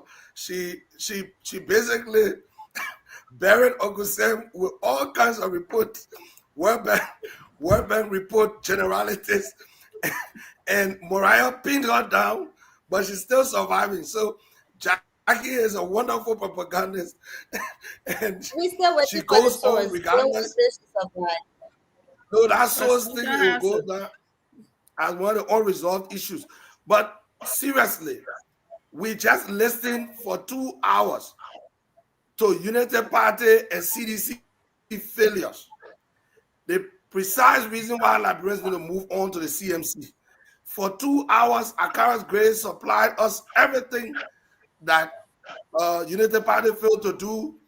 And of course, Jackie and others came up with a long laundry list of how incompetent the CDC is. So there's a time for Liberians to try something different. The reason Liberians, wrongly say that all politicians are the same is because they keep voting for the same two parties. And so 20 years down, we've been trying the same CDC, UP, trying CDC, UP. We ought to push ourselves away from our bad habit of voting for CDC and Unity Party. And we're all guilty of it. We've tried one of these two parties before, or in the case of some of us, we've tried both. Still, we are no further forward. Mawata is still living next door to Uncle Sam, and he keep lamenting about her condition, but then supplying support to CDC and United Party. And if Liberians want to see change in their material condition, they ought to rise above the noise that these two parties create every time we have a chance to have a policy debate. CDC and United Party will make noise, distract us, and then they get to the legislature and they form a pact. And they're secretly been governing the country for 20 years. Liberians need to break away from that, and that is where the CMC comes in. It's good to listen to parties that have not been tried before. CEO. So let me ask you a question very quick. Why you left CDC, you left the NPP, you left CDC, you left Unity Party, you left ANC, and now you with how you call them, CMC. What was going on? 5 political parties. I think there's a learning moment for you. There's a learning moment for you, CEO. Help me. You are not a natural politician. You're a circumstantial leader. You became a leader at a crucial time, and I appreciate it. You're not comfortable with the political history. So help me that. Make me comfortable. Yeah, I was never a member of the ANC. Never have been. It's a lovely political party. So we take one out. How many parties have you joined? I certainly have never joined the NPP, although I'm ardent. How many parties have you joined? How many parties have you joined? Here is what's important. Hello? I'm listening to you. Yes, sir. Here is what's important. Where am I today? You put him on the hot seat now, man. No, never bad. The brother came here purposely to answer this question. The seat is comfortable because just like the Liberian people, I've changed parties several times. Just like the Liberian people voted for MPP and didn't get what they wanted. Just like they voted for CDC and didn't get what they want. Just like they voted for United Party today, they're crying. Just like Scandal voted for Boakai. Scandal voted for Boakai 2 years ago.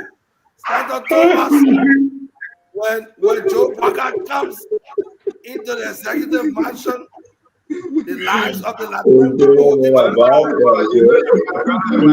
be 2 years. I still love you. But thank you very much. How many parties have you joined so far? In your life on earth, how many political parties have you affiliated with so far? All the time you wasted having Kanye lecture us for hours, you gotta give me some. Give me a chance. Let me flesh out my ideas. This is not answer my question. You can tell the rest of the show. Tell the Liberian people tonight they are listening to you, Manipako Dumont, and you are part of Spoon Talk. You will come here every day when you can, and thank you very much for coming, and you will contribute. We say thank you, but you must pass this one. How many political parties have you joined or affiliated with since you came on earth? Every party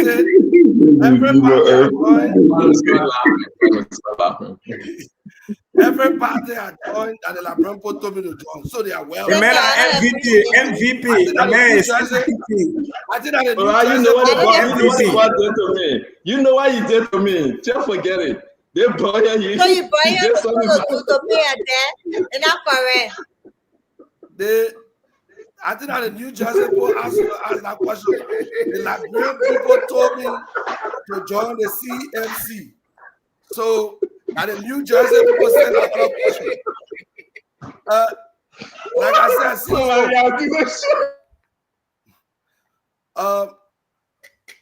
said, stand to run away. The great MVP. My man Manipako agree that you are MVP, political MVP. Vandela Patrick. No, gentlemen, let me moderate the show until he gets back. No, I'm back. Sorry for my Manipako Dumont, you're my friend, you're my brother. Thank you. Let's move on. Thank you. I had to say Kano making me laugh like crazy. But CEO, you gotta allow me to complete my answer. Yes, sir. Yes, go ahead, sir. Finish, sir.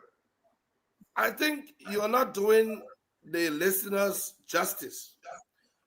At the beginning of the show, you define yourself as an independent.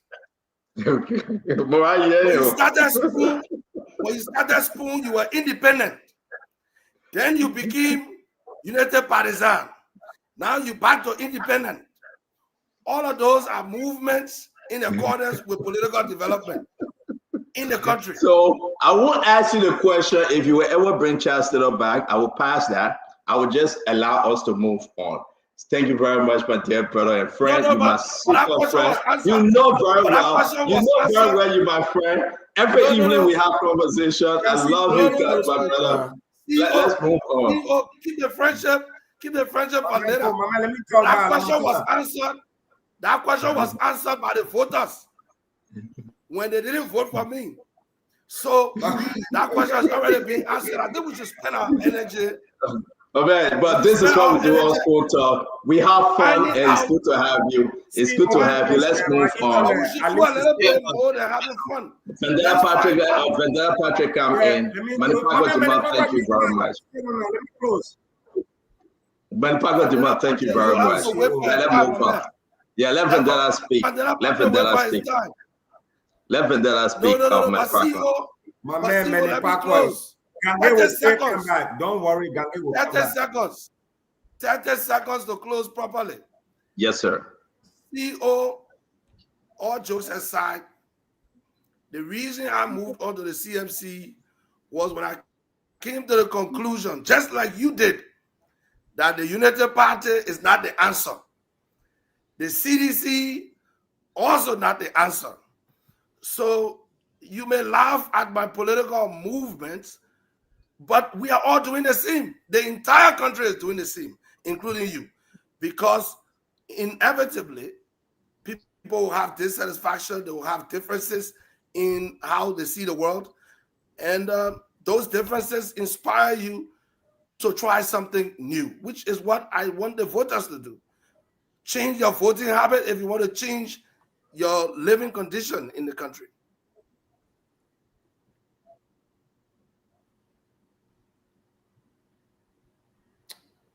Thank you.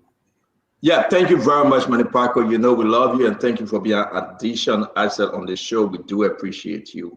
You come every day for us to share the ideas. But one thing, folks, you need to understand: we laugh, we joke. It's nothing personal. I care less how many party Manny Parker Demond John. Again, it's his right. But we do appreciate you on the show, my brother. Let's go to Vendetta Patrick, VP.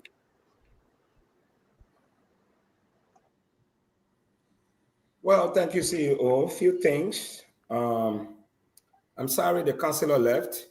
I love his new vision to pray that government succeeds.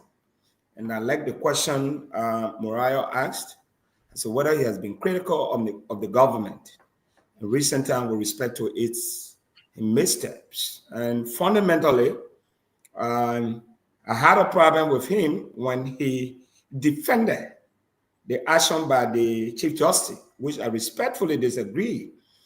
Many of us are aware that the Supreme Court of Liberia once ruled on the Code of Conduct of 2014 that it is a legal and binding instrument and that it can be used to hold people accountable. So for the Chief Justice to have gone and recommend his son for appointment and justify, and that decision was a prerogative of the president. It was a violation of the Code of Conduct, specifically Section 1.3.16.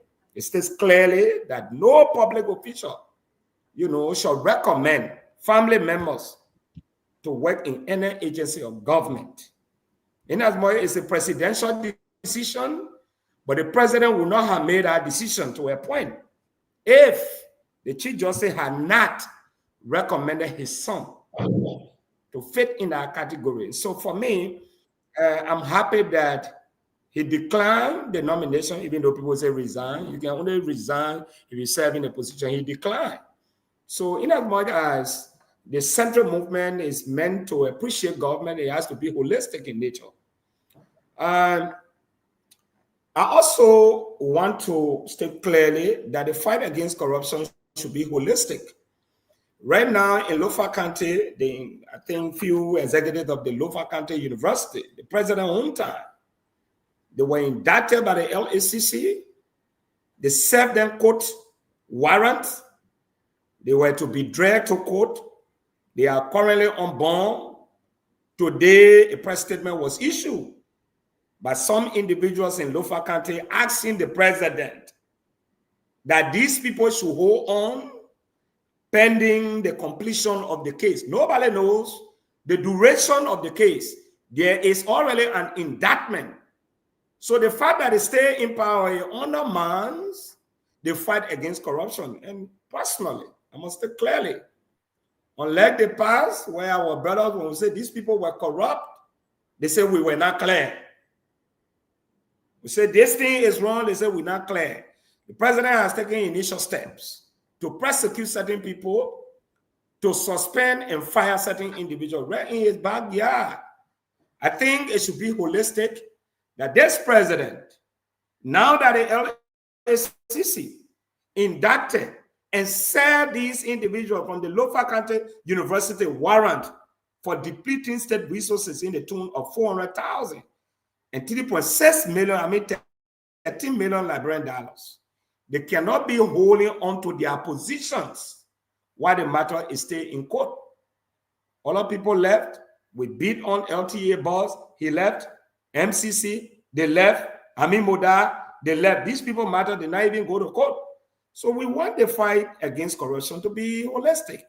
Secondly, I want President Akaras Gray, former Representative Akaras Gray, stated clearly, he boasted about the Emory Hospital. I mean, in development studies, that hospital should have been constructed between Cape Mount and Bombay because of the density of the population. But somebody wanted to be, you know, in some political office. So development were driven based on where they came from. And they carried the Emory Hospital there. There's no large population. That hospital was being built somewhere. That was the argument. And some all argued that development cannot be contingent on how many people live somewhere. It's about saving lives. So this issue of the presidential center, I don't think, I see many guys in the United Party. The only thing that I have a problem, tell where you got the money from. I am interested in knowing where you got the money for the construction of the presidential center. I don't have a problem when the government is trying to decentralize. We have a policy on decentralization. It's not only synonymous to, you know, making papers a year. Carry development out of the country. That construction development is a mentality. It's not just about talking. But if you see people like you in government and you are not willing to be clear and be, you know, intentional about what you want to do, you want to please everybody, you know, to be politically correct, it's not going to help you. It will not help you. Like I stated before, 2029 election, on the variables will change. This election will be between the bigger opposition political party, which is the CDC, and the United Party. The second round of the election, there will be alignment and realignment. There will be regroupings. And of course, someone will have to certify that. People will have to regroup. Therefore, what we told the CDC before, you got to be very clear. This issue of political ownership, United Party, no, you got to reach out. Once I reach out, like what can you say? It's about ideas. Sam Jackson, for example, is a very good economist. Most of the time, he says something that is not pleasing to you, but he has an idea that is useful. You can utilize that. But you sit down and, you know, you can be fighting your own battle. You are making, you know, effort. It should be intentional. Lastly, government cannot solve all the problems. You got to be intentional and look for your signature projects that you can boast of come 2029. If you go to health, you attack education, rule of law, infrastructure, and you don't succeed anything. 2029, the people will say you didn't do anything. Tackle one sector. This coming budget year, if you say education, put your hard-earned money in that and ensure that you complete that. Every year you must have a project. Now, what Ellen did doing on first term, she was intentional. Thank you very much. Of the election, it was finally. See, finally, it's just a joke. Finally, yeah, finally. So I'm sorry, I know my sister will not like this. I mean, conventions that are held in our country without the full involvement of McGibbons. When you leave from there, you can't win election. The CDC went there 2008, they had convention, they elected Winston Tubman. They went to election from there. Kennedy Sandy went there, we were not fully involved. We were let's keep we were not informed. They had a convention. We went against Mandela Patrick. Let's keep went there. Mandela Patrick, we got three other people to speak. Begging you, let's just give them a chance.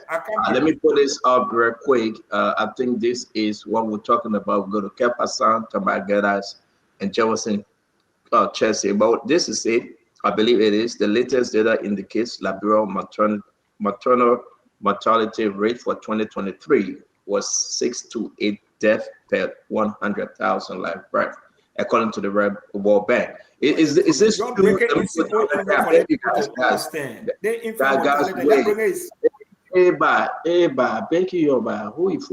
Jackie, is this correct? That's the data according to the World Bank. So the argument now, the argument for 2024, 1,565 deaths per 100,000. I mean, you agree, right? For 2024 as reported? No, because the data I sent you show that there's a downward trend even for 2024 and 2025 from 2023. You have that data. Okay, but listen, Jackie, let's take it year by year. I beg you, because we have to just satisfy this. A lot of people asking us So to let me read that portion if no, I may. no, wait. I beg you, Jackie. Let's just take it small. I beg you. This is the general data, right? Which one you don't agree with? I didn't do this. We just posting it from the World Bank report. So it says which one you not agree with? Okay. It says a local, what you got on the screen, a local surveillance report from the Liberia Ministry of Health provides data on a 2024 rate of 1,565 deaths per 100,000 live births. But this is specific to a particular tertiary referral hospital in a short period in 20. So you see, so that data right there show for a particular hospital in 2024. And at what point in 2024? Was it the first part of 2024 or the end of 2024? But that's one hospital. The data on the 628 shows the overall. Let the lady speak freely, please. The data for the 628 shows the congregate. So in that data, it shows one particular referral hospital at a certain given point in time, which is a short point. So those are allow two statistics. Allow us to ask you, and Jackie, allow us to ask you a question, because Sure. I'm confused now more than ever before.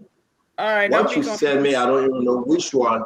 Do me a favor, Jackie. You screenshot exactly what you want me to put up, right?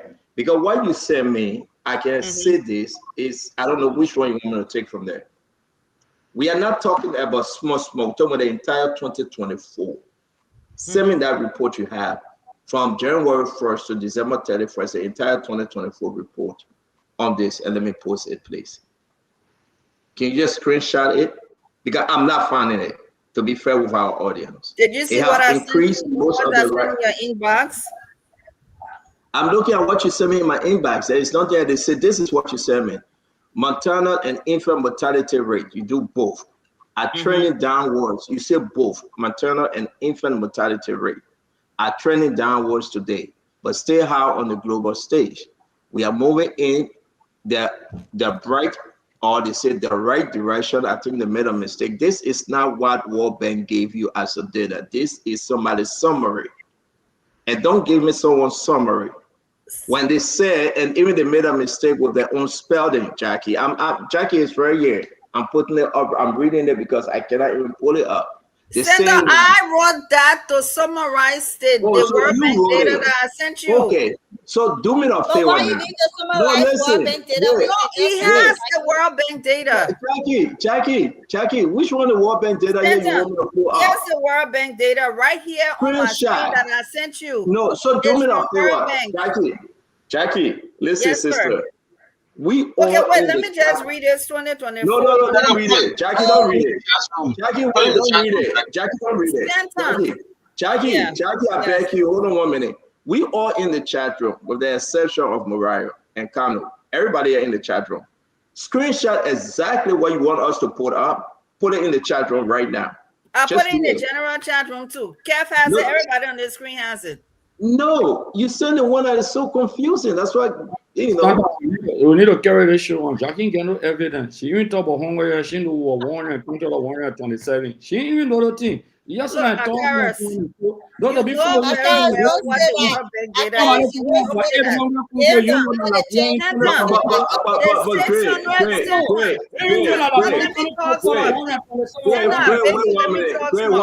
Great 1 minute. I'm going to give Jackie. I'm going to give Jackie the time again because I will just, Jackie, I beg you, for the sake of this argument, please screenshot exactly what you want me to put up. Put it in the chat room. I'll put it up right now, please. Embarrassing. But you need time for research too. Great way, but I beg you, man. Then everybody gets a understanding. The research which is stated the data. Don't listen to Karina. That only shows you more research. Yeah, but it's difficult to research what you want to do at the same time. Guys, wait. Let's listen to Sis Jackie. Jackie, go ahead. 628 that you showed I did not dispute that. When you talk about the 1,500 births, I also did not dispute that. I said that comment there was for a particular hospital at a particular given point in time in 2020. I think Jackie then needs to sit calmly and research. So she can come back. All of y'all got it work bank data is in the chat room. I don't know Okay, what's so on this note, so on this note, I beg for us to. On this note, I beg for us to. Again, but let me finish my point. Jackie, you will finish your point. Yes, ma'am. But I would beg you. Yes, ma'am, you will. But I would beg you for the sake of the argument, please. Yeah, screenshot now. Did you put it in the chat room, in our general chat room? It's not there. They have it. No, it's in the chat room. What she's talking about is in the chat room. I don't know whether that was, but she posted a screenshot in the chat room. There's a screenshot in the chat room that you can look at. Mommy, can you please send it to me? Let me pull it up. Mommy, you can pull it up. You have it in your own private chat room. No. I'm confused as to what you want me to put up. Mommy say he's saying it. Mommy got right to put anything up here on the screen. He can do it right now. All right, let's Mommy, please pull it up. Because Akara's spirit never acknowledge it. No, wait now. Mommy gonna put it up. Let Mommy put it up. Again, you got it data yourself. I see it. But let Mommy put it up. Mommy, which way you put it up? Mommy, which way you put it up?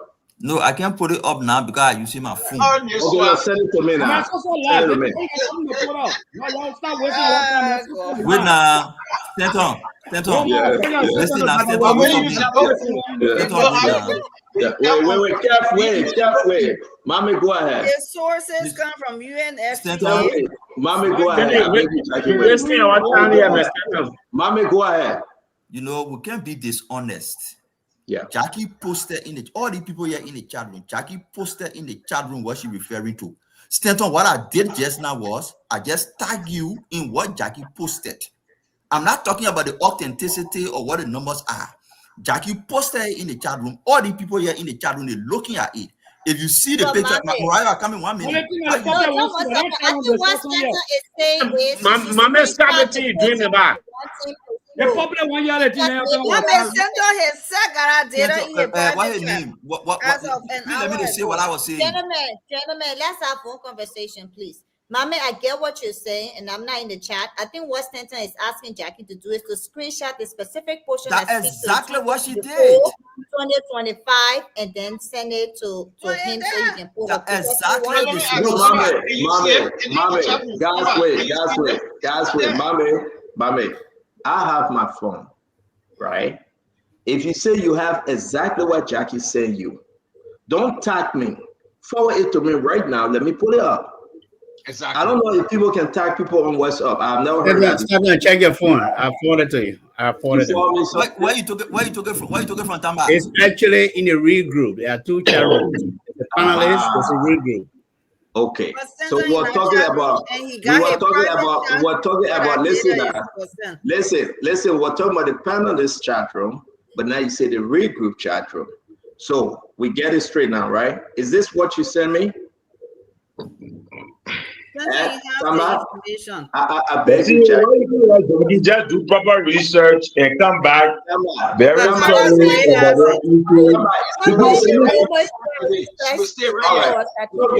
So guys, hold on now. Let's do this, right? And that's what I'm asking. Please send me exactly what you want. I'll put my phone up. I'll try to bring it closer. Tamba have sent me almost 6 pages. It's hard to defend a lie. It's hard. Right? Hold on 1 minute, Jefferson. I beg you. 6 pages of document, and I have to read and I have to put up. It's explanation. The only thing I'm asking, right, just to that 2024 report that will say 628 or 1,500 and change per 100,000 death.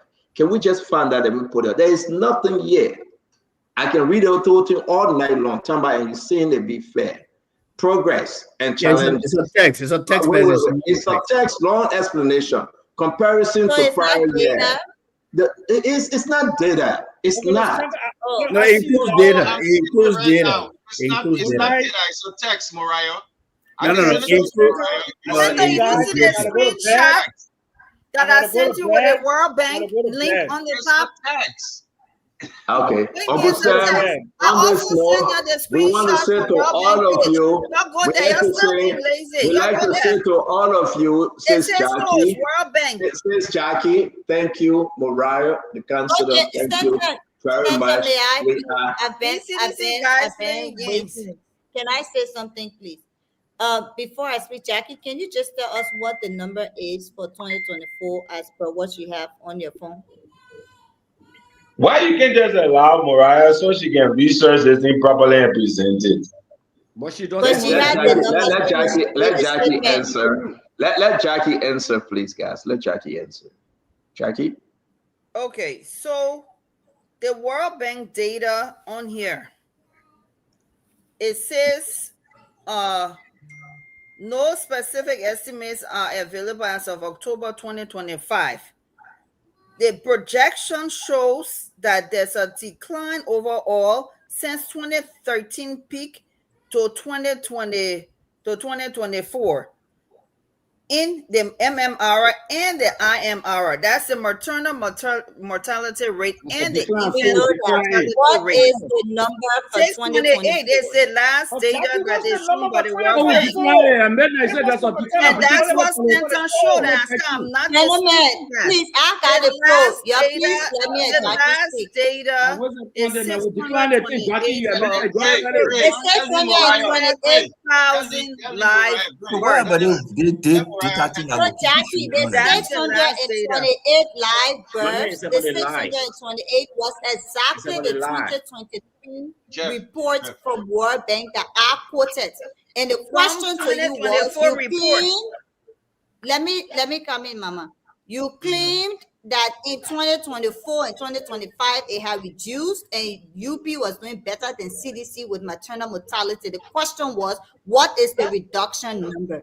The fact is, there is no number as of yet. The World Bank has not provided statistics for 2024 and 2025, Jackie.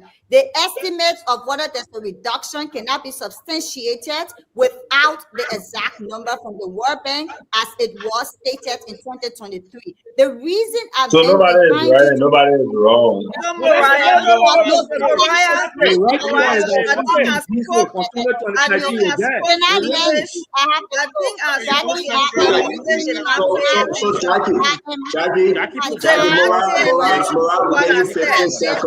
Morale will give you 15 seconds. Please finish up. Jackie, hold on 1 minute. Jackie, you will respond. Jackie, you will respond. Morale, real quick. So, Mariah, just the you fact didn't here pay is, attention to what I said. Jackie, wait, you will respond. Just wait 1 minute, you will respond. Jackie, give her a chance to speak. Give her a Yeah, chance to you will speak. respond. Go ahead, Mariah.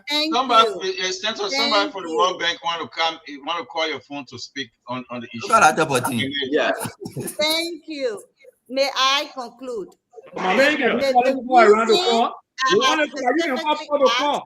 So the World Bank you also disrupting me. The reason I had asked for the number is because you made an emphatic statement that the World Bank had reported a reduction in the maternal mortality rate under the Unity Party. And I asked for that number because when we sit on this show, the most we can do to the audience is to give them the courtesy of speaking with the facts, the data, and the truth. Propaganda is one thing we can use during elections or whenever we choose, but not when we're on this platform. And I am sorry, I am not going to have conversations based on people's speculations. That's what I asked. And let's be clear. The World Bank has not released a data for maternal mortality, so there is no way you can determine that it is lower under the UP than the CDC. When it is lower as per the World Bank report, then we can make those emphatic statements. And the report that the Ministry of Health did for that one referral hospital clearly shows there is an increase in maternal mortality up to 1,500 deaths at one referral hospital. However, it is not representative of the entire country in the data for the year, but it is an indication of an increase and not a decrease in maternal mortality. Mariah, thank you very much. No, Senator, I have to respond. Jackie. But Jackie will come to you. Hold on 1 minute. I'm saying things, so I will come to you. Before I go, let me say something quick before I go. I gotta go. She emphatically said that under the CDC government, maternal mortality was increasing. That's what she said. And since the Unity Party came to power, they have decreased it. This is false, fallacious, okay? And it's what they call it in Israel, balderdash, and it's not evidence-based, and it's not even propaganda. It's a mere lie. That's all I have to say. Good night. My wife is waiting for me. I see you guys tomorrow. You have a good day. Bye-bye.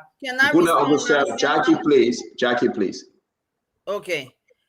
If Mariah listened to me very carefully, and Sam Jackson needs to remain on this show because he just speaks and he hides the evidence when he knows the truth.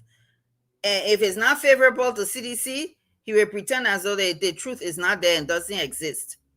What I said was a statement of facts. I worked in the healthcare sector, so nobody here know what I'm talking about more than. We did a demographic health survey.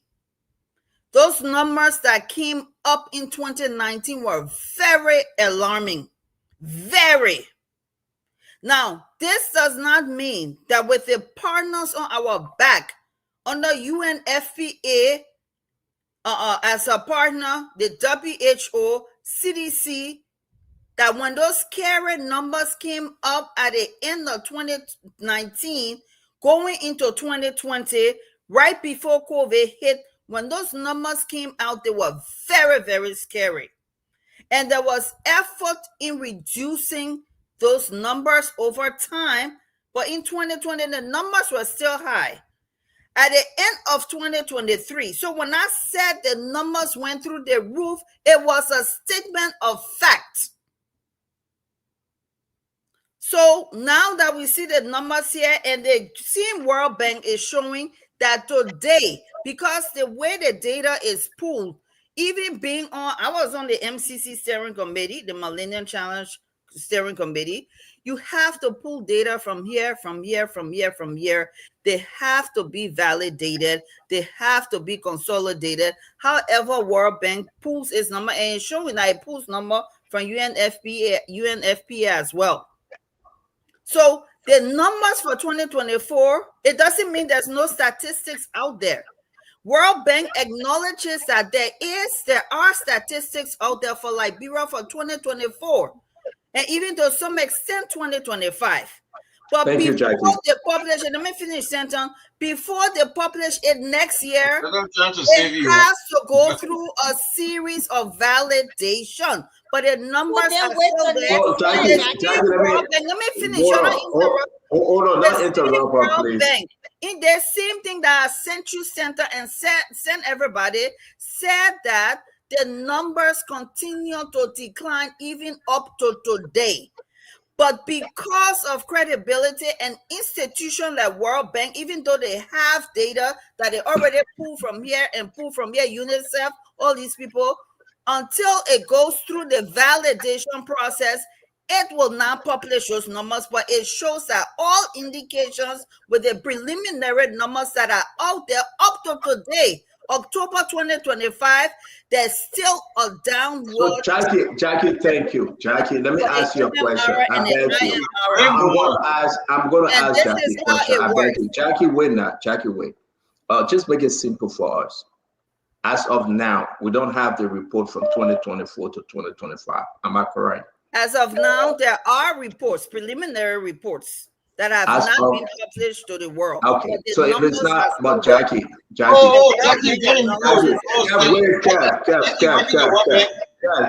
stop, Kev. Jackie, listen to me.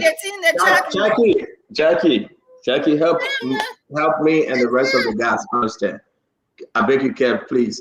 As of now, Jackie, do we have a 2024-2025 report published? You do have 2024 and 2025 numbers, but my question to you, Jackie, listen.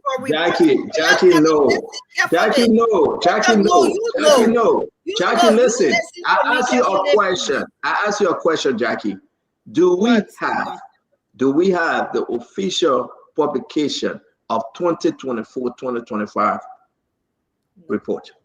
You have the preliminary data that shows that we are declining in numbers, So and we the don't World have the Bank has publication, right? acknowledged that, and you have that that So information.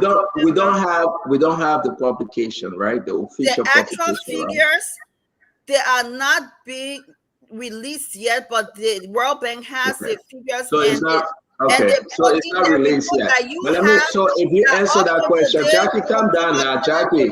Jackie, the people talking when I made you right, Jay Wisman, you answer the question. We don't have the official publication of the 2024. World Bank has the 20, yeah, preliminary we're not, report. Jackie, I'm not Jackie.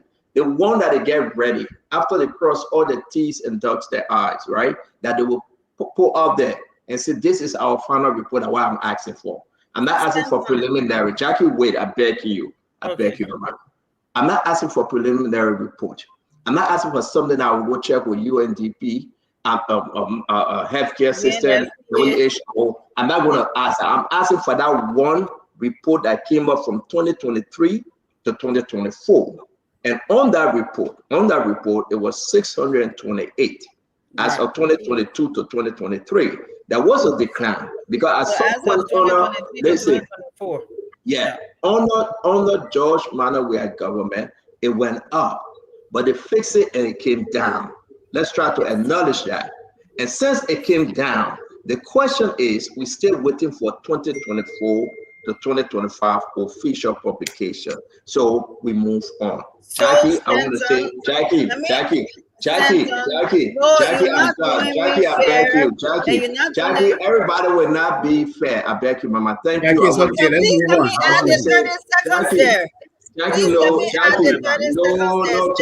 Jackie, some of us will not spend Jackie, keep it tomorrow.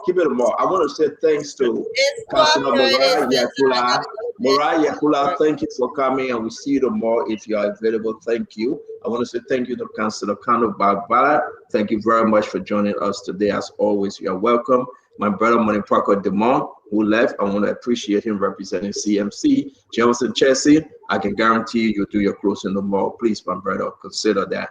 We love having you on Spoon. I said thank you. Aguilas, as always.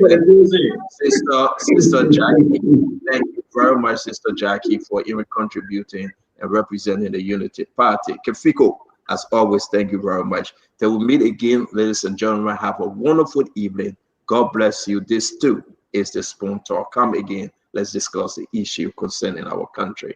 Nelson Colette, we can wait for you, Brother Nelson, whenever you come, and we'll close the show. Hello, Kano Babala, enjoy the show today, Kev Hassan. I'm telling you. Very relaxing. Yeah, he relaxing. But one thing, I hit on my man, Money Parker Dimo. Well, can you LP? Can you be around the block? So yeah, kind of been around the block. But you know what, though? I've really been waiting for Money Parker Dimo, seriously. And I told you today, you thought I was joking. I said, oh, man, we'll ask you the question. He said, oh, man, ask me another question. But I want to say thanks to all of you for joining us. It's been a great show. This is what we do here on Spoon. Come back again tomorrow. Let's have fun and let's discuss the issue concerning Liberia. To Uncle Sam, Winfred Russell, Ambula Mambe, everyone else, we say thank you. Till we meet again. Kefiko, good night. I appreciate you. Nelson Colette, thank you. You're on the money. Still thinking about what I got. Anyone left, any change left, Nelson, please let me know. I'll leave my own with God, Nelson. But we're talking in the back. Thank you very, very much. And have a good night. Megan Talk. Oh, where is Megan Talk? Oh, where is Costa? Megan Talk. Oh, is in private. Megan Talk. Oh, but I want to say thank you and thanks to all of you. Have a good night, please. Yes, sir. You too. Well, folks, I want to say thanks to everyone for being here tonight. It's been a great show. We appreciate your contribution tonight. Thanks to the many of you who called in from the very start of the show, sharing your thoughts. We appreciate you. Thanks to everyone who called, who engaged in the comment section, sharing your thoughts, We appreciate you as well for being here with us.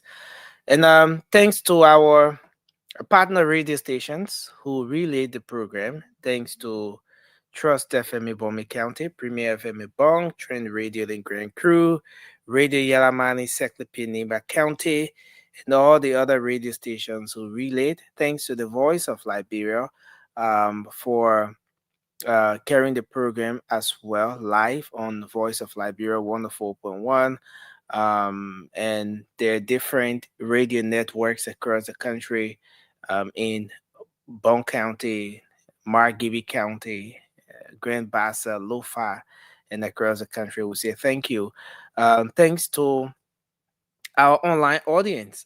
We appreciate everyone for joining us. Spoon Talk, as you know, is being streamed live across the internet. We appreciate everyone for joining us. We've been streaming live on Facebook, Spoon TV, Fabric TV, and Super TV, and also on YouTube. Spoon Talk Live is our YouTube handle. In case you want to catch up with all of our programs, even the ones that sometimes you will not see on Facebook, just go to YouTube, search Spoon Talk Live, and you're gonna see us there.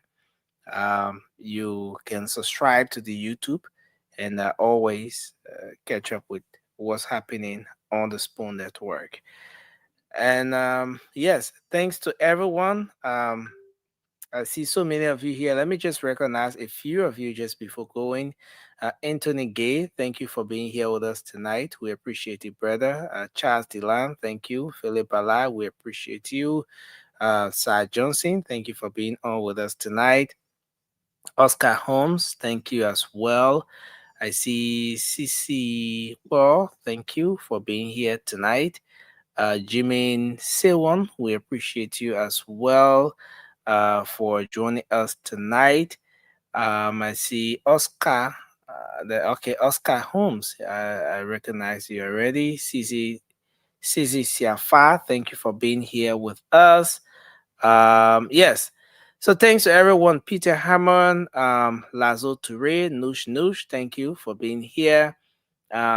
Josh Korea Morris Jr., we appreciate you. Jubo Emmanuel Brown, thank you as well for being here with us tonight. And I also want to say thanks to all of our folks listening across the country. Ricky Jiplo, DJ Asaboy, thank you for joining us. You have a great event coming up, the Liberia Broadcasters Media Awards coming up, and the rest of the crew. Yes, but we say thanks to everyone for joining us. My name is Nelson Collier. We'll be here tomorrow with another edition of Spoon Talk. Until then, have a good night, and let's see you tomorrow. Bye-bye. Share information for the poor,